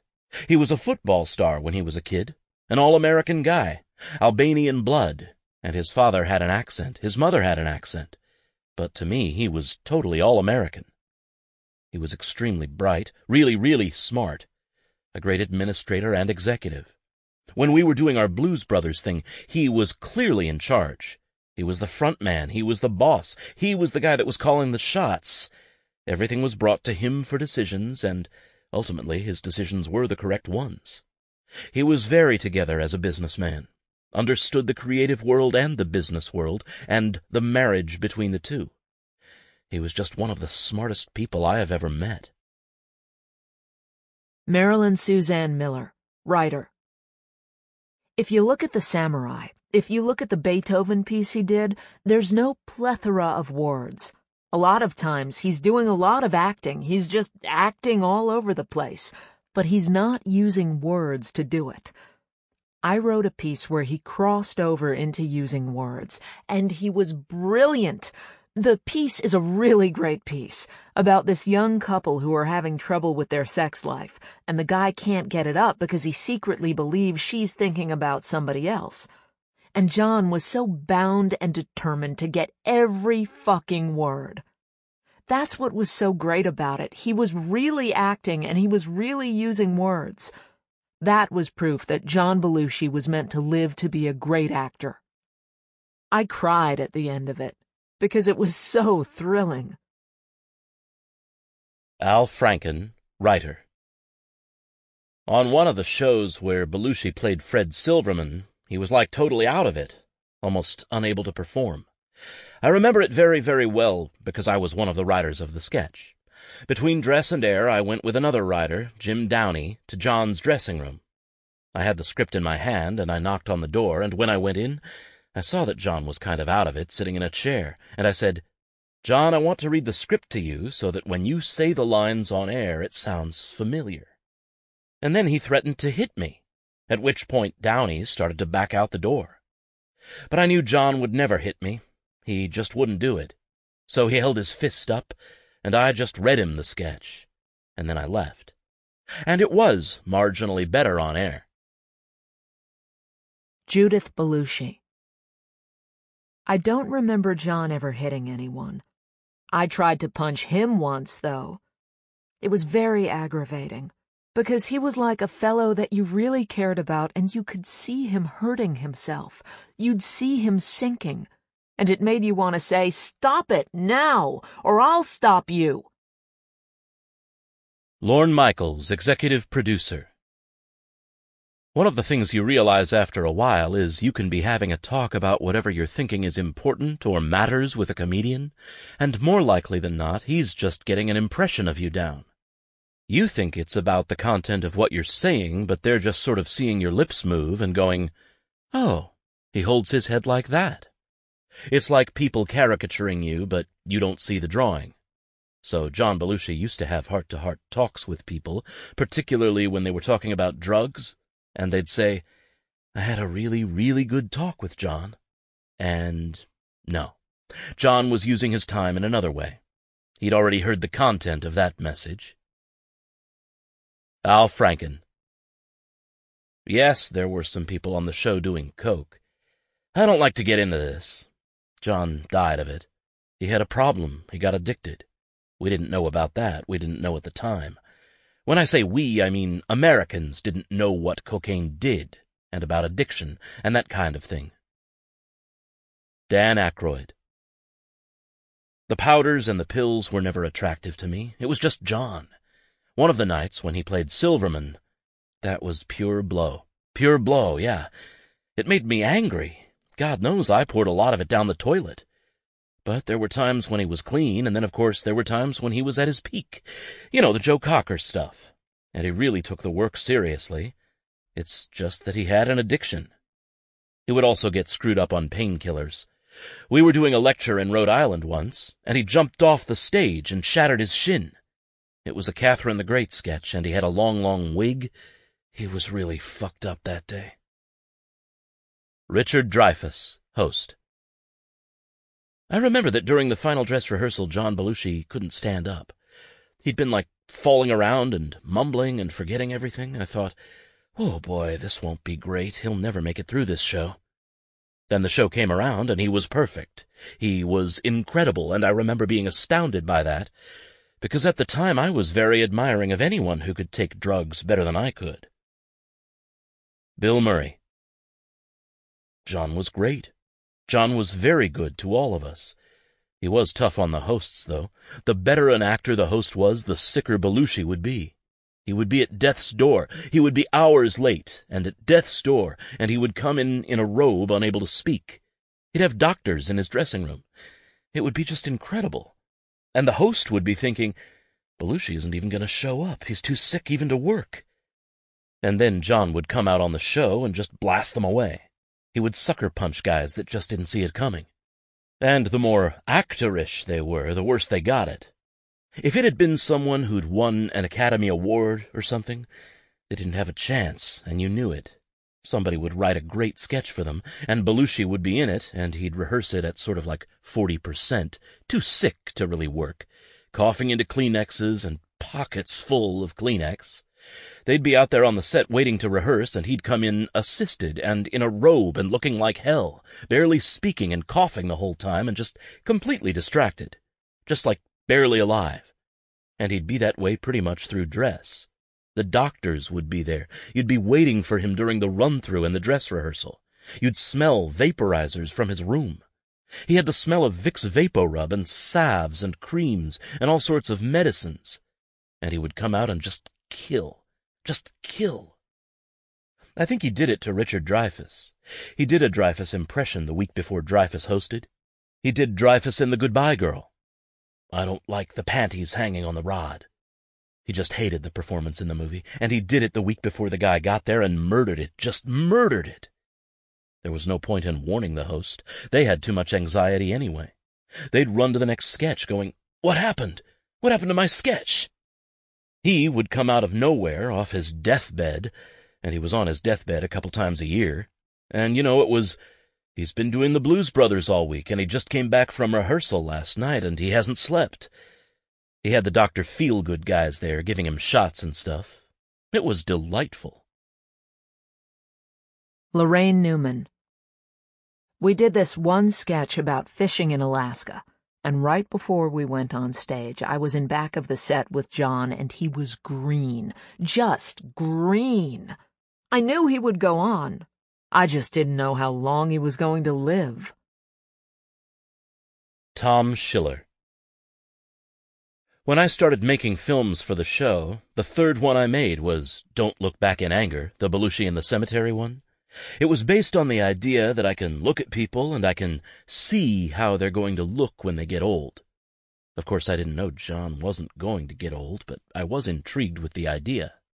When he shot it, he did every line perfectly and went to every spot perfectly without even blocking it beforehand. It was shot at some cemetery in Brooklyn. It was creepy. Robert Klein. In a sketch about giant lobsters attacking New York, I played the guy who said, "Oh, the humanity!" like the radio reporter from the Hindenburg fire. There was a very revealing line in there that was pretty awful when you think about it. "Oh, John Belushi is dead. We knew he'd die young, but not this young." Another time, in one sketch we were rehearsing, Belushi had the part of the father. Miscasting, but it was just a sketch. And he was just sort of shaking and quick-tempered and impatient, and finally we were almost going to hit each other, and Aykroyd breaks it up and calms everything down quickly and says, "Oh, I'll do the part." It was like a terrible flare-up, a very bad memory, and Aykroyd, ever the mensch, stepped in and settled everything.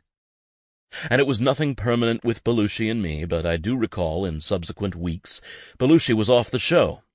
I call it getting docked, like at camp or something, where you're being punished. This is another of Lorne Michaels's talents that I'll have to give him, that he was able to juggle this stuff. Because there were drugs around. There were cocaine lines the length of a desk, you know, and most people could handle it. But a few people fell very badly through the cracks. Jane Curtin. Lorne and I stopped speaking. It was during the second year. He wouldn't answer my questions. I would say, "Why aren't you doing something about John? I found him going through my purse. He set your loft on fire. His behavior is reprehensible. He's not coming to rehearsals, or if he does come, he comes 3 hours late. Do something." And he didn't. He would just sort of throw his hands in the air. Lorne doesn't deal with issues. Lorne cannot confront an issue. So I thought, well, this is pointless. I'm not going to talk to him anymore.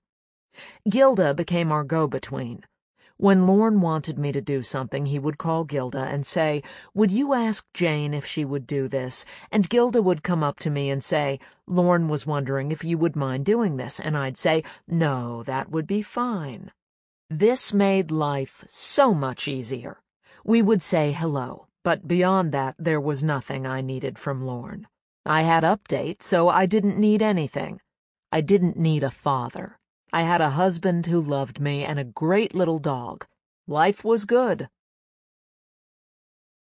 Kate Jackson, host.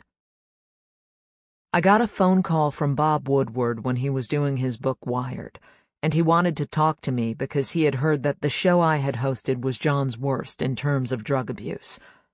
I didn't know that, because I never saw anybody do anything, so I didn't talk to Woodward.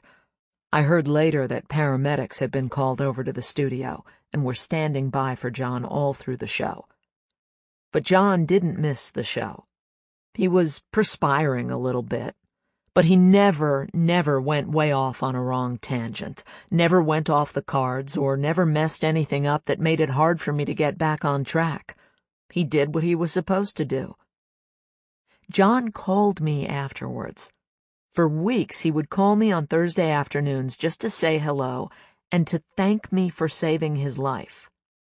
"Wow," he'd say, "Katie, man, you really saved my life. Wow, and thank you." And I frankly don't know what he was talking about. I didn't know why he was calling. He was just so sweet, you know. Danny had told me, John is a bad boy, but a good man.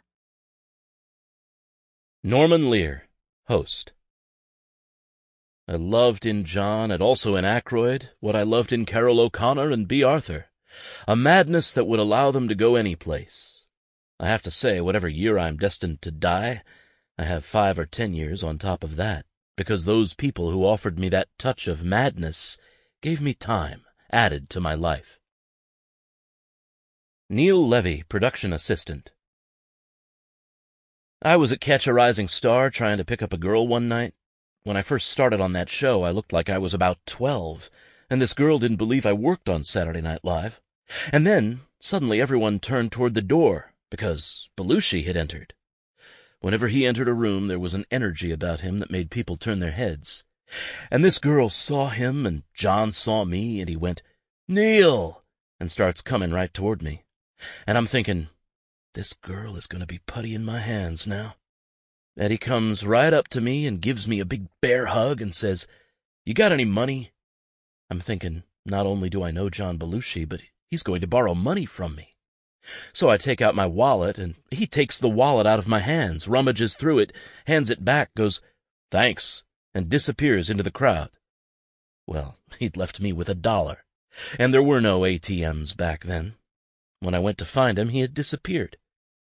If he did something like that, though, I remember more than one time him coming around later and saying, "Was I with you last night?" And you'd go, "Yeah," and he'd go, "I'm so sorry," and be really contrite. Then you'd hear him knocking on other people's doors and going in to apologize about things. Al Franken. There was not as much cocaine as you would think on the premises. Yeah, a number of people got in trouble, but cocaine was used mainly just to stay up. There was a very undisciplined way of writing the show, which was staying up all night on Tuesday. We didn't have the kind of hours that normal people have. And so there was a lot of waiting till Tuesday night and then going all night, and at 2 or 3 or 4 in the morning, doing some coke to stay up, as opposed to doing a whole bunch, and doing nitrous oxide and laughing at stuff. People used to ask me about this, and I'd always say, "No, there was no coke. It's impossible to do the kind of show we were doing and do drugs." And so that was just a funny lie that I liked to tell. Kind of the opposite was true, unfortunately. For some people it was impossible to do the show without the drugs. Comedians and comedy writers and people in show business in general aren't the most disciplined people, so the idea of putting the writing off until you had to and then staying up all night was an attractive one. And then having this drug that kept you awake in an enjoyable way was kind of tempting too. But I only did cocaine to stay awake to make sure nobody else did too much cocaine. That was the only reason I ever did it. Robin Schlinn.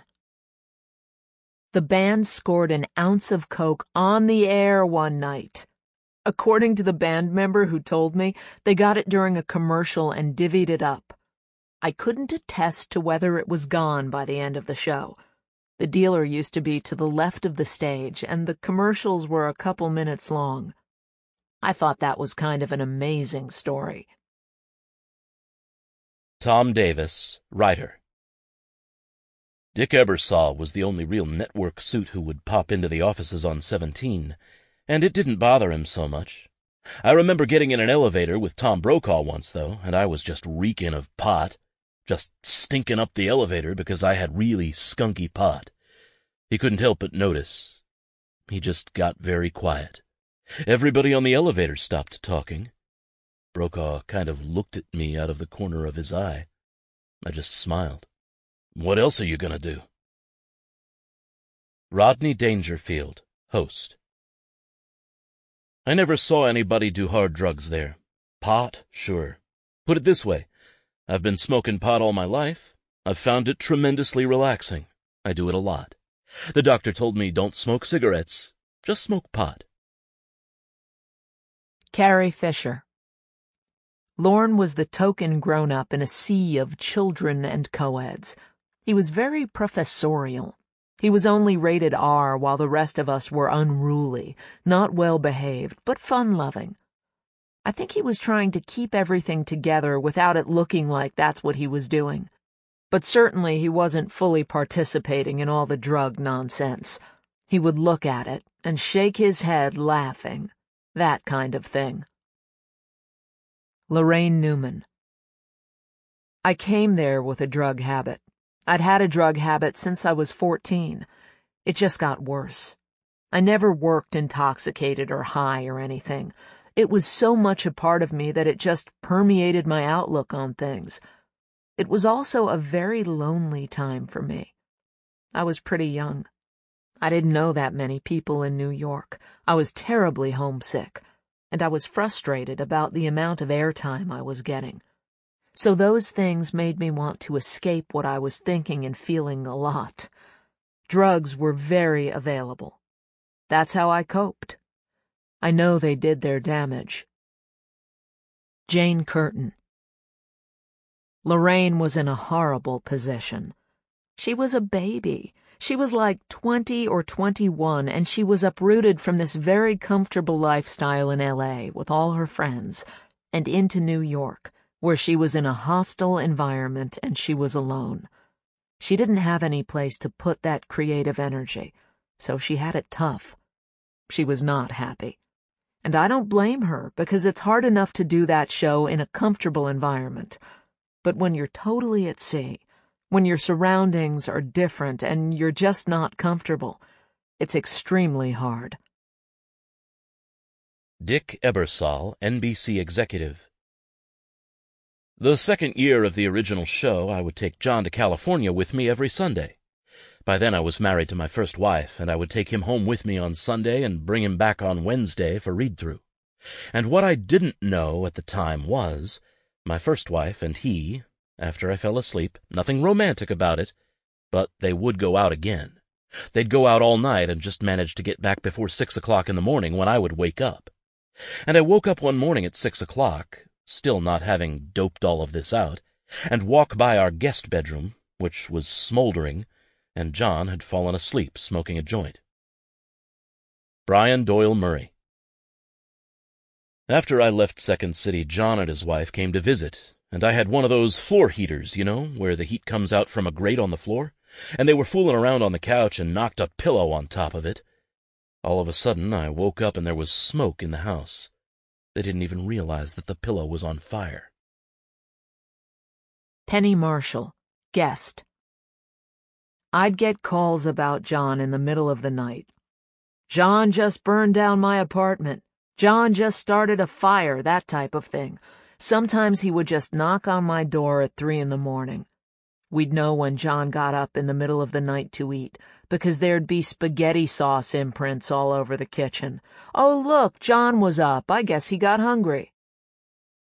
Judith Belushi. The second or third year of the show, we were walking downtown, and there was an empty bar for rent. We got the idea of renting it ourselves. At that time, we actually had a pretty good-sized place on Morton Street, but we didn't want to invite 50 people over. So we thought we'd use this bar as a place to hang out. After the show or other nights, we'd invite people over. We had instruments there, and we kept the bar stocked. For a while, it was pretty crazy. After the show, there was always a Saturday Night Live party. We'd usually go by that for a little while. The hosts would be there and all that. Then, afterward, we'd go to the bar. It was just a big party. The hosts sometimes came down to the bar, but more often musicians, writers, actors, friends, and sometimes even people we didn't know. Dan Aykroyd. We opened the first blues bar in '77, I think. So for a few years we had a great place to party after the show. It was pretty easy to get in. You just had to show up and knock on the door. We used to go to the after-party for the show, and then we'd take all the writers and our friends and the musical guests and the host of the show and invite them down for a party where you didn't have the public hanging around. Because usually at the after-parties they let the public come in at some point, and we just wanted the inner circle there, so we needed a bar where we could entertain. Robin Williams, host. Years and years and years ago, before I even did the show, I'd come to the studio those nights when they were shooting, and then after they'd go down to the blues bar, way back when. Dan brought me down there the first time. I said, "What is this?" He said, "Just step inside. Don't be afraid, Robin. Just step inside. You'll see there's amazing people, wonderful music. Just step inside." It was like you'd walk in and it was funky. Funky is a good word. The old sense of, was that a rat? Maybe. The rat's going, "Hey, shut up." The crowd was a really mixed bag, A lot of the performers, musicians, Michael O'Donoghue, always good for an unusual laugh, and Dan bartending and kind of being maitre d'. A really wild, mixed group of people. Brian Doyle Murray. There would always be a party, usually at some shishi restaurant. There was a velvet rope, and it was supposedly, the event. Actually, it was usually pretty grim. But Lorne would hold court at a table, usually with whoever the guest host was, and people would hang out in their own little cliques. There would be some talk, about who the good-looking girls were and things like that. But then people would bail out of there and go down to the blues bar, and there'd usually be a band, and Danny and John would be performing, and it was a lot looser atmosphere. Bill Murray. I was one of those blues bar people. Stayed until the sun came up. You had to blow off a lot of steam. You had an amazing performance high that lasted because it had built to this explosive point at an odd hour of a normal person's day, between 11:30 and 1 a.m. You couldn't really just say goodnight and go home and go to sleep. You were up for hours. You had all this energy and this uplift, and you had to sort of work it off. So you could go to the blues bar, where you could dance and you could drink and you could be funny and could meet a lot of people and really carry on. It was necessary to have a place to go. You couldn't just go to an ordinary place because there were a lot of people who would crash into it. You had a very weird energy. It was just a completely different energy after you did that thing. You weren't fit for normal people. You had to go someplace where you could let yourself down gradually. So that was great that they provided this place where you could go and you'd be safe. At any point, if there was someone that was bothering you, every person that was already in was a bouncer, and you'd just say, "You've got to go." And it was kind of funny because they would think they'd just walk away from you like, "No, that's all right, man, I won't bother you anymore." No, you're not going to bother anybody else either. And it was a shocking moment when someone would get in and start working it and then get evicted by anybody. The women would just go, "He's out. Danny, Billy, this guy? Out." And out he'd go. I know famous people got tossed out, too. Famous people in their own area came, and when they obviously were just sucking blood, they were just evicted. We had no time for that. We were really just trying to get down to a safe level so you could sleep, because you couldn't really sleep until 6 in the morning no matter what you did. Lorraine Newman. When I saw Train Spotting, they had a sign, "The filthiest toilet in Scotland." Well, the toilet at the blues bar was the filthiest toilet anywhere. It was so vile. Nothing short of Turkish torture with a hole in the ground. And the walls had water damage and were peeling and stank unbelievably. The floor was always wet, completely wet, wadded up tissue on the floor. And yet it was a fun hang. A windowless hole with lots of cool music people and the stink band, named because they stank too. It would be John and Danny, plus people like David Bowie and Keith Richards and James Taylor. And then they had the backup group, the Natural Queens, one of which was my best friend, Lynn Scott, who was married to Tom Scott, who was in the Blues Brothers band. You'd go in, it was dark. You'd come out, it was dawn. Nothing more depressing than that. If there was sex on the premises, I never saw it. And I shudder to think if it took place in the bathroom. That person couldn't be alive today. It really looked like it had been maybe a bar from the Titanic that had been exhumed after several hundred years of submersion and just hastily dropped onto a sidewalk. It was practically rotting, which is probably how they got it, because the rent was reasonable, and at the time none of us had that much money. We were still getting probably maximum $2,000 a show. I think our 4th season we all got $4,000 a show. We started the first year at $750. Rosie Schuster. I was hanging with Aykroyd at that point in time, so it was kind of amazing watching the whole scene, the blues bar and everything, take off. It was kind of like boys' fantasies of the blues, and then heavy saturation of the blues, and then Having played out all these different fantasies in TV sketches, suddenly there was this manifestation, and they really inhabited these characters. And you could see that whole thing start to unfold in the blues bar. Some of those parties were pretty intense and wonderful, and just great music and dancing. I remember that really fondly, just watching those characters explode. And it was the end of the week, and, well, you were psyched. It was like you were buzzing. You'd get turbocharged from the intense effort of it, and then there's like adrenaline burnout later. I remember sleeping at the blues bar, as the light broke. Also, probably there were other substances involved besides alcohol, and the party just spilled over. People really had a lot of energy they needed to shake off. Dan Aykroyd.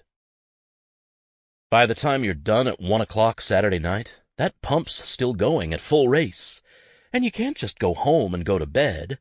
So we needed a place to party, and frequently I remember rolling down the Armour at the blues bar and closing the building at 11 o'clock Sunday morning, when it was at its height, and saying good morning to the cops and firemen. Penny Marshall. The blues bar was a zoo, but it was fun. It was people getting famous at the same time, which is always very scary. We held on to each other desperately because we trusted each other.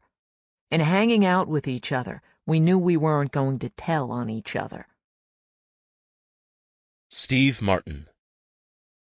The first time I did the show, there was a fire in the studio. We had to go out to some other studio to do it.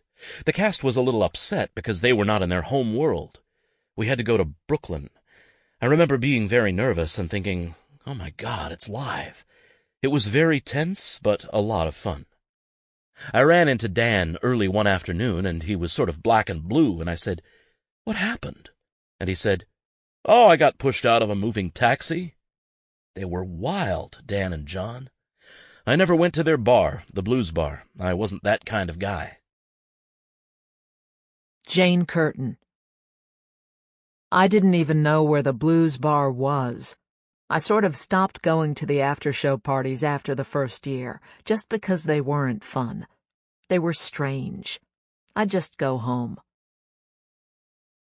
John Landis. I went up to the SNL offices. John was giving me a tour when a very sexy girl walks by. Tight jeans and a t-shirt, no bra, curly hair. Oh my God, who is that? And John says, "That's Rosie Schuster. That's Lorne's wife and Danny's girlfriend." Which is true. It was wild. Rosie's the one who coined the best line about Aykroyd. Danny had studied in a seminary to be a Jesuit priest the same time he was doing second-story jobs in and around Ontario. Rosie's the one who said, Danny's epiphany would be to commit a crime and arrest himself. Howard Shore, music director. When the band did warm-ups for the show, some members of the cast wanted to get involved. I knew Danny from Toronto, so I let him do a few things. Then Danny wanted to bring John into it, and I said okay, and I did a couple of things with Danny and John. I used to introduce them as those brothers in blues, the Blues Brothers. I think John looked to us as more serious musicians, something he wanted to be. Dan Aykroyd. When Carrie Fisher did the show, we used the Blues Brothers to warm up the audience, but we had played a couple of times prior to that. We played with Willie Nelson as our backup band, and Mickey Raphael on harp, and Willie Hall, and then the Uniforms at the Lone Star. And then we had Duke Robillard and Roomful of Blues playing behind us as well. We wanted Duke to be our backup man, but he was with Roomful of Blues, and I think he felt that Belushi would dominate, so he kind of backed off that gig. And we ended up recruiting through Tom Malone, the horn player in the SNL band. We ended up getting Steve Cropper and Donald Dunn, and Lou Marini and Alan Rubin, and Matt Murphy. Matt Murphy we found in a bar on Columbus Avenue, and we heard him play. He was playing with James Cotton, and we said, "We want this guy in the band." And then Cropper and Dunn, they had to be convinced, because they weren't sure that we could acquit ourselves to the music. But they saw the respect, the reverence we had, and that we wanted to do a Memphis-Chicago fusion band, which ultimately the Blues Brothers turned out to be, doing Chicago electrified blues and Memphis Stax R&B, and that was our set. They came on, and we did the first appearances with Carrie Fisher and then with Steve Martin. John Landis. Lorne was hysterical that Chevy was making a movie, and he refused to give me Danny for the part of D-Day in Animal House. He refused. He wouldn't release Danny, and he told him, "You have to be here and write or I'm going to fire you." He threatened Danny, and it was ugly. And by the way, that's what happened on the Blues Brothers later, which is he wouldn't release Paul Schaefer, who was a member of the band, who was the star who put the band together. As the stakes got higher, the atmosphere at SNL grew more fractious. Actors fought for airtime and for the attention of writers. After Chevy Chase's ascent, and then Belushi's, appearances on the show came to be looked upon by many performers as auditions for movie careers, as if the show itself were no longer the object all sublime. Many of those who were there for those first 5 gold standard years look back not in regret but in rueful resignation, or a kind of pained joy. Some had required chemical stimulation merely to maintain the show's mind-bending schedule, working through the night, especially Wednesday and Thursday nights, and virtually living in the building. Taking a cue from Dan Aykroyd and his office bunk beds, Ann Beatts famously demanded that the network install a hospital bed in her office during a contract negotiation, and got her wish. They and their cohorts were not just the staff of a TV show. They were still a commune, a subculture, and most of all, a family. Sadly, the family was splitting asunder. That became evident when the prodigal prankster Chevy Chase returned to host a show. His stint as host set a new ratings record for SNL, but behind the scenes he was not warmly embraced. Jane Curtin. My husband and I had tickets to the ballet, and I had on my best clothes, and Lorne called about 10 minutes before we were leaving to go uptown and said, "I need to talk to you. Can you come up to 30 Rock?" I said, "We have tickets to the ballet." And he said, "It will only take a minute." So I went up there, and Chevy proceeded to say that he thought he should be doing Update that week. And I said okay, and then he went through this whole thing about how his fans wanted to see him. I said okay. And Lorne was backing him up, and I'm going, okay. They were expecting a fight, and I honestly didn't care because it was just 1 week and I wanted to leave. I wanted to go to the ballet. But they had to make their point. So we were late. The two of them were on this feeding frenzy in the sense that Chevy was expecting something that he wasn't getting from me. And he became more intent on selling his point of view, and then Lorne would jump in. And you have pieces of your arm bitten off, and then you leave. But it heals. It grows back. Chevy Chase, cast member. It was difficult the first year I went back to host, because I went back feeling that I was still part of the family there, and at the same time feeling, probably, in retrospect, full of myself because I had become pretty famous. And I think that I had never really realized how envious John had become of me, or had been while I was on the show. In fact, it was Lorne who verified that for me later on, that John had been pretty upset that I had become the star and not him, even though I told John many times that it was because I said my name every week, because others couldn't pronounce his or spell it, and it would happen for him, that these things were more luck than talent or ability, and that, of course, he should have been the star. And that he could become one, albeit dead later on. But what the hell, who knew? I wish he were around today. So that first time I came back, 2 things were at work. One was my feeling that if I were to come back, the audiences would really want to see me do a fall, and they'd want to see me do Weekend Update. That was somewhat egocentric of me, because Jane had been doing it all year. It was not thoughtful in that sense, I think, in retrospect again. But in any case, John had also, as I later found out, been spreading some pretty apocryphal stories about me out of his jealousy and anger or whatever to Billy Murray, who was protective of Jane and also, generally speaking, a feisty fellow. And I'm sure Billy wanted to take me down, So Billy and I got into a kind of a preliminary fist fight that never really came to fruition, but came close, and it happened just before I went on the air. It was not very good timing. That was painful for me. In a sense, John caused that fight with Billy, but we both ended up hitting John by mistake. Billy was out of line. I'd been out of line to some degree, certainly in Billy's mind, initiated by the things that Lorne later told me about. So Billy came after me and tried to throw me off a little bit just before I was going on the air. Ultimately, Billy's still Billy and I'm still me, but it didn't faze me for the show. I was sure upset, but I noticed John when I was going into Billy's dressing room, and John was like the Cheshire Cat, sitting there like mission accomplished. I felt at the time I was a lot tougher kid than maybe Billy or anybody might have thought. I had grown up on the edge of East Harlem. I had been in a lot of fistfights, and I didn't feel like anybody could take me, Billy Murray or anybody else for that matter. And so, as intimidating as he can be, at the time I just let it pass. I was angry and I just let it go, thinking, big deal, this happened, but I've got a show to do. Others might have withered.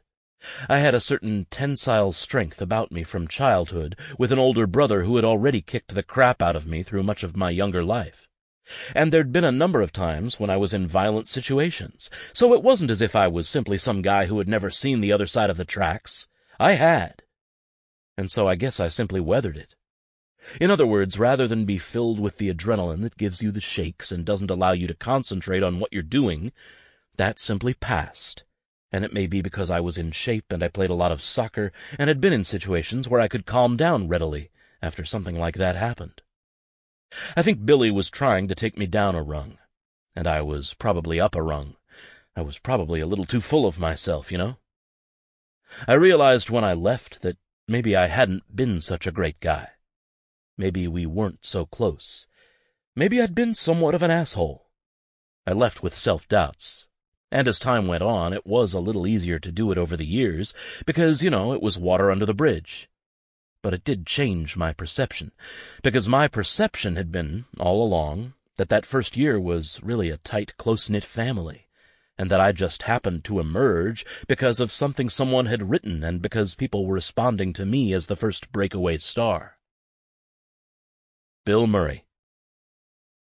I got in a fight with Chevy the night he came back to host. That was because I was the new guy, and it was sort of like it was my job to do that. It would have been too petty for someone else to do it. It's almost like I was goaded into that. I think everybody was hoping for it. I did sense that. I think they resented Chevy for leaving, for one thing. They resented him for taking a big piece of the success and leaving and making his own career go. Everybody else was from the improvisational world where you didn't make it about you. You were an ensemble. You were a company. So when he left, there was resentment about that. It was a shock. At the same time, Chevy was the big potato in the stew. He got the most sketches, he had the most influence, he got the most publicity, all of those things. So they didn't miss that part of it. But there was still a hangover feeling that he shouldn't have left until everybody had that. You make sure everybody else is there, and then you do it. It did leave a big vacuum because he was really heavy in those shows. And so you had a whole year where the writers ended up writing, like writers do. They write for the guys who can get it done, who can get it on the air. And Chevy's sketches got on the air because he was the man, The other actors had to start over from scratch and teach the writers how to write it for them. They were new people who had to be written for, but they weren't new people. They'd been there all year. They just hadn't gotten on. So the show had to sort of start up again from the beginning without him. I remember just sort of a general animosity that they felt, and he did come back as a star. When you become famous, you've got like a year or two where you act like a real asshole. You can't help yourself. It happens to everybody. You've got like 2 years to pull it together, or it's permanent. John Landis. I've only been to SNL 3 times, and one time I was there, Chevy and Billy were having a huge screaming fight in the hallway, and Michael O'Donoghue and Tom Davis were holding them back, and John and Danny jumped in because Chevy and Billy were really going to come to blows. I mean, it was a huge argument. And the thing I remember about Bill Murray, I don't know Bill Murray, but he's screaming, foaming at the mouth, "Fucking Chevy!" And in anger he says, "Medium talent." And I thought, Oh, boy, that's funny. In anger, he says, medium talent. That really impressed me. I went, so, Bill Murray. Wow, who is that guy? Lorraine Newman. It seems like there was a tension between Chevy and Billy all along during the week. I don't know why. I don't know if Chevy provoked it or not, but it culminated with Billy saying to Chevy, "Why don't you fuck your wife once in a while?" And I don't even remember who threw the first punch, Billy or Chevy, but it was ugly. I'd never seen guys fighting like that, let alone people I knew. And I don't know how he did it, but Chevy went out and did the monologue a few minutes later. Watching him from the floor, he seemed shattered. Lorne Michaels. Billy Joel, the musical guest, was out there singing his heart out while all this was going on backstage. Alan Zweibel. There had come a point in the first season where Chevy wasn't writing for the show as much as he was writing for Chevy, and that didn't help things. I can't put it in the degree of who was despised more or whatever. I know that when he left the show and he did the specials, there were some interviews with him where he was talking about the future of Saturday Night Live, the show that he had just left. And I seem to remember him being quoted as saying things like, "I've used that show for everything I can. That show has no future other than to get weirder as opposed to smarter." As if the first year we'd just shot our wad. Those were the kinds of things that were coming back to us. And so those of us who were still in the coal mines, shoveling 7 days a week, had to ask, "Why are you doing this? We worked really hard with you and for you." That made no sense. I remember Chevy coming back after one of his specials and talking about it or raving about it, proud of something he just did. And I remember Al Franken saying something like, "That's good, Chevy, but we do one of those every week." So there were some ill feelings, I think. In those first 5 years, Saturday Night Live not only had its best cast ever, but also the best and ballsiest collection of writers. The sketch form was older than television itself, but the way they approached it, bent it, and shaped it was their own, and it resulted in sketches that are remembered vividly to this day by the first generation of SNL viewers, such recurring classics as the Coneheads, the swinging immigrant Czech brothers, romantic nerds Lisa and Todd, the Greek diner where all one could order was "cheeseburger, cheeseburger," and such beloved or notorious sketches as Danny Aykroyd's hemorrhaging Julia Child, his virtuoso performance as the immortal Bass-O-Matic Pitchman, the violent and controversial Stunt Baby, Buck Henry as pedophilic babysitter Uncle Roy, and the hilariously businesslike comportment of Aykroyd as Fred Garvin, male prostitute. Steve Martin. When you're young, you have way fewer taboo topics, and then as you go through life, and you have experiences with people getting cancer and dying and all the things you would have made fun of, then you don't make fun of them anymore. So rebelliousness really is the province of young people, that kind of iconoclasm. Dan Aykroyd. Michael O'Donoghue was one of the really great writers on the show, and he really taught me how to write for television. He taught me to have the confidence. He taught me to go with the concept, to embrace the absurdity. He taught me structure. He was meticulous in the way he laid out structure bits. He taught me the discipline of writing for television. Lily Tomlin, host. I enjoyed hosting. At least I think I did. I do remember that after the show got to be such a big hit, I hosted it again. By that time, I just remember everybody, not everybody, but people like Michael O'Donoghue, was a little bit manic. The dress rehearsal did not go well. And Michael was so eccentric, and he must have been so angry with me. He was like putting the evil eye on me or something. And it was so kind of ludicrous that I burst out laughing. It was so important to them at that point, because they were creating that show and getting it off the ground and everything, so that was their identity. And I can understand their intensity, their wanting it to be this or that or great or whatever, and being put out with someone. I think I was forgiven. Carrie Fisher.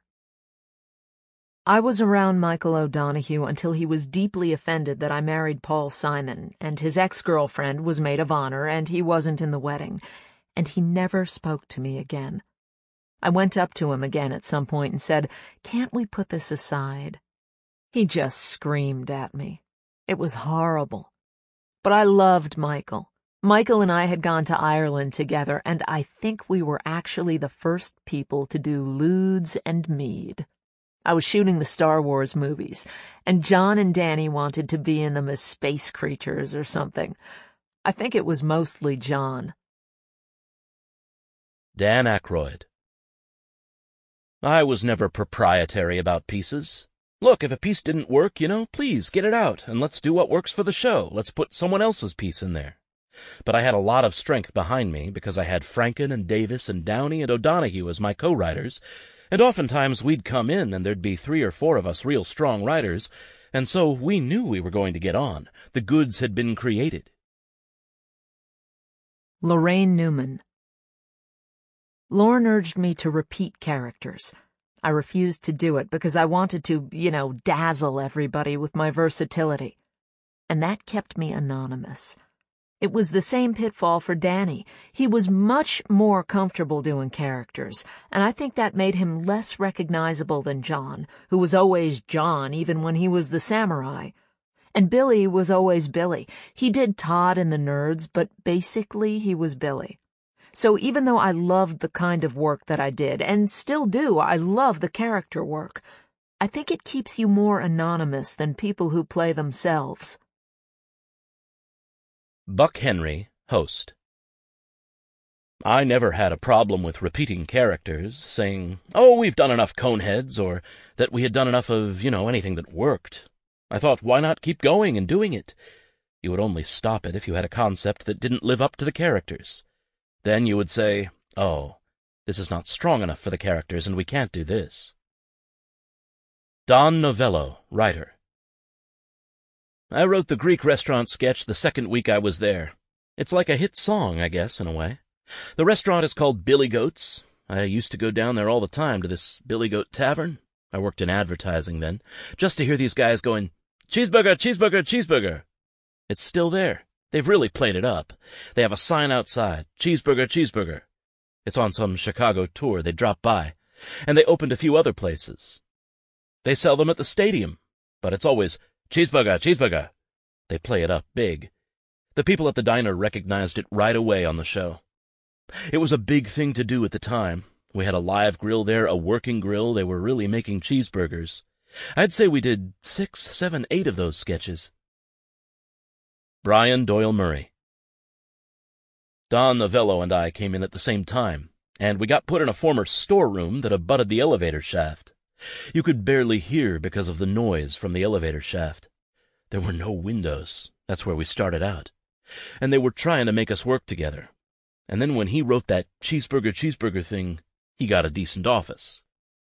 The next year I got a decent office, after I did a series of, Knights of Columbus meetings, which introduced the character of Garrett Morris's Chico Escuela. Garrett Morris, cast member. Chico was my favorite, but I also really liked, "I'm going to get me a shotgun and kill all the whiteys I see." Now that was when we were improvising. Lorne actually said, "Look, I want to do a thing called the Death Row Follies. You be a prisoner, you be so-and-so, you be so-and-so, go away and come back with something." That's what we did. See, I liked it when they did it like that, even though I was desperately learning the technique that these guys were masters at. John and Gilda particularly. I'm the kind of guy, throw me out there, I don't give a shit. I knew I could always react to your ass. A lot of stuff on Saturday Night Live was really my kind of stuff, because I like to do stuff that's really new and exploratory.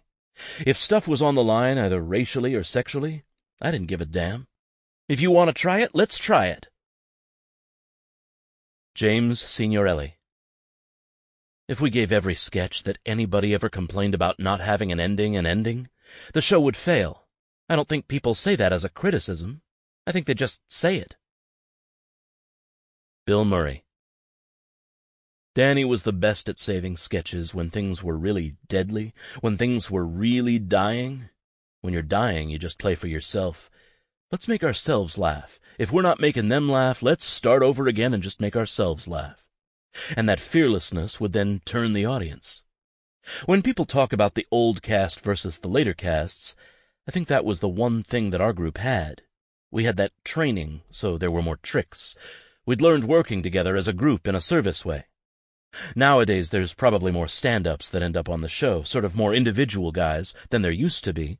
And they're individually good, but they maybe don't have that particular skill or training or as much experience in that area. I think the old cast made bad sketches work, or made sketches that were incomplete work. You were always in process, you were always in play. You weren't trying to get the laugh on that line. You were always seeing like a bigger movement of the whole sketch and the other characters in it, and you were watching them and trying to make them look good. That was another thing we learned, that you make the other person look good and then you don't have to worry about how you come off. Make the other people look good and you'll be fine. Sometimes there'd be sketches that would be incomplete and the writers may have never found how to make it work, and maybe we didn't even figure out the literary resolution of the sketch precisely.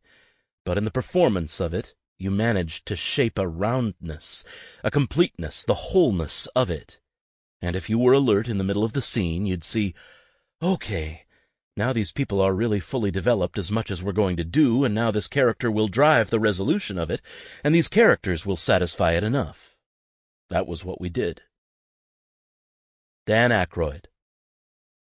If you look at Carol Burnett, or your Show of Shows with Sid Caesar, they rely on something to take you out of it, so that whenever you have a great ending, you've got a great piece. We struggled with the endings, yeah, and they were probably the hardest part of the sketch. I think the ending to a movie is hard, the ending to a television show, the ending to anything is tough. You kind of want to wrap everything up with a bow and button it all up and hark back to what you've done before and end on a high note or a great joke, and that's not always possible. James Signorelli. Nobody really understood what Lorne's contribution was, which was integral to the whole thing, not only in selecting the people, but in creating an atmosphere where people could endure the pressure, and where the pressure was in fact a good thing. A cumulative pressure with a release. And that rhythm, that kind of, I don't know what to compare it to, but that rhythm is what kept the show going, because everybody could start, rush, peak, and crash, and then start again. Dan Aykroyd. Fred Garvin, Male Prostitute, was developed in the lab. That started with me doing guys I'd seen up in Canada, the local tire salesman, whatever, and then when I was living with Rosie, I used to do that at home with her, As part of our love life, that character would emerge, and she said, we have to do this, so we wrote it up. It started in the bedroom, come here, little lady. I do that with my wife today and still get a laugh. No sex, but a laugh. Paul Schaefer, musician. I wrote a piece with Marilyn Miller about Shirley Temple being named an ambassador, and the idea of the sketch was Shirley Temple bringing the leaders of two warring nations together by going into an old-fashioned Shirley Temple song. And that worked, and Marilyn went to Lorne and said, Paul should have a position on the show as a guy who writes this kind of material. Lorne agreed and put me on. But the credit was a problem because the traditional credit is special musical material. This worried us because it sounded, as we said then, to Carol Burnett.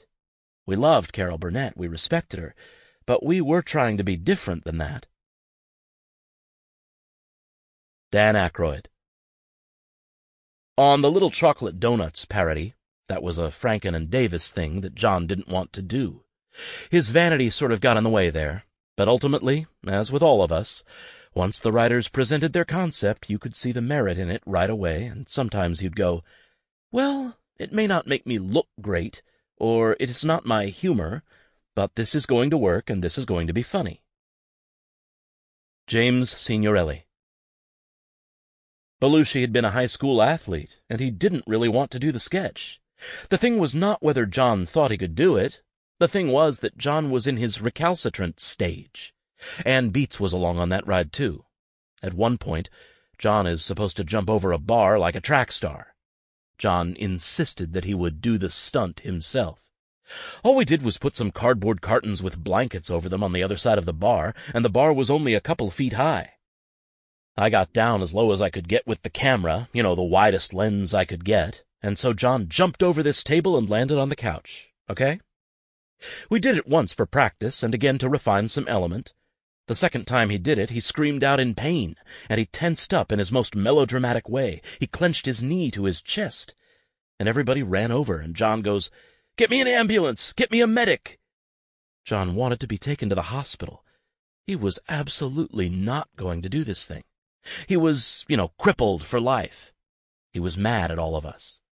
And Anne went in and smoothed that over with him and got him to go back and finish. John, at that point, was just, feeling his oats. At the end of the spot, he's at the breakfast table. John comes on the set wearing a green crewneck lamb's wool sweater, and he's supposed to look like Bruce Jenner, right? And a shirt with a button-down collar. He insisted that was how he should look. And there's a huge moth hole in the front of the sweater and a white shirt underneath. So I made him wear it backwards. If you look at it again, you'll see he's wearing the sweater backwards. And of course he wanted to smoke a cigarette, but he couldn't for the life of him figure out how to smoke and take a bite of the donut at the same time.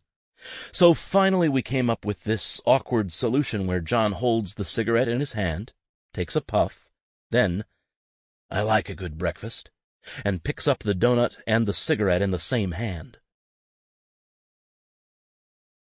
Al Franken. Julia Child came from Tom Davis, having seen her cut herself on the Today Show. I had written the sketch for Walter Matthau, but it didn't get picked the week he hosted. So I had to convince Aykroyd to do it. We tried it once, but we didn't have the hose working properly the first week, so we held it until we got control of the blood spurting. And it's really a consummate Danny performance. I mean, it's live TV, and just the timing of the spurts, it's beautiful. I was so admiring of that performance. It was in the right hands. Walter Matthau wouldn't have been able to handle the technical aspect nearly as well. Danny and I had a good relationship, and I always felt that if I cared about something enough, he would do it. You can only call those in so many times. You've got to be sure about something in order to say, do it. Or you've got to be thinking at least it's worth trying, worth the risk. That's when you feel good. When you make somebody do Julia Child and it turns out the way it did, then you've got some credibility for the next time you want to make him do something. It's always a tug and pull of how much direction you can give somebody, how much they trust you, how much they don't, how much they trust their own instincts, the mood they're in. It depends on the cast member. You have to know each cast member to get the best work that you can out of them. Steve Martin. I think Lorne was reluctant to have me on. I was never reluctant. I wanted to be on the show from the first moment I saw it. But it was one of those timing curves where, when the first show hit the air, I was not, popular enough to really host it. Then there was a synchronicity in my rise to stand-up and records, and we sort of hit at the same moment. In a strange way, I was new and old-fashioned at the same time, and maybe the irony of my performance hadn't reached Lorne yet. I really don't know. Lorne's been one of my oldest friends and oldest supporters, so whatever you feel about somebody at first really doesn't matter. I found that, in performers, and sometimes movies, and especially art, that it takes a while to come to something that's new. And a lot of times, when the resistance finally turns to acceptance, it makes you a greater supporter of it or them. Jean Demanian, Associate Producer. Nobody wanted to put Steve Martin on the show. I'd seen him on The Tonight Show several times, and I kept trying to get them to let Steve do the show because I thought he was so funny. But, the writers also wanted to be on the show. They said, he's our same age. If he could do the show, we could do the show. I remember somebody falling out, and I remember running into Lorne and saying, "Lorne, give this guy a chance. He's really, really good." Lorne was reluctant to have him on, but when he finally did, Steve's manager sent me a dozen roses. I was just so thrilled. Dan Aykroyd. The Czech brothers were, I guess, a combination, a grafting of characters. Steve had this character, the Continental guy, and I had the Czech expatriate, the swinging Czech who was trying to talk like an American, trying to be an American, trying to have the inflection in the accent, the clothes. and so we took his Continental guy and my Czech guy and we fused them into the Czech brothers. That's essentially what happened there. Marilyn Suzanne Miller. I did something kind of different from other people. I started writing these things which they called in those days Marilyn pieces, which were pieces about either men and women or dramatic pieces, the most notable one of which I did with Belushi and Sissy Spacek, for which I won the Emmy. The pieces were like dramatic, and they came from the tradition of those Richard Pryor Lily Tomlin sketches that weren't about the jokes, but were about the character builds, and were often kind of bittersweet. One day Danny came to me and said, "Okay, you know those guys that come over and paw you and they used to be an engineer in Poland and now they drive a Camaro?" And I said, "Yes." So he and Steve Martin kind of talked like them and left. And then I wrote the sketch, including that patois they use. "I will put my hands on your big American breasts." Steve Martin. At that point I was doing I'm a Wild and Crazy Guy, and I said, that's the only act I have, Wild and Crazy Guy. So I did my thing that I was doing on stage. Danny's was actually the more authentic character. And it was funny because when we rehearsed it during the week, it seemed so funny to us, so funny. And we went on with it, and it seemed to go fine. It wasn't anything special. But we decided to do it again. And for some reason, when we did it the second time, the audience was prepped. It stuck in their heads or something, and they were right there cheering and laughing and going overboard. Between the first time we did it and the second time we did it, something gelled or happened. The crazy walk was something that was supposed to indicate coolness. Bill Murray. The original Nick the Lounge Singer sketch was one that I walked into the read-through. They'd read all the sketches for the week, and I said, "Oh, I have one more." I had never written really anything, and I was just dying on the vine because, like I said, as the new guy I was pretty much the second cop through the door every week, the second FBI guy, whatever. Danny was always kind enough to write me in as the second something. No one else even bothered. That was my lifestyle. Then, I don't know, something happened, and somebody gave me this shower soap thing in the shape of a microphone, and I took off with it and wrote this sketch. But basically it wasn't even written. It was half-written.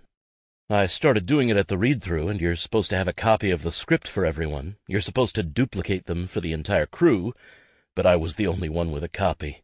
I just started doing it, and I was getting huge laughs. And then I said, "I haven't finished the ending yet." Well, there was this silence. This bone-crushing silence. And Tom Davis said, "I would love to help Bill finish writing that sketch, Lorne." And it was the grandest gesture of like, this son of a bitch needs this badly, and you know I can make sure he gets it done. At that point, it had gotten a lot of laughs, so it was like, okay. So Davis helped me finish that sketch. That was the shower mic sketch. And then we started writing all the nicks. Paul Schaefer. Billy decided to do a version of the kind of character that he'd been doing in Chicago, Nick the Lounge Singer. And of course I would be the pianist, but I also got to participate in the writing of it with Billy, Tom Davis, and Danny. Danny would always make an appearance in it as an Indian guy. At ski resorts in Canada, there were always guys like that who operated the chairlift, and they always found a dead animal in the sewage system or something, and that was his appearance. Marilyn Miller was also instrumental in writing this. Billy's performance was so over the top, it almost superseded the writing. We did 5 or 6 of them, I'm just guessing. They always had to come from Billy, and I never knew what his criteria were, but whatever he wanted to do was just right. Star Wars, of course, was his idea, but then we would collaborate on the lyrics once he got the idea. Most of it came from him, though. Rosie Schuster. I wrote a lot of Gilda's first sketches. Like I did the first Emily Latella. I did the first Rosanna Dana before she had a name. I did a lot of the Baba Wawas, and I did all the Todd and Lisas. I watched every one of those on the live show because I loved it so much, and it just didn't seem like it had been done the same way at Dress or even, a couple times before. It just seemed so amazingly live and raw. Penny Marshall. Gilda went with Paul Simon. She also went out with Billy. One night I was about to see Billy, and he said, "I'm no good, ask Gilda." He was drinking, you know. Everyone went through their periods of bad behavior. Andrew Smith, writer. I remember there was this wonderful Puerto Rican maid that Gilda had based the character of Emily Latella on.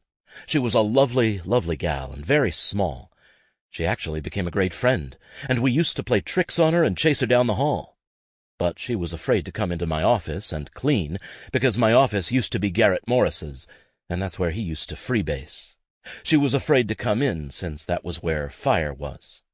So for a long time, my office never got cleaned, until I assured her it was totally safe to come in. Lorraine Newman. Billy and Gilda's relationship didn't really affect me, except that I can remember them coming to read through and fighting. And she was furious with him, and she just told him not to talk to her, and he'd be begging her, and this would be acted out in front of all of us. Jane Curtin. Billy and Gilda? When you're changing clothes backstage right next to two people who are involved, oh yeah, you know what's going on between those two people. Bill Murray. Lisa Loopner was a great character for Gilda because she could actually laugh inside of it. That sketch was all about making her laugh. There was a lot of extra in that. Those sketches were always tragically overwritten. They couldn't edit worth a damn, and they wouldn't edit. It was a turn for both of us because she had this thing that was so extreme that you could throw anything at it and it would hit the mark, partly because she was such a bright target and partly because of the way she reacted to it. You never saw nerds enjoying themselves before. No one ever saw nerds enjoy themselves, really get funny. You never saw what really tickled them. This was before the Revenge of the Nerds movies. I played a nerd, and Gilda played a nerd, and I was going after her personally, whatever it was, and it made her laugh, and it made all the stuff so incredibly stupid.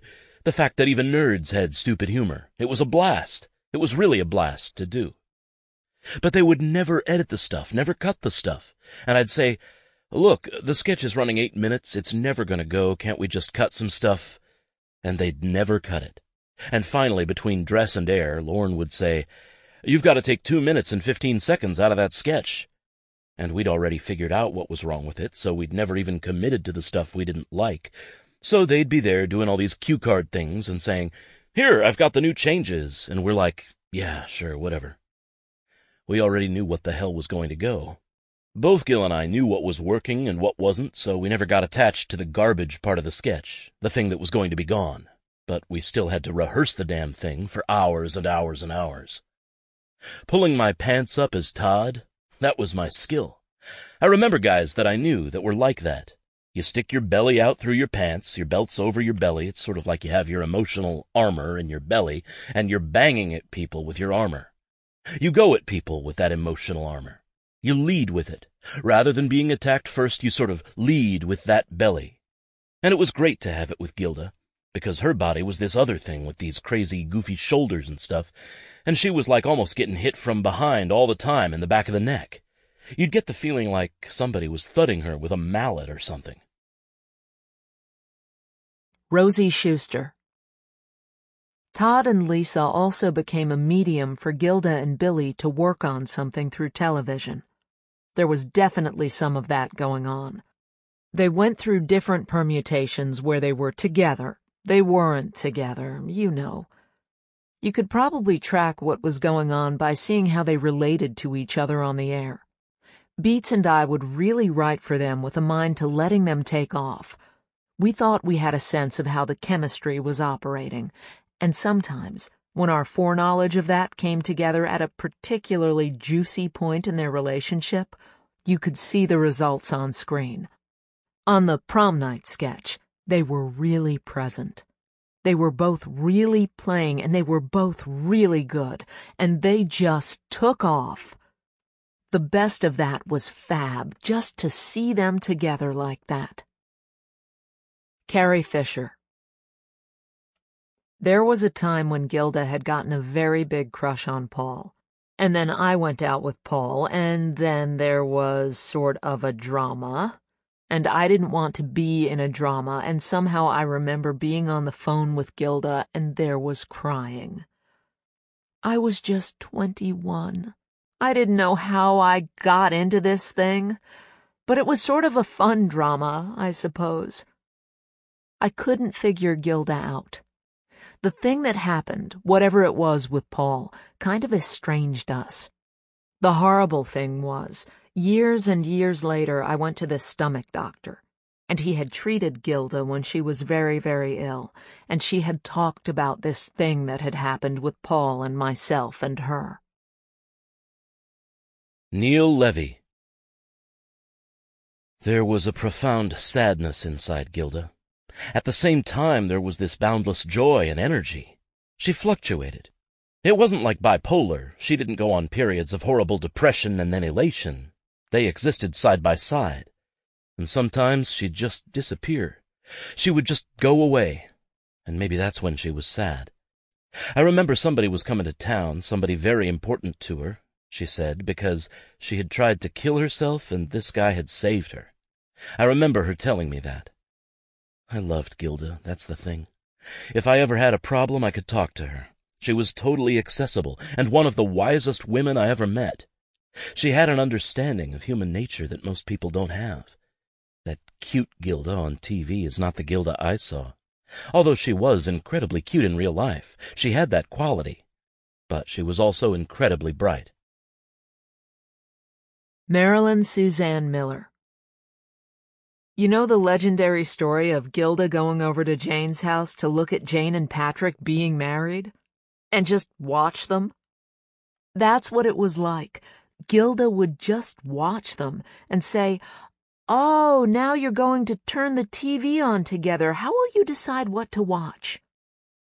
Gilda projected the most extreme vulnerability, and it translated into whatever she did. And when she did physical comedy, you could feel her fall. Jane Curtin. I'd invite her over for dinner. She'd come and sort of sit there while I was cooking. My husband would be there, and she wouldn't participate, wouldn't carry on a conversation. She just wanted to watch us live. It was off-putting in the beginning, but after a while it got to be very funny. You know, it was Gilda, so it was okay. Richard Dreyfuss. I thought Gilda was fantastic. She was like a combination of Judy Garland and Martha Ray. She was an extraordinary creature. Of course, no one could see the future, and I certainly didn't. She wasn't walking around with a cloud of doom over her head. She was just a hysterically funny and sweet person. Dan Aykroyd. The Coneheads started out as the pinhead lawyers of France. I had been looking at TV, I guess I'd smoked a J or something, and I thought, everybody's heads don't really reach the top of the screen. Wouldn't it be great if you added 4 inches to everybody? So I drew up this design, and we would be the pinhead lawyers of France. But then people were afraid that we'd be disparaging encephalitic people or retarded people with that, so we changed it to the Coneheads. And Lorne said, "Why don't you put it in an alien setting? Aliens come into work." So we tried it out in a comedy workshop downtown, and that's where that came out of. It evolved in the writing. Robin Schlinn. The production assistants used to play a game. We'd get the sketches, and then it would be like, what drug were they on when they wrote this one? The pot sketches were all a certain way. That was one of the funny things about getting all those handwritten pages that we had to type up. A lot of the pot smoking went on when people were writing. Like the Coneheads, that was a total pothead sketch, the quintessential pot sketch. Here they are, these really weird people with things on their heads, and they say they're from France. You know. Buck Henry. Uncle Roy was an idea written by Rosie Schuster and Ann Beats that I like to think was inspired by my own tawdry life. The thing I wanted to do, which we did the second time, was to have the setup be something about the uniqueness of Uncle Roy, Jane and Danny as Mom and Dad, after coming home and almost catching us doing something really disgusting, would say, "Oh, Roy, you're so wonderful. You are unique. There's only one like you." And I look into the camera and say, "Oh, no, there are hundreds of thousands of Uncle Roys." Or something like that. My assumption being, of course, that in a huge number of families across North America, children would be casting a sidelong glance at their uncles or their mother's boyfriends or their stepfathers or whatever. In other words, I talked myself into the fact that we were performing, or that I was performing, a public service.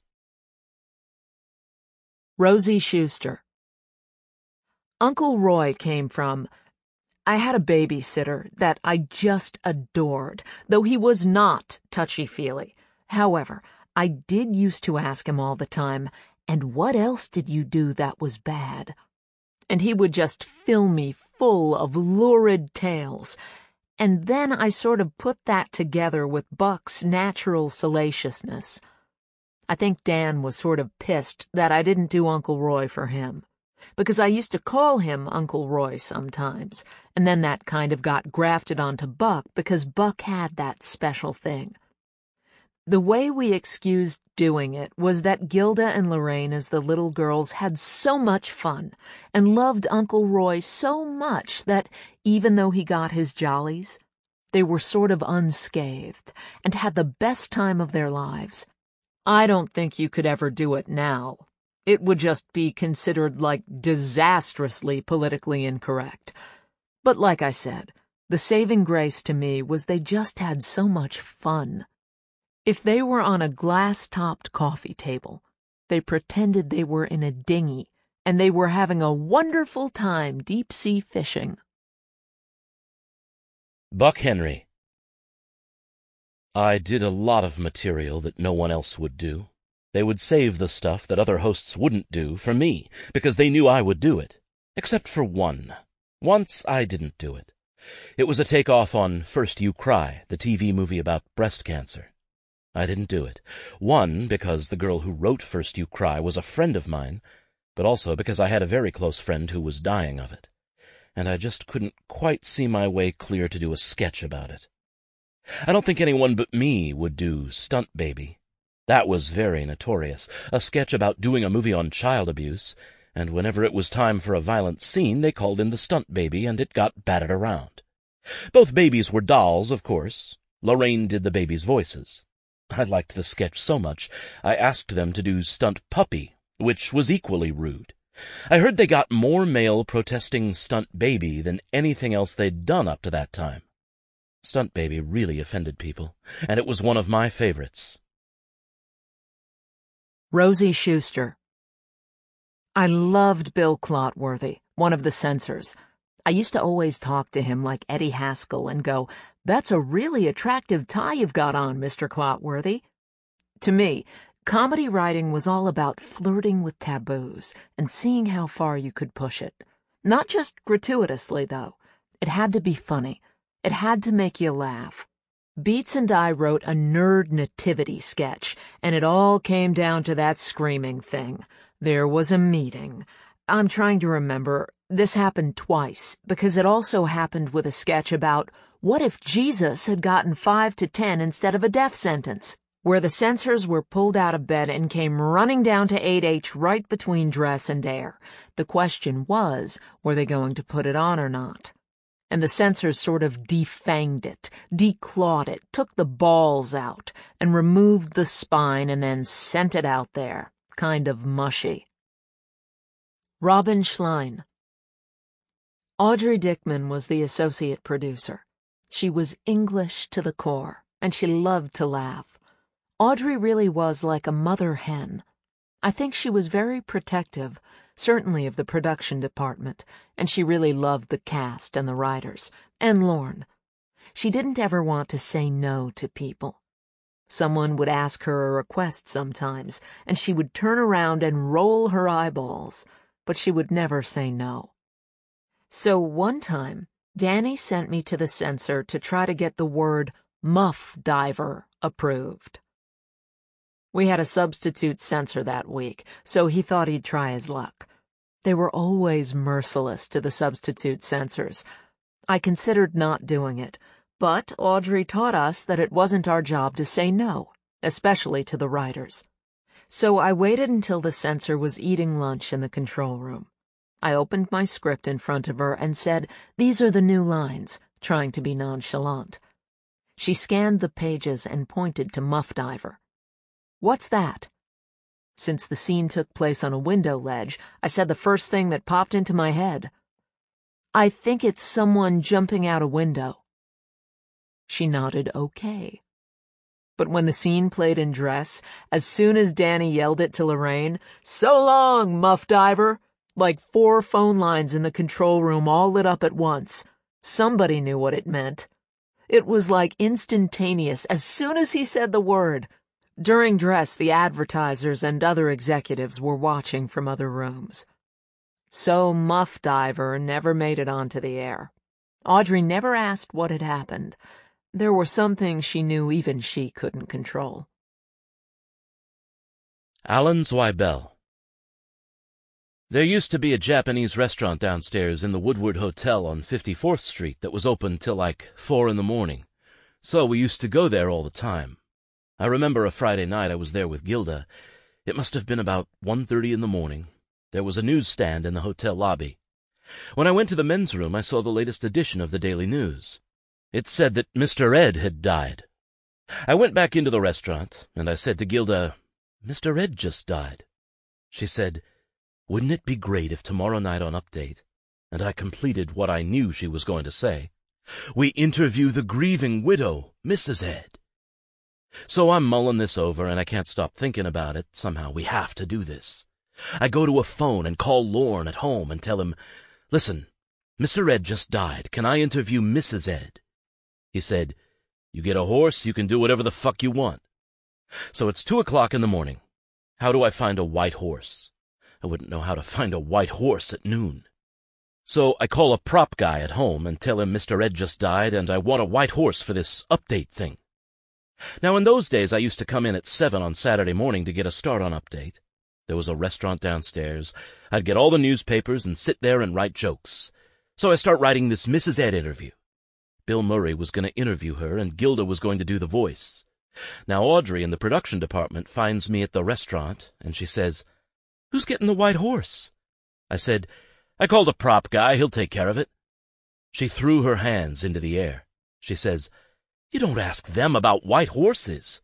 I said, "Who do I ask?" She says, "I'll take care of it." I swear to God, an hour and a half later, there's a white horse in the studio. I went up to Audrey and said, "Where did you get the horse?" She wouldn't tell me. But she was the person who could make anything happen. Tom Davis.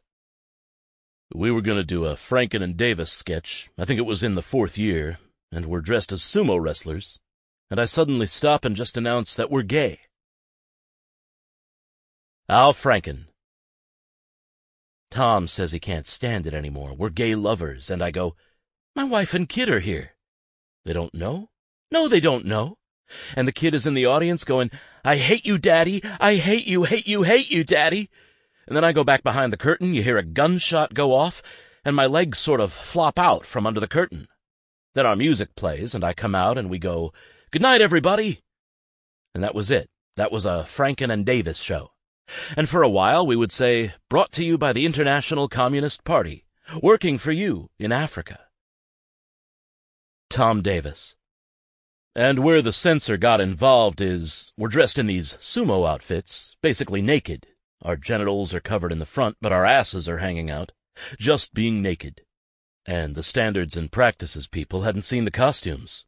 So Al and I put on the sumo outfits and went down to the 4th floor, and we're just walking around NBC naked. And we walked into the office of the head censor, Herminio Traviesas, and he just started laughing, and he said, "All right, I give up."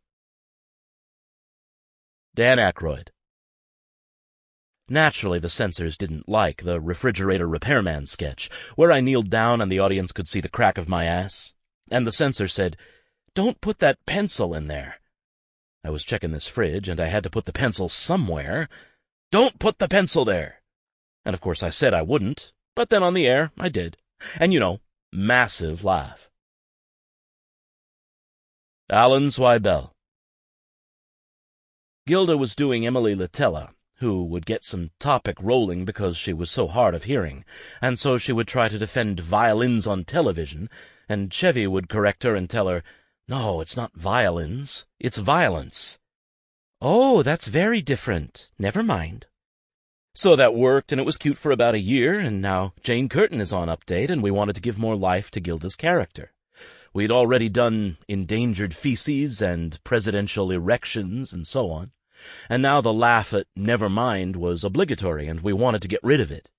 So I wrote this Jane thing where she says to Gilda, "Every week you come on and you get it wrong, and you're disgusting. You're an insult to the integrity of journalism and to human beings worldwide.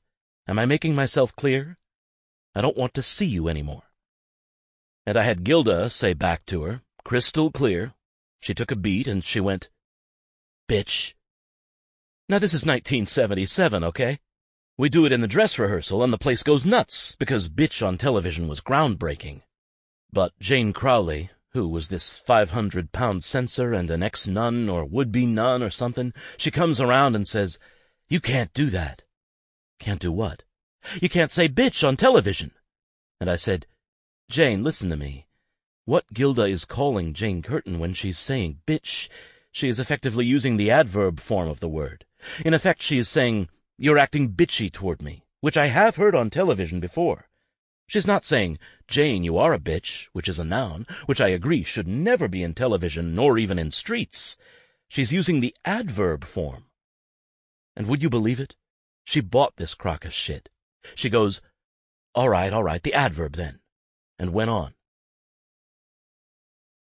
Buck Henry. I remember there was a really odd argument between me and Lorne and the Standards and Practices woman in a bit where I played a censor. There's a moment when, in trying to describe something, I poke my forefinger through a hole made by my other forefinger and thumb, if you see what I mean. And the argument was how many times I could do that, and whether, having once poked the finger into the hole, could I move it around, or must I withdraw it immediately? It got pretty silly. It's easy to be dirty, but hard to be incisive. Neil Levy. There was a time in the third season when the writers all thought they were being cheated out of their paychecks, and there was an insurrection. Everybody got paranoid at one point that they weren't getting paid enough. They discovered there was a certain amount of money in the writers' budget, but when they divided what all the writers were making, where was all this extra money? It was going into sets and other things, and it wasn't their business what was happening to it. But there was an insurrection, really. Somebody kicked a hole in a wall, and then Lorne came in and said, "What's going on here?" And he was confronted by this mob. And he didn't say a word. He just turned and walked away and went back into his office and closed the door. And then there was dead silence. And then, en masse, all the writers stood in front of Lorne's door begging his forgiveness, banging on the door and pleading. And he wouldn't talk to them, till later. Tom Davis.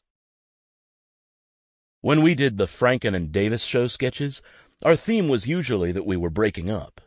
Once we had Al's real parents in town coming to the show, so we dressed up in SS uniforms and we dressed his parents in these death camp stripes. It was going to be something.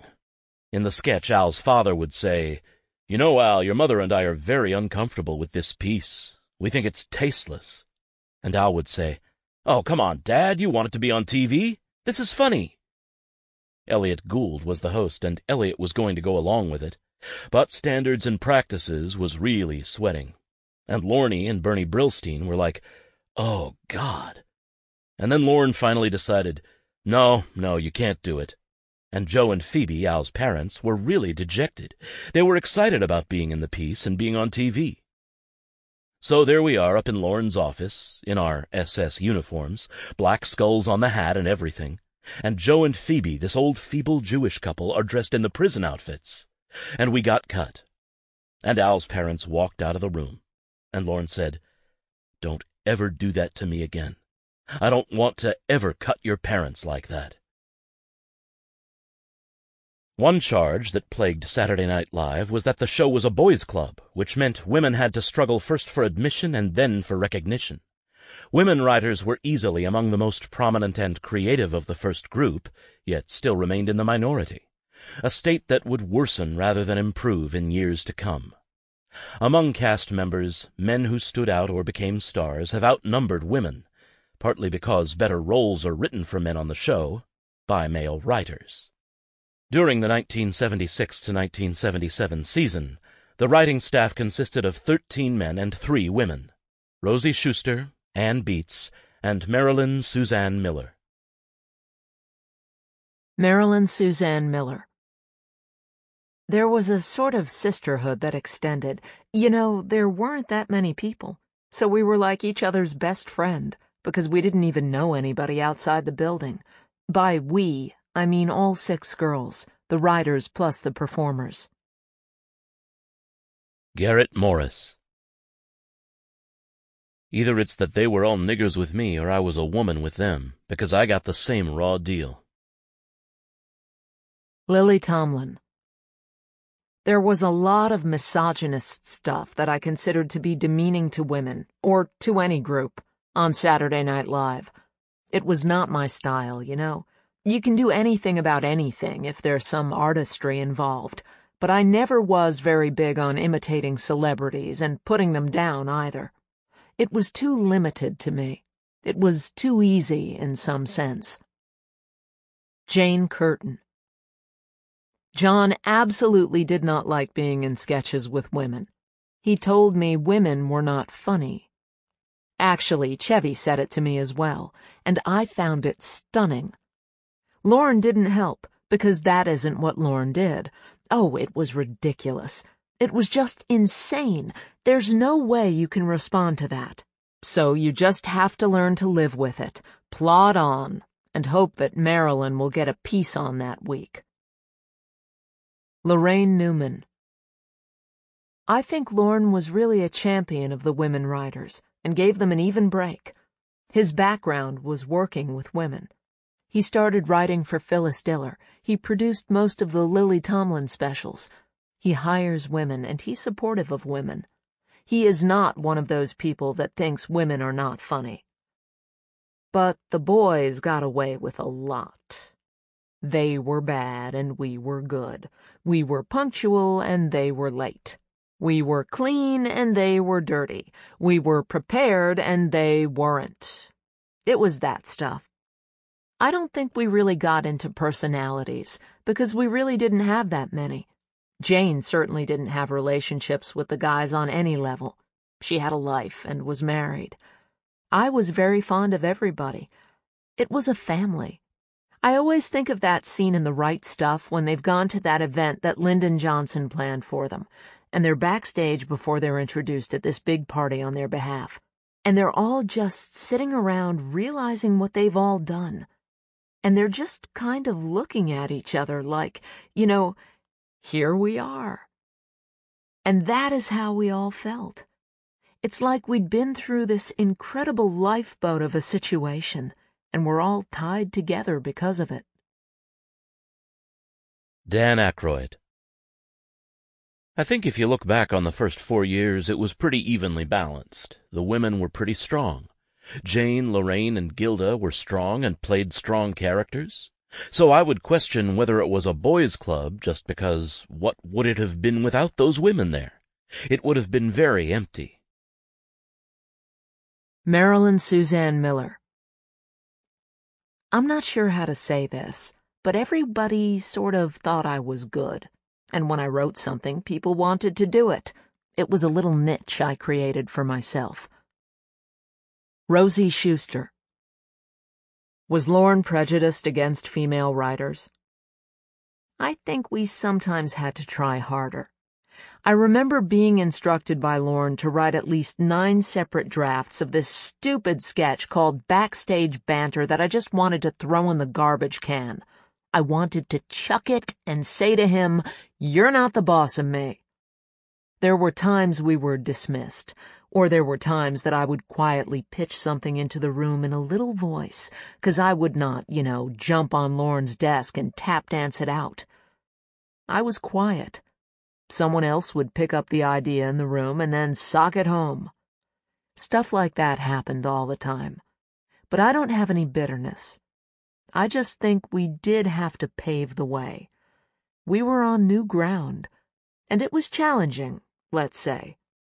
Lorne had a real way of juggling a lot of hot egos. I'm sure he saw backbiting and infighting that we didn't see. He was probably privy to more of that than any other person. I know he was, because he used to confide certain stuff to me. Al Franken. My daughter was the first Saturday Night Live baby, the first new child born to anybody who worked on the show. Tom Davis. Gilda and G.E. Smith, the musician, were living together in the Dakota, and Gilda wanted to give Al's wife, Franny, and the new baby a shower. G.E. and I are in the back room of the apartment where all his guitars are, because the shower's for women. All the secretaries, all the wives, Jane is there, Lorraine is there. Everyone is waiting for the baby to arrive, and there's a knock at the door, and G.E. and I peek in from the other room. Al Franken. My wife came with her sister first, and I was to bring the baby. My other sister-in-law came with me. So I got a doll the exact size of the baby and swaddled it. I told Franny I was going to do this. And there's like 30 women, and I walk in and they're all going like, "Oh, ah." And I walk in and I hit the baby's head on this piece of furniture, and I go up in the air and I come down with everything going onto this doll, so that there is no way I didn't kill the baby. And the screams. Tom Davis. The scream that came out of these women, it just made everyone's hair stand on end. They just witnessed this man kill his newborn baby. To this day, I've never heard a more terrifying sound than all those women witnessing this baby being killed by its father. Al Franken. And then my sister-in-law Carla walks in with the real baby. Tom Davis. I'm telling you, Al did shit like that. I love him for it. Steve Martin. And then there was Gilda, who was the sweetest, kindest, funniest person. She was so happy on camera. She had such a happy face on camera. You really did grow to love her. You understand what it means when people say they love a performer because they're bringing such happiness into their world. Bill Murray. Gilda was really an extraordinary and spectacular person, and she was tough. She was really, really tough. Gilda would just give herself up to a moment. She really gave herself up. She sacrificed herself. She knew how to serve a scene or another person in the scene just so devotedly. She really had the most of that of anyone. As a result, because she made other people look good, she herself looked fantastic. And she had a charm about her, and people could write things for her, and sketches would be written, and somehow she always took it back to that level of her childhood play. They wrote a lot of sketches to that, of her Judy Miller dancing and bouncing on her bed and stuff. But her own sense of childhood play was really her touchstone. She was a fantastic laugher. I never enjoyed making anyone laugh more than her. Never. I remember one day I made her laugh so hard. There are girls who say, "Oh my God, I wet my pants," all the time. And I made her laugh so hard, she thought she was going to die, and I just couldn't stop. I used to be really funny, and in those days I used to have almost like a vengeful thing. I could just go for a long period of time and try to be funny. I don't do it like I used to, and I miss that. I'm still funny, but back then I would take something and not let go of it. Just take something and not let go of it. Penny Marshall.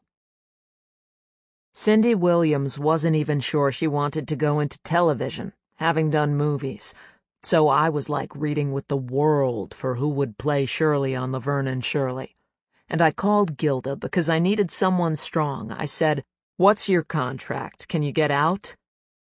But she had a loyalty to Lorne, which I understood. Gilda was funny. Gilda was great. Robert Klein. Once Gilda made me laugh so hard, it was one of the hardest and longest laughing jags I ever had in my life. Do you remember years ago there was a yogurt commercial where they show these old Russians in a village and they live to be 106 because they eat yogurt? Well, she played the old woman with the babushka, and yogurt was going all down her face. She was as good as it gets. Kate Jackson.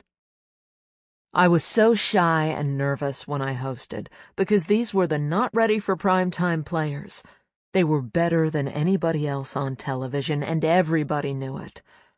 After the cold opening, I rushed to change clothes and was doing my wardrobe change and waiting for the lights to come up.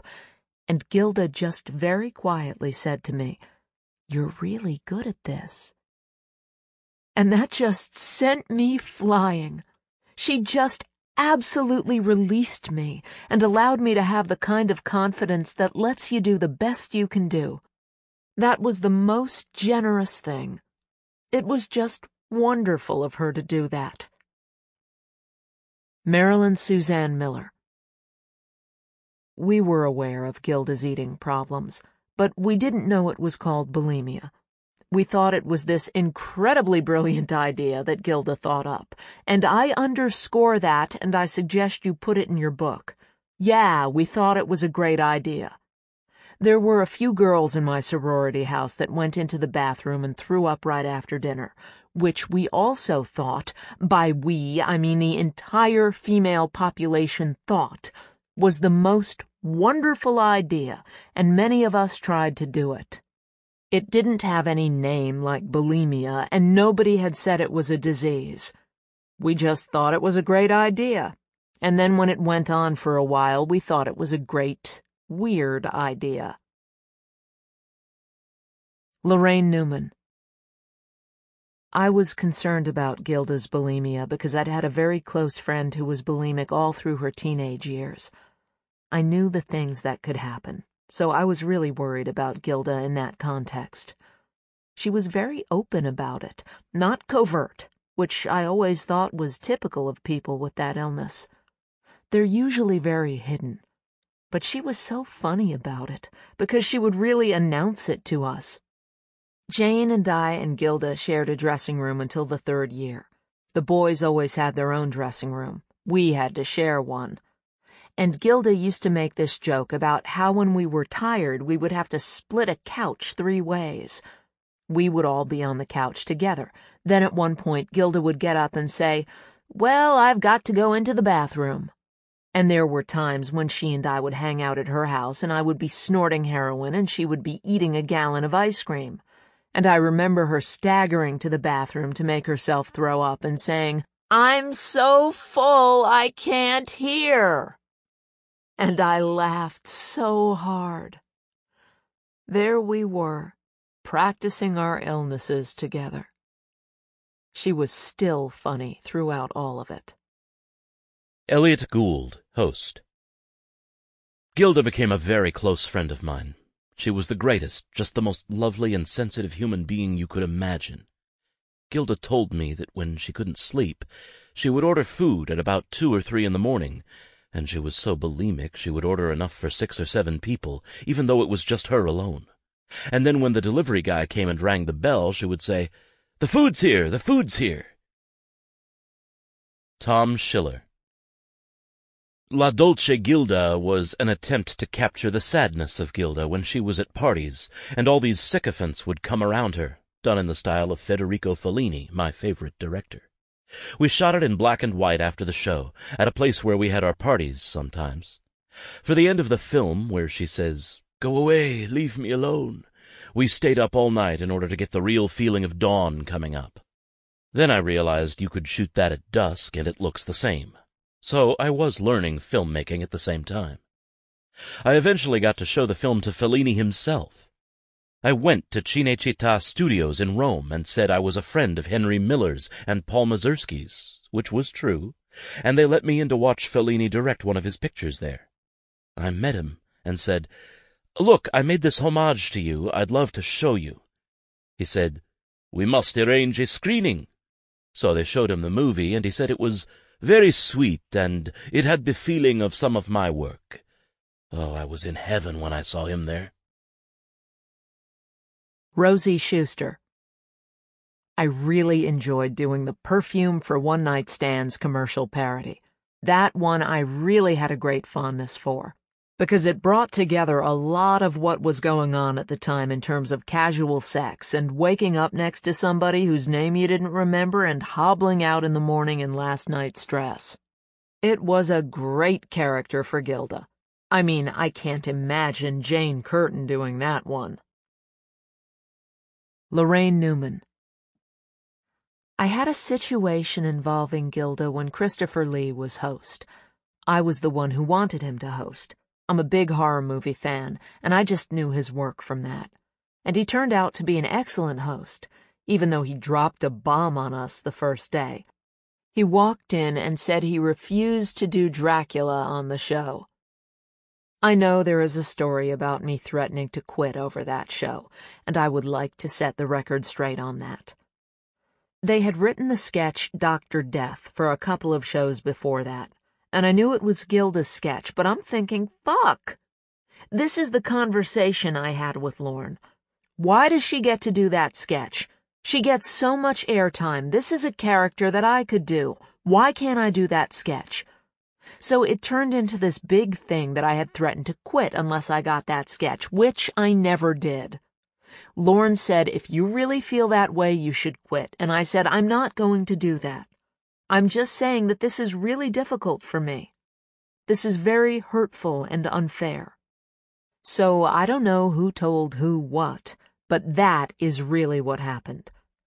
The day of the read-through, when we went in there, Danny was furious with me because he had heard I'd threatened to quit.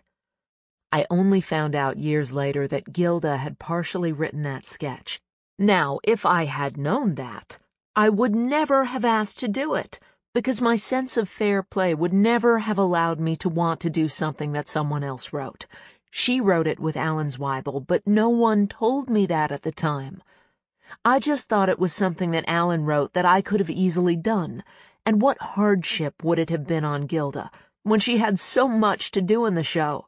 Especially with Christopher Lee, who was the host that I wanted.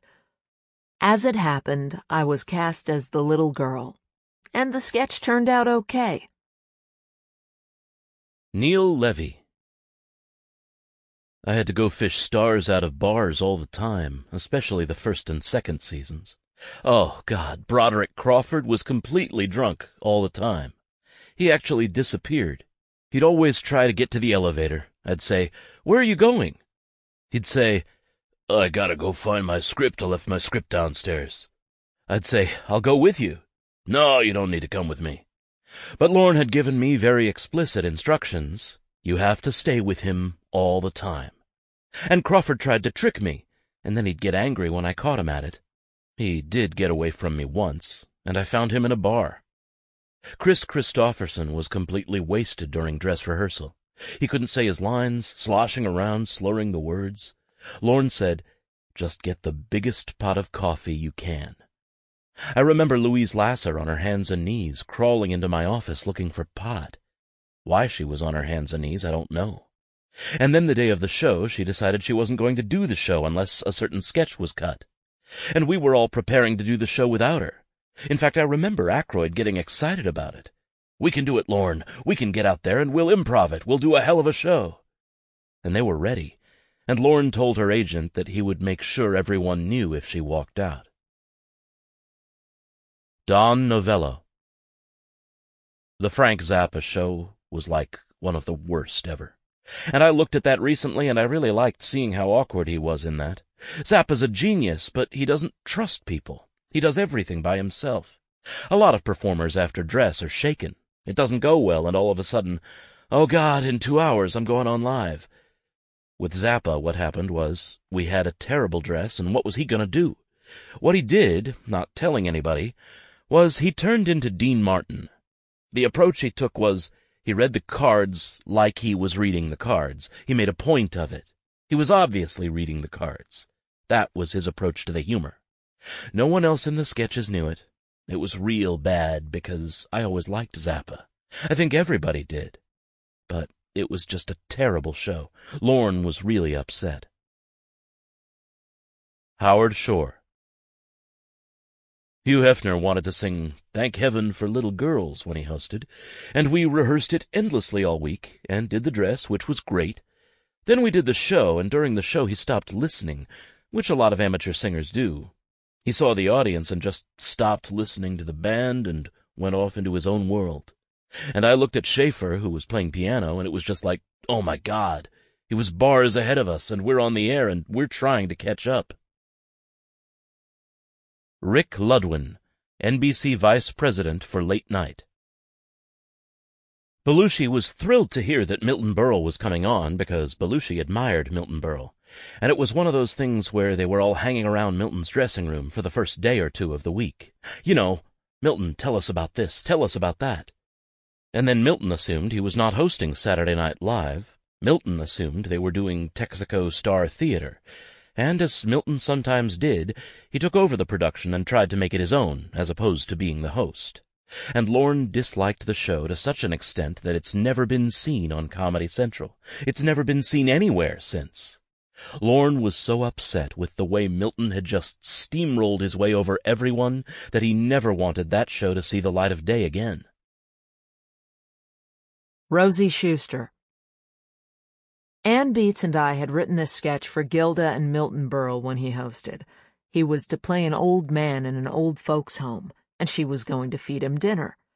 And during dress rehearsal, Uncle Milty did these painfully broad spit takes, enough to make Danny Thomas cringe. So I was sent to Uncle Milty's dressing room between dress and air to deliver this one simple note, which was, do not go overboard on the spit takes. But he was totally focused on his opening monologue, which was looming in an hour, and he was trying out jokes on me.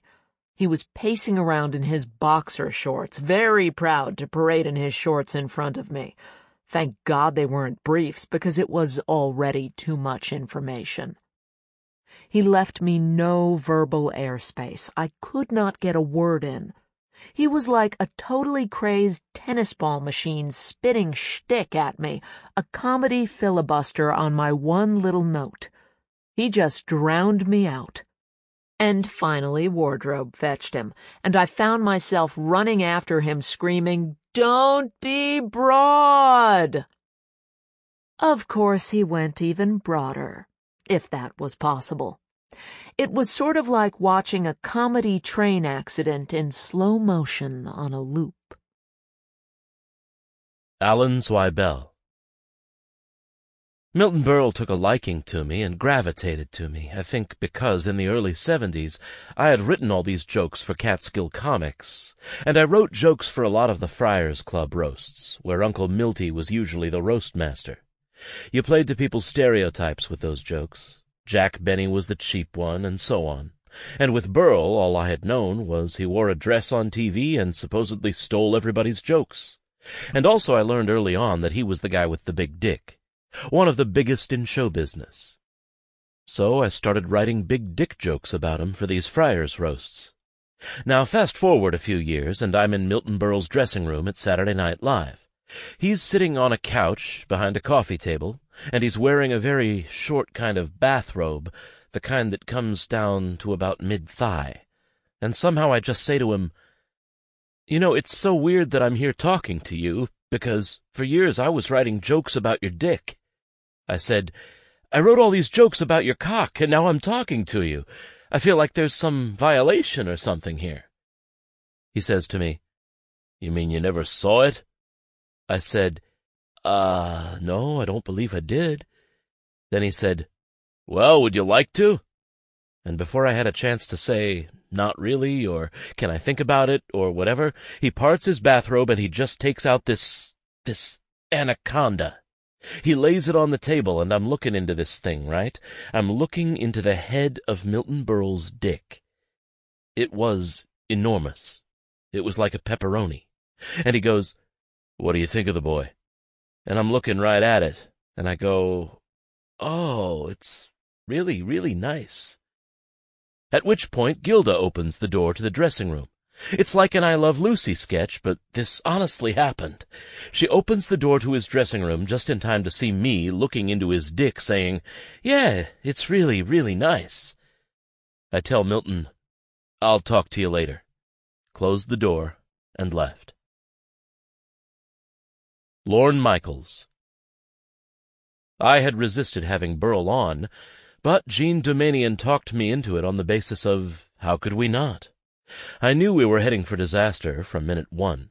The sketch in the old folks' home was supposed to be sentimental, but during rehearsal, when Gilda would feed Milton, he was letting the food dribble out and all over his face, so I go, "Milton, she's giving a speech here, and you're completely upstaging her, with the mashed potatoes coming down your chin."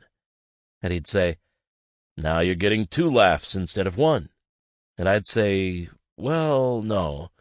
And then he'd pat me on the shoulder and go, I know, satire."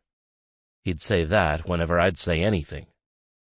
Just before the close of the live show, and it's not a very good show, he said to me, "Don't worry about a thing. The standing ovation is all arranged." He was singing September Song, and I swear to God there were 10 people, which was the number of seats he had, who stood up in the balcony. The only time it's ever happened. I was quite clear in the booth about not cutting to it. We don't do that. I have great affection for old-time show business, but it had become corrupt. It wasn't what it had been. The show was trying to get away from that. Saturday Night Live invigorated viewers because it represented so many departures from the safe, the sane, and the expected. One of Michaels's rules was no groveling to the audience either in the studio or at home. In those first 5 years especially, SNL writers were not pleased when a studio audience applauded some social sentiment or political opinion in a sketch or Weekend Update item. The writers wanted laughs, not consensus. In its earliest days, the SNL company exuded a contempt, not for the medium, but for the bad habits it had developed over the years, and the innocuousness that infected virtually every genre, including sketch comedy shows. Pandering to the folks at home, a near sacred TV tradition, was anathema to the original SNL writers and performers who felt it was better to aim high and miss than aim low and get a cheap laugh. The collective approach of the show's creators could be seen as a kind of arrogance, a stance of defiance that said, in effect, "We think this is funny, and if you don't, you're wrong." The show reflected and projected writers and performers who strove first to please themselves, to put on television the kinds of things they'd always yearned to see, but that others lacked the guts to present. To viewers raised on TV that was forever cajoling, importuning, and talking down to them, the blunt and gutsy approach was refreshing, a virtual reinvention of the medium. The stars of Saturday Night Live were saying, "We're not coming to you. You have to come to us, or at least meet us halfway." They produced television that commanded attention because it demanded attention.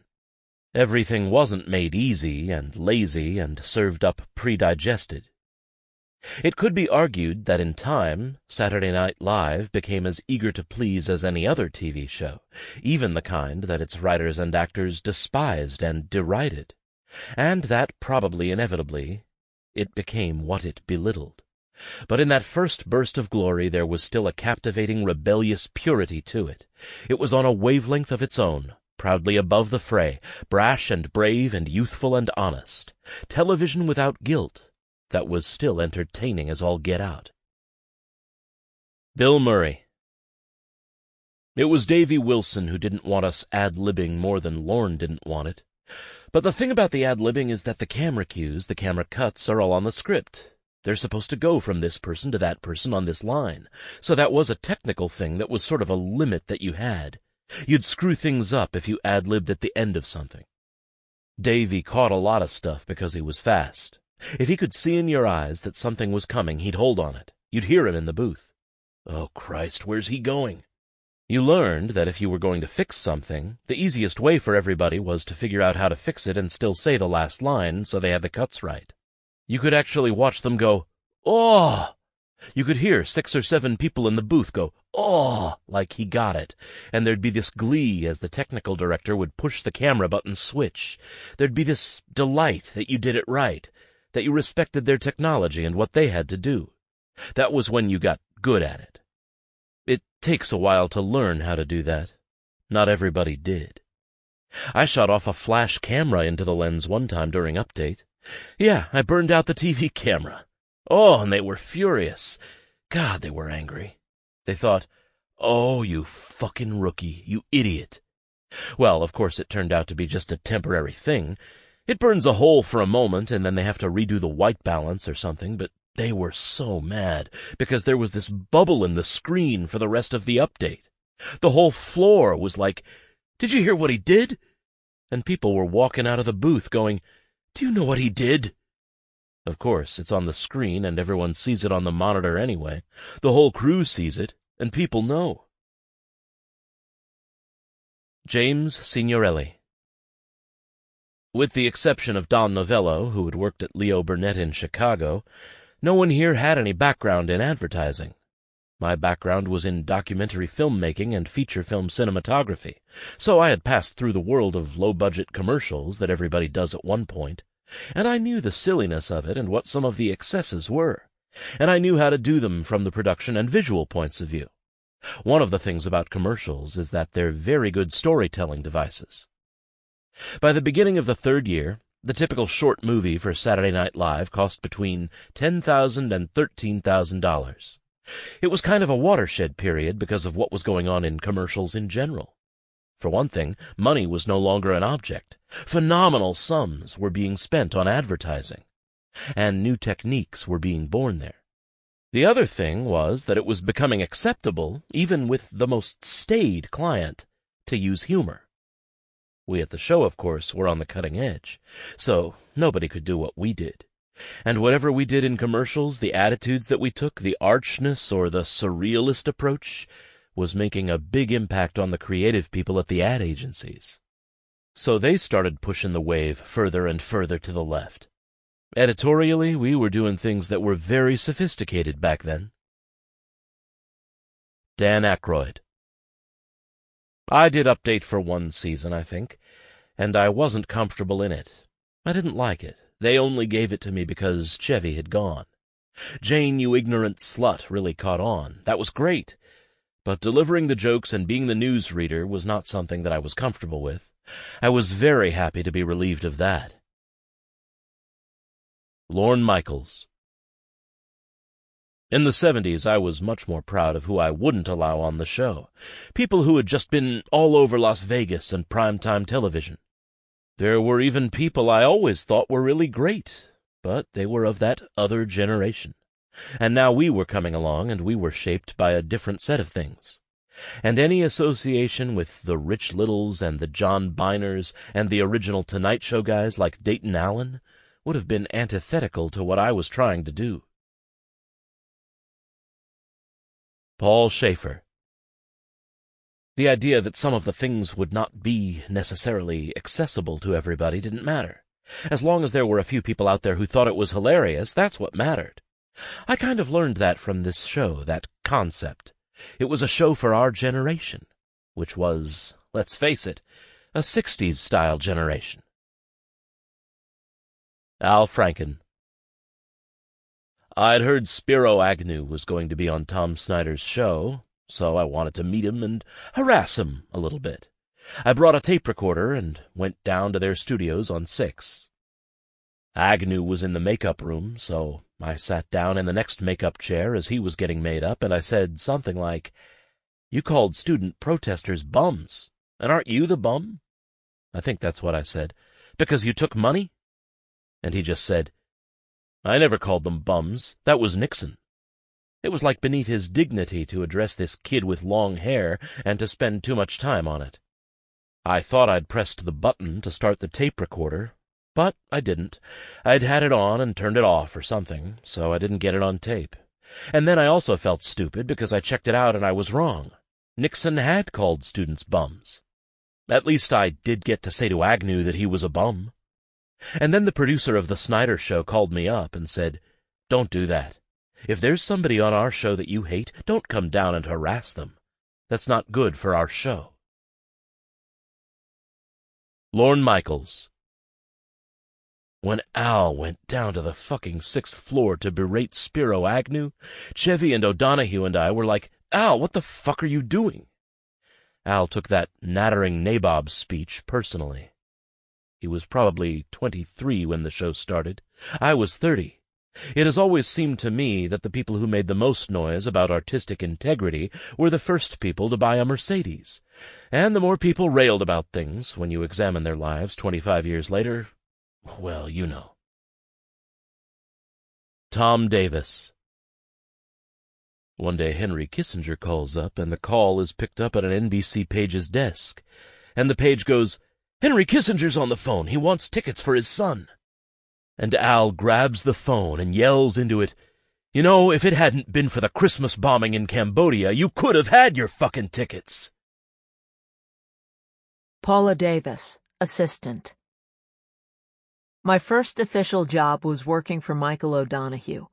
I was dying to get into SNL. It was all I wanted to do. And I found that there was an assistant position open in the talent department, which I really wanted. So I had Michael write a reference letter to Lorne. He wrote me this long recommendation, and then at the end he wrote, "P.S. I'd rather stick my dick in a blender than write another one of these letters." Robert Klein. Rockefeller Center was one of the better-run office complexes, and it was beautiful. They don't like you putting things on the wall or anything like that. Aykroyd and Belushi had a little corner office with barren walls, and they had nailed against the wall panties sent in by girls, some of them soiled, and many other odd things as well. And it was sort of like rebellion, you know, in these stodgy halls.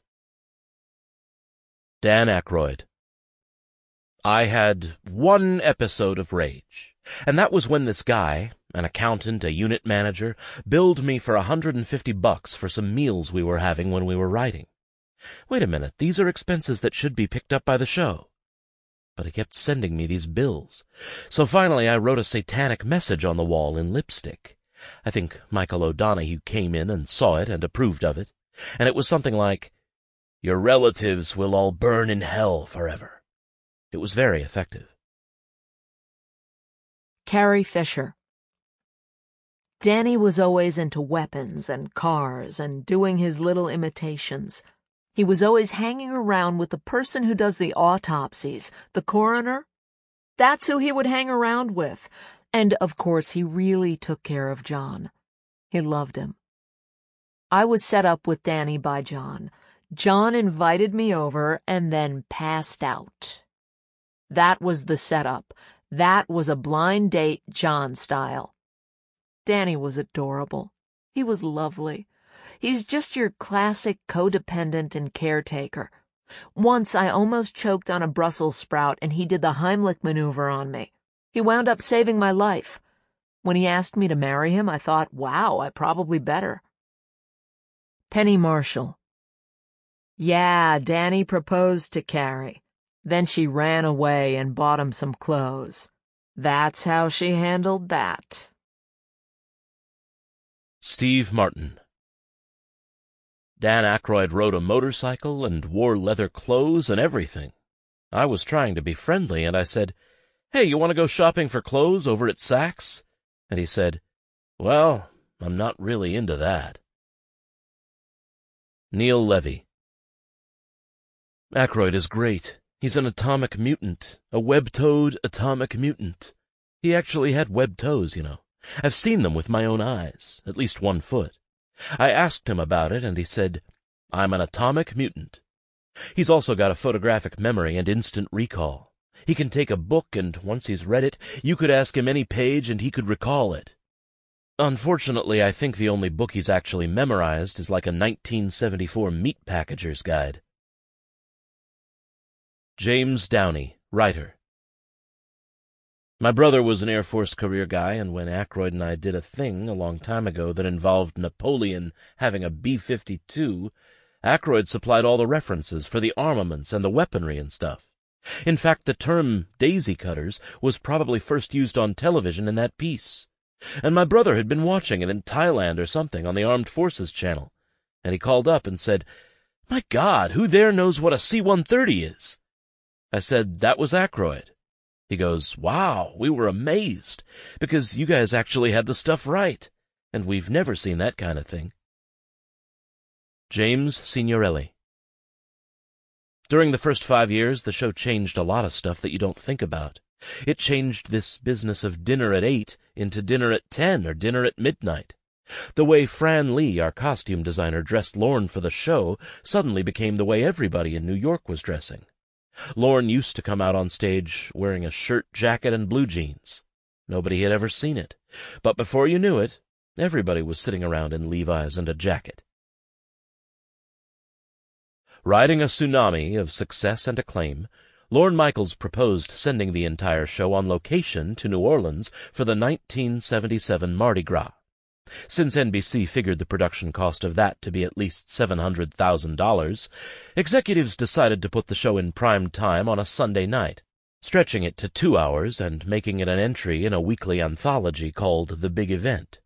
Penny Marshall and Cindy Williams were among the guest stars. But this was one big event that went busto, and in a spectacular way. A live show in a city full of drunks and near-naked revelers turned out to be much harder to control than one mounted in a TV studio. It was such a fiasco that it almost became self-parody, a sort of instant legend, and thus didn't really do a thing to impede the surging popularity of Saturday Night Live. Alan Swibell. We had Buck Henry and Jane Curtin at the update desk, waiting for this Bacchus parade to come, and all our jokes were about the floats and the specific things that would pass by the reviewing stand where they sat. But then somebody got killed. There was this horrible accident at the beginning of the parade route, 2 miles away. So for the entire hour and a half or so that we were on TV, there was no parade. Every time the bright lights came on, Jane and Buck, millions of kids were vomiting and drinking and throwing balloons at them. And I'm under the desk while they're on live TV being pelted, and I'm writing jokes about there not being a parade. What would you have seen had somebody not been killed, okay? And I remember the last joke I wrote, the concluding joke, was something along the lines of, I'm paraphrasing, Mardi Gras is French for no parade. Penny Marshall. Oh, that was a disaster. That was ridiculous. The parade was rerouted because there was an accident. People were throwing things at Buck and Jane. Meanwhile, Cindy and I had to do this Apollo ball thing, but Cindy got lost and didn't make the first part of it. There were men dressed as women, but we weren't allowed to say that on television. We couldn't say they were men because it was prime time. In those days, we couldn't even say "do it" on Laverne and Shirley. Buck Henry. It was a very, very bad week for Garrett Morris, because that was his hometown and his sketch was canceled and he didn't have much to do. He was severely pissed off. He wandered off. Everyone felt very badly about it. And yet the show wasn't bad, considering there were, I think, 15 live locations. O'Donoghue even got to do his reindeer dance, or whatever the hell that was. And there was Belushi doing, of course, Brando doing A Streetcar Named Desire. Garrett Morris. I was unhappy about it because I had a song I wanted to do, a song called Walkin' Down Bourbon Street. I'm a composer, and here I'm also a native son, and I would have been doing a song about New Orleans. But Lorne didn't see it, and I think he was influenced by a lot of people. So now I'm not in one thing on the show, and nobody is saying anything about that. The only thing I could do is walk off, but I don't want that reputation. By the way, the cast went to my aunt's house and ate until they could hardly leave the house. They had to, put their stomachs on wheelbarrows to get to their cars. Paul Schaefer. Naturally, I wanted to do more performing. The 5th season, Lorne made me a featured player, which was a supporting actor, and I was in certain sketches that year playing various characters and things. And then there was the famous time when I said "fuck" on live television. The sketch was about a medieval band rehearsing. Did you ever hear of the Trogs tape? The Trogs were a band in the 60s. Wild Thing was their song. There's a tape that circulates in the music business of them in the studio trying to make a follow-up to Wild Thing and not being able really to communicate. They didn't know musical terminology, so they just kept saying fuck over and over. You had the fucking beat, they kept saying. They couldn't seem to recreate what they had done before. It's a famous music biz tape.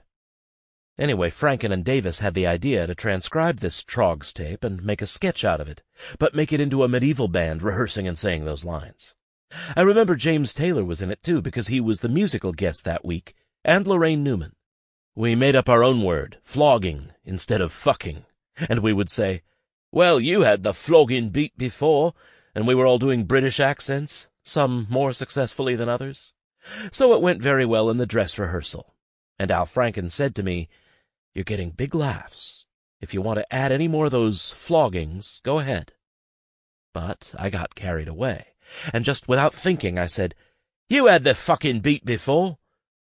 And then oh my God, I watch the tape of it and I go white, and I look off, what am I going to do?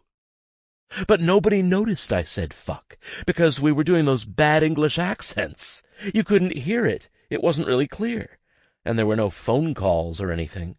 Everybody in the sketch heard it, though, and I remember Lorraine coming over to me right after and saying, thank you for making broadcasting history.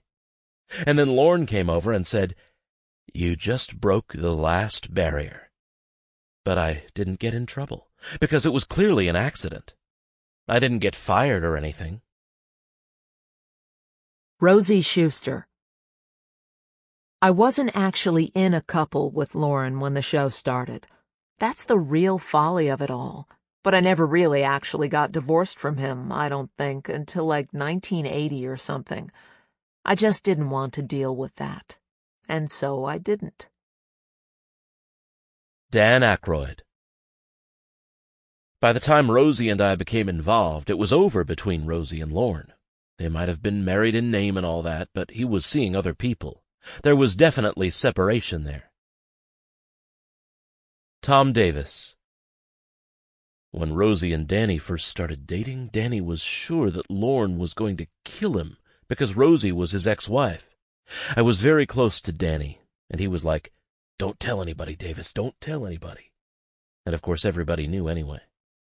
Finally, Lorne said to me, Danny and Rosie sure are hitting it off.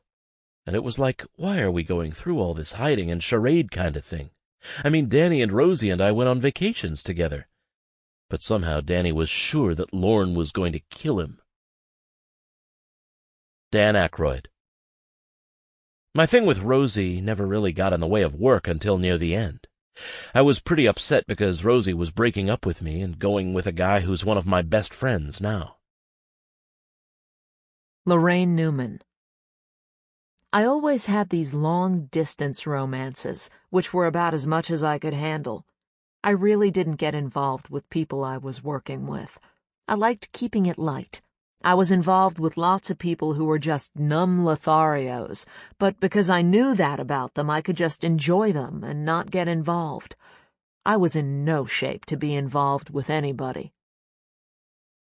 Rosie Schuster. On Wednesday mornings, people were scrambling for the showers. We did bunk there, and it was pretty fun, and pretty funky. Sometimes people would crawl out of their offices in the glow of those fluorescents, and it was not pretty. It was dorm-like. Gilda came in once in her pajamas to write in the middle of the night. Buck Henry. John and Danny left the show at the same time, and I thought they shouldn't have. I thought they owed Lorne another season. The kind of spontaneity and cleverness and responsiveness that went into that night when I was injured and they all ended up in bandages. I don't know why, but I just have that feeling that wouldn't happen today. It's too homogenized now. It's too mechanized. It's corporate. And to a certain extent, I think it's because Lorne's still the only one who can come and say, no, don't do that. But you also get the feeling that people are there because, first and foremost, it's their launching pad or stepping stone or way station or whatever, not as a destination in itself. They all know that it's a franchise which leads to making bad movies. Herbert Schlosser, NBC President. Once I invited the whole cast to come up and have lunch in this big dining room that the chairman and I shared. And the cooking was not nouvelle cuisine. We were used to having heavy stuff, so we had roast beef with all the trimmings. And I said, "Bake an extra batch of chocolate chip cookies." Well, you've never seen people eat like this. Second portions of roast beef and so on. And then the cook gave each of them a little bunch of these cookies tied up in paper napkins so they could take them with them. And I remember Bill Murray told me, "I've heard you're a good guy, and I'm going to give you a noogie." And he came over and rubbed his knuckles into my head. My God, they really were wild. Harry Shearer, cast member. 3 years into the show, I got an offer to join the writing staff, and I sent back a fairly brusque letter to the effect that if I wanted to write for television, I could do that very well in Los Angeles. I didn't have to move to New York. The implicit message being that I'm a writer-performer and I don't take writing jobs. So, 2 years further on, I'm in Washington, D.C., being interviewed to be the host for what ended up being Morning Edition on NPR, and I got a message to come up to New York.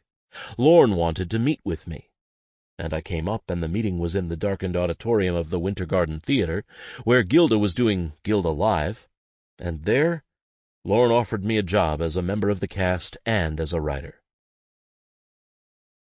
Lorne Michaels. In 1979, I was doing Gilda Radner's show on Broadway, which I was directing. Belushi was definitely leaving Saturday Night Live, and Aykroyd was coming back as a performer only and not going to write.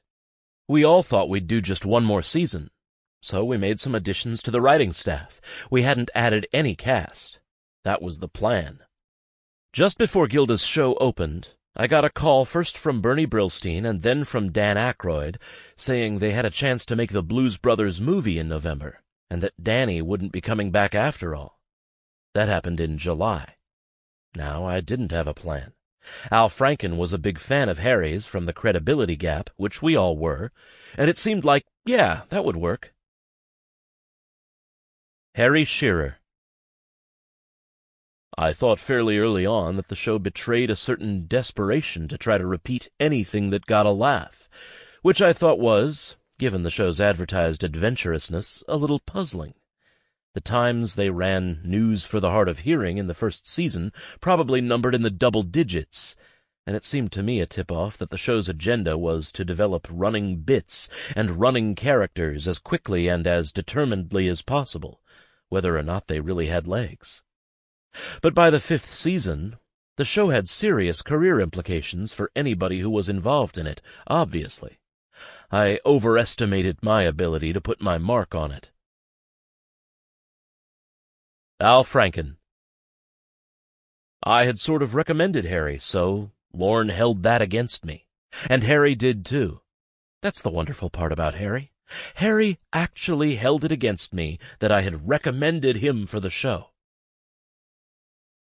Lorne Michaels. Harry's working style was just so completely different. I think he was also less innocent than we were, much more experienced. He'd been a child actor. He'd been around. And whereas Chevy with Gerald Ford would make no effort whatsoever to look like him, if Harry was doing Reagan, it took 20 minutes of prosthetics. Now we do that. Then we didn't. So I think Harry is obviously very talented, but his comedy was mostly industry. Harry Shearer. I would say that when the first words that a guy says to you when he's offering you a job are, quote, "I've never really hired a male Jew for the company before. I've always gone for the Chicago Catholic thing," unquote, that puts you on a certain notice that the relationship is going to be interesting. It was said fairly seriously, as like, "I'm changing my strategy." I was filling basically 2 slots, because John and Danny had left and he was bringing in only me. So I don't know if Lorne remembers that or would choose to remember it. I sure remember it, because it was remarkable that he said that. I had also worked with Albert Brooks on most of his films in the first season, and had seen the relationship between Lorne and Albert. And while I'm perfectly familiar with the difficulties of working with Albert, because I've done so myself, I empathized with what Albert experienced at his end. I knew what I was getting into, or I thought I did, let's put it that way. I was fully prepared for a difficult situation. I wasn't prepared for how difficult. I was pretty fucking miserable for virtually the entire season. I was explicitly hired as a member of the cast as well as a writer. That was pretty much the sine qua non of my taking the job. So I began to be a little curious when I was not included in the opening montage of the cast. There was some talk about, deadlines and blah, blah, blah. I don't believe I was in there in the montage in the early part of the season. I couldn't be sure. But I don't think so. I'd have to go look at the tapes. I have the tapes. What I do know was that about 5 or 6 weeks into the season, Billy Murray invited me to go to a Knicks game. Billy was telling me about the difficulties he'd had in his early days of the show and how basically the rest of the cast treated him like shit. And I said, yeah, but there's something else going on. I can't figure out exactly what it is. I'm getting this weird vibe from the other members of the cast when I read my pieces at read-through. And Billy says, well, a lot of people think it's not really appropriate for a new writer to come in and write himself into a lot of the pieces. And I said, but I'm a cast member as well. And he says, oh? That's a little piece of information Lorne hasn't shared with the other members of the cast. Now I know that I'm in for a really interesting ride. The first big piece I wrote that got on the air was a piece I quite dearly liked. I wrote it with Paul Schaefer, and it was a backers audition for a rock musical about Charles Manson. At the party after that show, Lorne called me over and said, the moment at the end of that sketch when you were mouthing the words to the final song silently, that was the moment that you became a star on this show. And of course, the very next week I was not on the show at all. So much for stardom. The whole place was just full of the most insidious mind games. Lorne Michaels. The amount of things that have to come together for something to be good is just staggering, and the fact that there's anything good at all is just amazing. When you're young, you assume that just knowing the difference between good and bad is enough. I'll just do good work because I prefer it to bad work. I think what distinguishes great work for me is, I remember when I saw The Graduate in 1968. I thought, I won't be doing anything like that. It so got you and moved you, and it was smart. And I think when you see the real stuff, it's always an elevating thing. It may make you question where you are, and the kind of work you're doing. And if we weren't fans of it, we wouldn't be doing what we're doing. Harry Shearer. Late in the season, February or March, there was this sketch in which Garrett Morris played Anwar Sadat. And the year before on ABC, Billy Crystal and I were in a show in which Billy played Begin and I played Sadat. And I thought to myself, I was a great Sadat. Garrett is a truly mediocre Sadat. I'm here. I'm going to go over to Lorne and say, why shouldn't I do this? So I went over to Lorne's apartment on a Friday night, and he was the soul of friendliness, to the extent of inviting me to have a sauna with him. So there we are in the sauna, and I said, Lorne, I do a great Anwar Sadat, and Garrett really does a pretty shitty one, and I really think I should be doing Sadat in this sketch. It's sort of infuriating to me to watch. And Lorne goes, all right, you know what, I'm going to call Al. And he gets out of the sauna in front of me, calls Al Franken, and says, Al, I've been thinking, and blah, blah, blah, and Harry should be Anwar Sadat. I go home. The next day, I show up for the show, open the script to see what changes have been made, and Garrett is still playing Sadat. I mean, it just was insoluble. I could not figure it out. I have no idea. All I know is, we're on the set 20 seconds before going live, and Garrett turns to me and says, Hey man, you do Sadat. How did he sound again? Ann Beats, writer. I remember asking Lorne once about somebody that I felt had really done me dirt, and saying, what should I do about it? And Lorne said, be perfectly friendly and civil to them, but just never work with them again.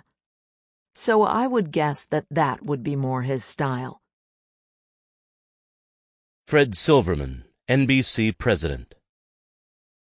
At that point in time, Saturday Night Live was doing very well in the ratings, which is why, although occasionally it would annoy me, I never let it annoy me too much, because it was like an oasis in the schedule.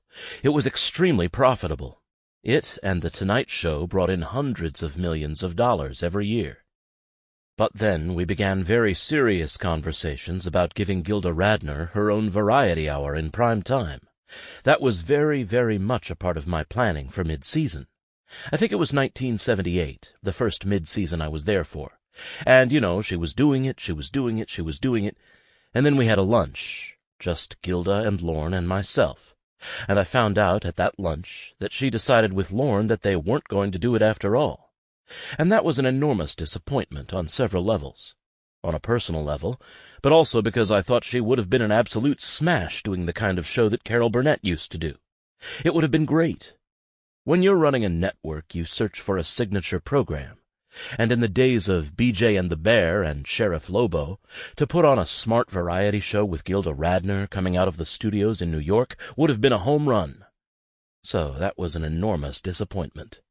It certainly didn't help my relationship with Lorne at that point in time. Lorne Michaels. Somewhere around the time she did the Broadway show, Gilda decided she did not want to do the variety hour. And somewhere in that time, Bernie Brillstein claims, he conveyed to NBC that Gilda did not want to do this primetime hour. So imagine my surprise when I was summoned to Fred's office and shown the board, and there on Wednesday nights is Gilda's show. So I say, "Fred, that's not happening." She said no. Well, it got very heated between the two of us. He said some unpleasant things about her. I defended her. We stood toe-to-toe and had a very deep exchange. I think he thought I wasn't delivering Gilda as promised. Alan Zweibel. By the 5th year there was a mass burnout. There was the thought, for me personally, gee, I'd like to try to do something else. Max Pross, writer. When Tom Gamble and I worked for Lorne, I thought, oh my God, this is the best job I'll ever have in my life. Coming out of college, it just seemed like, oh, this is great, It was 1979, and we were, 22? And probably the two funniest people in the world for me were Bill Murray and Steve Martin. And I got to meet them both my first day of work. How cool was that? Not only met them, I got to, work with them. Tom Gamble, writer. And you had all these amazing bands. I mean, the Grateful Dead hung out there for a week. We went out to restaurants all the time. Plus, you only worked 22 weeks out of the year, because the weeks that the show wasn't in production, people didn't come into the office. Although Max and I used to come in just because we wanted someplace to go. Max Pross. We got such a skewed idea of what the working world was like. We get this job where people act like college kids, staying up all night and smoking pot and drinking beer all the time. Boy, were we in for a letdown when we saw the way the rest of the world operated. Tom Gamble. Our next big job was at Letterman, where it's like, wait, where are the parties? You'll get a party if we last a year. There wasn't any beer. Harry Shearer. Chevy was back as the host of the show, and it was the first of many occasions when Lorne assured the cast that, Chevy's cleaned up. I learned that wasn't exactly true when I saw the sweat on his brow when we were actually doing the show on the air. But anyway, we were doing this talk show bit, and Garrett's not there. We're doing camera blocking, and Garrett Morris is nowhere on the floor. And then I heard the euphemism, Garrett's on 17. That meant that Garrett was up on the 17th floor, where the offices were, and that he would be indulging in some substance, rather than being down at the stage on 8, where he was expected. Garrett Morris. I've been described as being the worst person in the world in terms of drugs. Now, we know that turned out not to be so. My attitude toward drugs has been indifferent. I'm not saying that excuses it. I don't know why marijuana is still illegal. It has never killed one single individual in all the time we've known about it, yet tobacco kills 300,000 each year. Alcohol kills 250,000 each year, and they are legal. The laws, the whole thing, has been the right wing trying to get back at the civil rights movement. What can we do to reverse it? If we can put them in the fucking buses, we would, but we can't do that. As far as I'm concerned, that's all I see. Jane Curtin. Garrett was treated horribly, horribly by the writers, by some of the performers, and Lorne. They just dismissed him. I used to have conversations on the set with Garrett about, why do you put up with this? And he said, I can't pass up the money. I'm going to make the money and get out and go on and do something else. I found it amazing that he let it go on for as long as it did. But it took its toll. It clearly took its toll on Garrett. Garrett Morris. I got so many years of Uncle Tom letters, especially when I did The Monkey and the Whiz. I like to do stuff that's out of line. Nobody tells me how to think, not even black people, so that's why I did The Monkey. The rest of them can kiss my ass. Now, the same people who criticized me for doing The Monkey and the Whiz are doing donkeys in Shrek and making millions of dollars. I guess that's what I get for being ahead of my time. I had 5 years of building what everybody knows is a chair there, the only non-white chair in that whole thing, and I shed the blood for that. So at least if people don't want to say something good, they should not say anything at all, because I've done nothing to deserve anybody to come after me saying a lot of bullshit. Harry Shearer. I knew that everybody in the original cast had a 5-year contract, and this was the 5th year. So I knew that despite Billy and Gilda, poor Gilda, but I called her up and went over to her place because I was trying to find some advice from everybody there as to what the fuck I should do. And Gilda just said, do whatever Lorne says, which I understood coming from her, but which was of no use to me. Fred Silverman. Saturday Night Live was an enormous hit and a major profit center. It was the only show on the network that was reaching that particular demographic. I looked at Saturday Night Live and said, thank God it's here. And I really tried my best just to stay out of their way. And if they wanted to take some shots at me, fine, let them do it. I didn't care. Dick Ebersol. Fred fired me in 1979, although he did not have the guts to do it himself. He had a triumvirate of folks do it. I was running comedy, variety, and specials at the time. Alan Zweibel. John was on the cover of Newsweek by himself when Animal House came out, and there wasn't anyone from the rest of the cast there with him. I think if there was a demarcation point as far as I was concerned, that may have been it. Things changed. All of a sudden there was a world that was dangling temptations. John's a star now by himself. John's getting $1 million, or whatever it was, by himself. Gilda was given a one-woman show on Broadway. Billy did Meatballs. John did Goin' South, and he and Danny did the Blues Brothers movie. And I think those last few years that I was there, one of Lorne's greatest tasks was to keep everybody together. So it wasn't just, let's put on a fun show. It was, let's keep this together. And what happened was, there was a competition. There were studio executives starting to hang out in 8H during blocking asking, who wrote that sketch? They were looking for sitcom writers or movie writers. Marilyn Suzanne Miller. Lorne died with the show. If things didn't go well, he torpedoed. They'd go up there in those first years immediately after the air show and watch the tape within seconds. In the earliest years, they were together night and day and night. At night, it's the party. The next morning, you'd go to the Russian tea room and have brunch, and it was always about, we will try harder.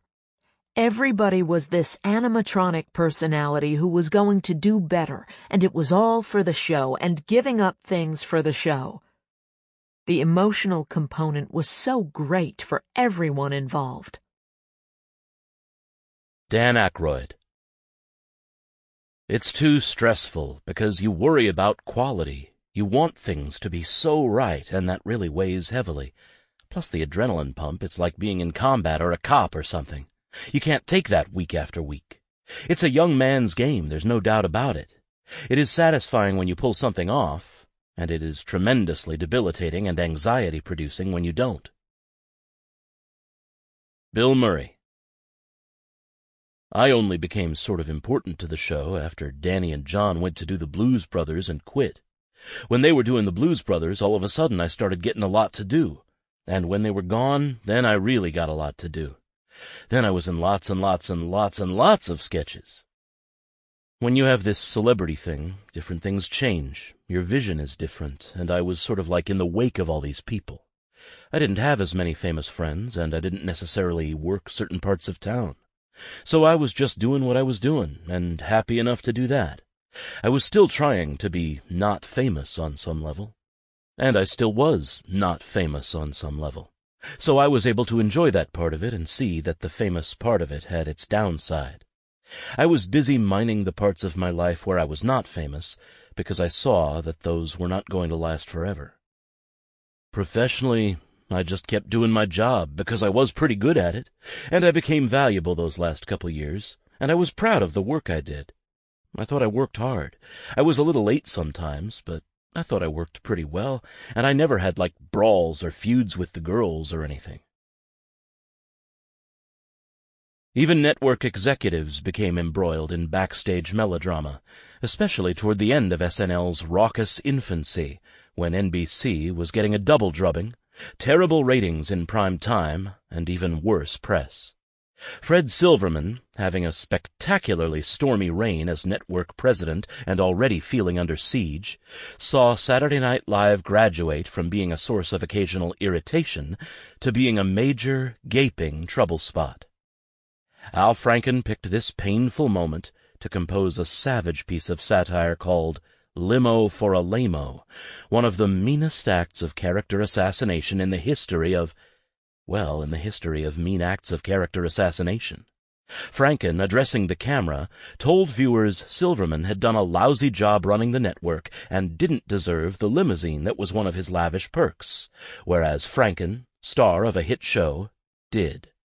He invited viewers to write to Silverman demanding that Franken be given the use of a limo. More than 5,000 letters, nastily addressed to the Lamo, deluged on an infuriated Silverman's office. Already incensed about losing the Gilda Radner Variety Hour that he thought would rescue his regime, and assuming the Franken sketch to have been part of a staff conspiracy at Saturday Night Live, Silverman broke off communication with Michaels and never consulted him about who his replacement as executive producer should be. Michaels wanted Franken. The limo sketch certainly put the kibosh on that. Lorne Michaels. I was going back and forth about whether to come back or not. All I really wanted was time. Since the election was coming up in the fall, and they always threw us out of 8H for election coverage in those days, I was looking for some downtime after the season ended. I'd worked the summer before on Gilda's Broadway show, and I wanted this summer off, plus just a month or two of recovery time. So basically I wanted to start up again after the 1980 election. That was what I wanted creatively. The business questions of what I wanted, or of what I have to this day, had been solved at the end of the third season when my contract was first up, so it wasn't a money issue at all. And that fifth season, Fred Silverman was running a Best of Saturday Night Live in prime time for 13 weeks, so in every way we were at the peak of being exploited, or to put it another way, the peak of overexposure. We were limping to the finish line. Gilda had said she would stay with me. There were a couple people I knew who would still be there. But the big piece of information was that I was going to have to really recast and reinvent the show. I was going to have to fire some people, many of whom had lived up to the top of their talent. But the mistake was made 5 years earlier in the hiring. Quite often the least talented are the ones who most want you to know how loyal they are. And if I did return, I'd have to give up all thoughts of directing movies or whatever else I thought I might want to do with my life. Brandon Tartikoff had been given the task of either trying to get me to come back or getting a replacement. I think he had more than enough problems with Silverman as it was, and Freddie was a screamer. I was supposed to have met with Fred, but he had stayed out late the night before and canceled the meeting. Bernie took this as a sign of lack of respect. I did know they were making Tom Snyder's new deal and Johnny Carson's new deal, so the emphasis seemed to be on on-air talent as opposed to dealing with a producer, which they weren't used to. It just wasn't a priority. I don't think they understood the part a producer played in that kind of a show. Anyway, Fred apologized profusely, and our meeting was rescheduled for the following Monday. That weekend, Al Franken does Limo for a Lamo, which is a direct fucking assault on Fred Silverman. I see it for the first time, as I do with Update, at dress rehearsal. Brandon Tartikoff comes over to me, and he's laughing at it because it's very funny and it killed with the audience. I say to Brandon and Barbara Gallagher, who worked directly for Fred, "You should let Fred know. Don't blindside him on this. You don't want to be sitting in your house and suddenly Al Franken is attacking Fred." But neither Brandon nor Barbara made the call. I think because at the time they were both frightened of him. So what happens is, Fred Silverman is blindsided by this thing at home and goes into a complete rage.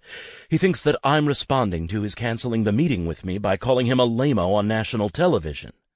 And what are you going to say, that it wasn't me? Then he'd think I'm such a wuss that I allow Al Franken to just steamroll me against my own better career instincts. Anyway, it all blows up, and that's that. And then his hurt feelings lead to my hurt feelings. It all seemed to be end-of-season emotions, which are just end-of-season emotions, that time when you never want to see anybody again, ever. The upshot of it all was that Fred took it personally, and that put a further strain between him and me. And we never did meet. Fred Silverman. I never liked Al Franken to begin with. You don't mind it if somebody like John Belushi gets up there and makes jokes about you, because I respected his talent and he was funny. But I thought this piece that Franken did was just very mean-spirited and not very funny. I don't think I called Lorne about it. I think I sent a letter, a note or something to Franken, and said in no uncertain terms that I thought he was way off base and that I wasn't going to forget it. And I believe he left the show shortly thereafter. I don't believe he stayed on the show very long. I don't think Lorne put the sketch in there to be mean. He never did a sketch to be mean. That was not his style. I never blamed Lorne personally. Warren Littlefield, NBC executive.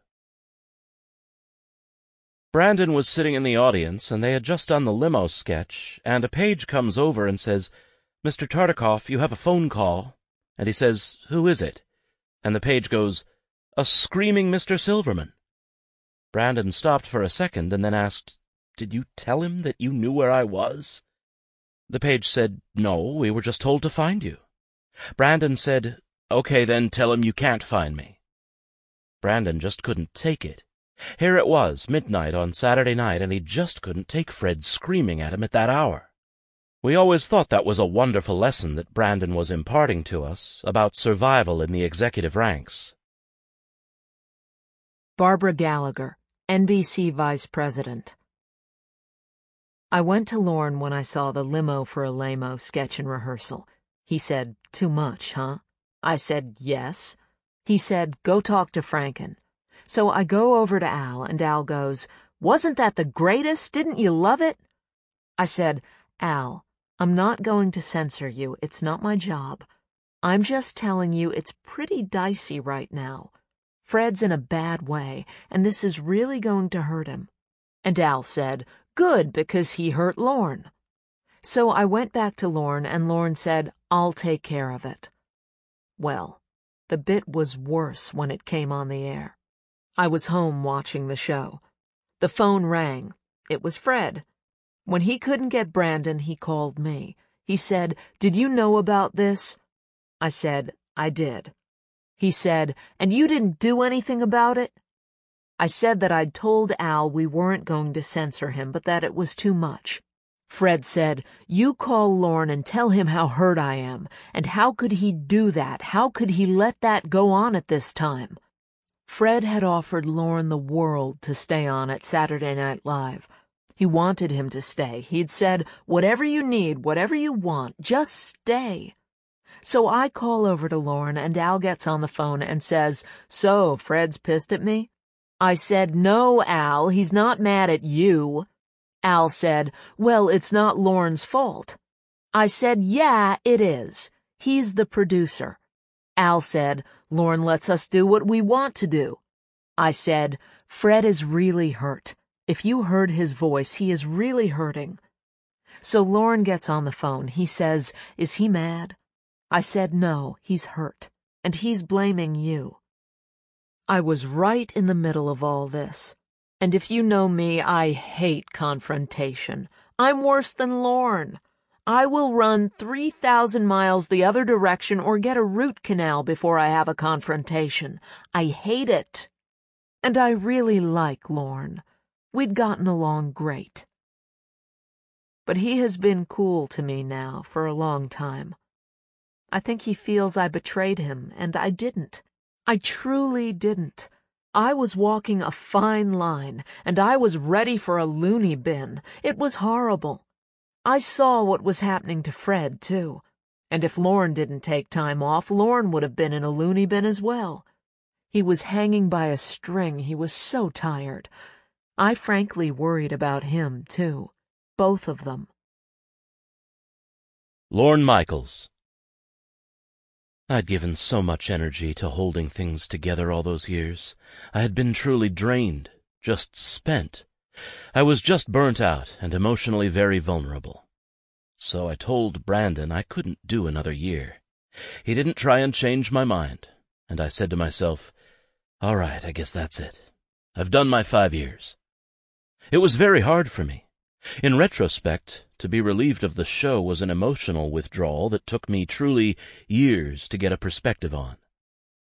I began looking at studio deals and went back and forth between Paramount and Warner Brothers, and I met with Jean Doumanian about it, and I said, if I go to Paramount, I'd love you to come with me. And she implied yes, that's what I came away with. Several weeks later, I was on my way to the opening of Urban Cowboy when I got a phone call from Brandon saying, I'm going to name Jean Doumanian as the next producer of the show. I go, really? That's an interesting choice. I was startled because I always think of the show as a writer-based show, and you have to be a writer to say what is funny or not funny. To control that many people in comedy without having any credits yourself in comedy is impossible. Jean called me 5 minutes after Brandon did. I asked her, when did they talk to you? And she said, 6 weeks ago. That was the part where I went, what? And then she said, they made me promise not to talk to you. That was the very first moment of my growing up. They asked me not to talk to you. And this was when I'd been talking to her about coming to Paramount with me. Now, Brandon was not an innocent in all of this. I don't mean that meanly. I mean it in the sense that I had thought, because he and I were friendly, that he would at least listen to me about my replacement. I had told him I would use some combination of Jim Downey and Al Franken and Tom Davis, because it had to be someone with writing credentials who understood how the show really worked. Jean wasn't even there for the meetings between dress and air. Barbara Gallagher. It wasn't a conspiracy to do Lorne in. Lorne was leaving. He wanted Al, Fred wasn't buying it, so there we were. They also didn't want to leak it to the press. They didn't want anyone to know yet, and if Lorne knew, it would have been all over the town. So that was the reason for not telling him. It wasn't a conspiracy to do anything to Lorne. Fred Silverman. The decision to hire Jean Doumanian was made by Brandon Tartikoff based on a recommendation from Barbara Gallagher. I didn't know Jean. I knew she had worked with Woody Allen. I said, if you recommend her, fine. Barbara Gallagher. Lorne didn't want Jean Doumanian in there for some reason, probably because she's not a writer. But Fred Silverman did not want an outsider coming in.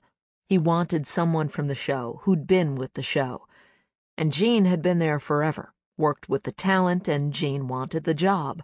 I said, Jean, I'll talk to Fred about it. Lorne wanted Al Franken and Tom Davis to produce the show, and Fred said no, he didn't want Al, because of what they'd gone through.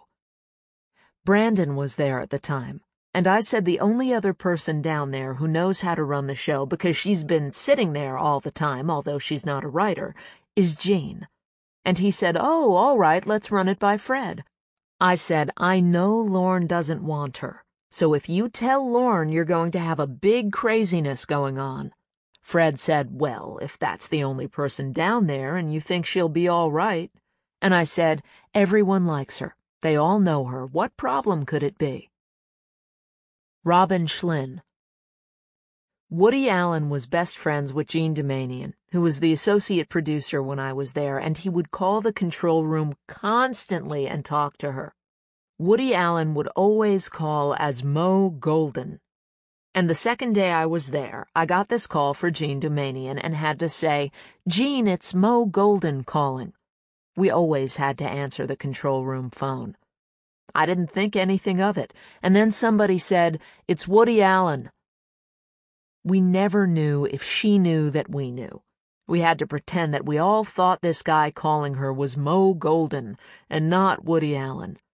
He called all the time. Sometimes it was like every 5 minutes, and we were just like, what the fuck? James Downey. Jean was like a fashion person. It was all about restaurants and clothes and stuff. She didn't seem to me to have much of a sense of humor. The only time I've gone to a party where I was kind of awestruck was when she called me and said, "Woody Allen's going to have a party." And Woody Allen apparently never had parties. And when she called me, she said, "Don't tell anybody else." It was like 1980, 81, and I went with my college girlfriend. It was in Woody's house. I thought it was his house because it was a townhouse. You went upstairs. You actually met him at the door, and he stayed there the whole evening with Jean, who would assure him that whoever came through the door was not a dangerous or menacing person. Walt Frazier was the first person I saw, then John Lindsay. It was a very New York thing, and the best collection of camera-shy, publicity-shy, retiring-type people I'd ever seen. Paul Newman was there, Truman Capote, even Jackie Kennedy. In one of the last sketches of Saturday Night Live's 5th season, Lorraine Newman played a noblewoman, Garrett Morris played a butler, writers Jim Downey and Tom Davis played Lords Worcestershire and Wilkinson, of Sauce and Razor Blade fame, respectively. Jane Curtin was Lady Wilkinson, Bill Murray played the Earl of Sandwich. "I'm afraid nothing has been named after a member of my family," he lamented. His brother Brian Doyle Murray was a servant, and host Buck Henry joined Gilda Radner to play the principal characters of the sketch, Lord and Lady Douchebag. The setting was the manor of Lord Salisbury, whose steaks were served to the guests, and the year 1730. "My dear Sandwich," said Henry in character, "Parliament has always had its share of douchebags, and it always will." And on this mildly satirical and intentionally ridiculous note, what was left of the original cast and creators of Saturday Night Live would soon part, never to perform together again. The stakes were being pulled up, and the circus was leaving town. It was May 24th, 1980, the end of the 5th season, but also of an era. Lorne ended the last show on a shot of the on-air sign going off. Jean Doumanian. I think Lorne would have stayed on, but NBC wouldn't give him the deal he wanted, so he went away. Lorne wasn't very happy about me getting the job, because after all it was Lorne's baby, and he wanted Franken and Davis to get it. But Silverman didn't want them, and Brandon didn't want them either. They thought that I could do it. I had been in every writers' meeting when Lorne was producing. I had seen how the writing was done. Besides, Lorne really wasn't writing. He was editing and selecting. I took the job because I thought it would be a challenge. There was no other woman doing a live 90-minute television show, and I wanted to see if I could do it. I did want to keep several writers, but I think everybody was advised not to stay on. I don't know who advised them, but 4 writers said they would stay, and then they had a change of heart and came back and said they couldn't. In fact, everybody who said they would stay reneged once word got out. Lorne Michaels. I had no problem with people staying with their jobs. That was not a problem for me. I think in the case of Franken, Davis, Downey, and a couple others who were the people I had nominated to succeed me, because they embodied the writing perspective, Jean didn't want them. What happened was everyone got a memo from Jean to clear out their offices by July. Now, this had been a group that had lived there for 5 years. That was what killed everything when she made that one big mistake. It was a signal of, a new broom. I didn't get the memo because I'd left. For guys like Franken and that, it was the first sign that they weren't even being considered to stay. Lorraine Newman. I was dying to go home. On the other hand, I knew, having grown up in Los Angeles, what it was like to have been on a series and to no longer be on one. I knew what it was that I was facing, to have been on a hit show and then be an unemployed actor. So I was a little worried about that. Mostly I was glad to be back in L.A., because I love New York for about 5 days, but after that it's just utter toil. I came from a car culture. Not being able to drive myself around is like imprisonment to me. Jane Curtin. I was happy to move on. I was tired. You get very burned out after doing something like that, and you get very jaded. It was very hard to deal with going from relative obscurity to everybody knowing who you are. I had to deal with what I had become. It was hard to deal with on the show because you were busy doing the show. So I had to come to terms with what I had become and try to adjust to that. I needed time off. Alan Zweibel. I left when Lorne left in May of 1980, and I was there from day one, which was July 75. What had happened was the show changed. It stopped being fun the way it was originally. At the risk of sounding naive, this is what was going through our minds at the time, and it was only after all of us left that there was some perspective on it. We were all these neophytes that got together. It was Marilyn Miller saying, "Hey kids, let's put on a show." Nothing was sacred, and we had fun.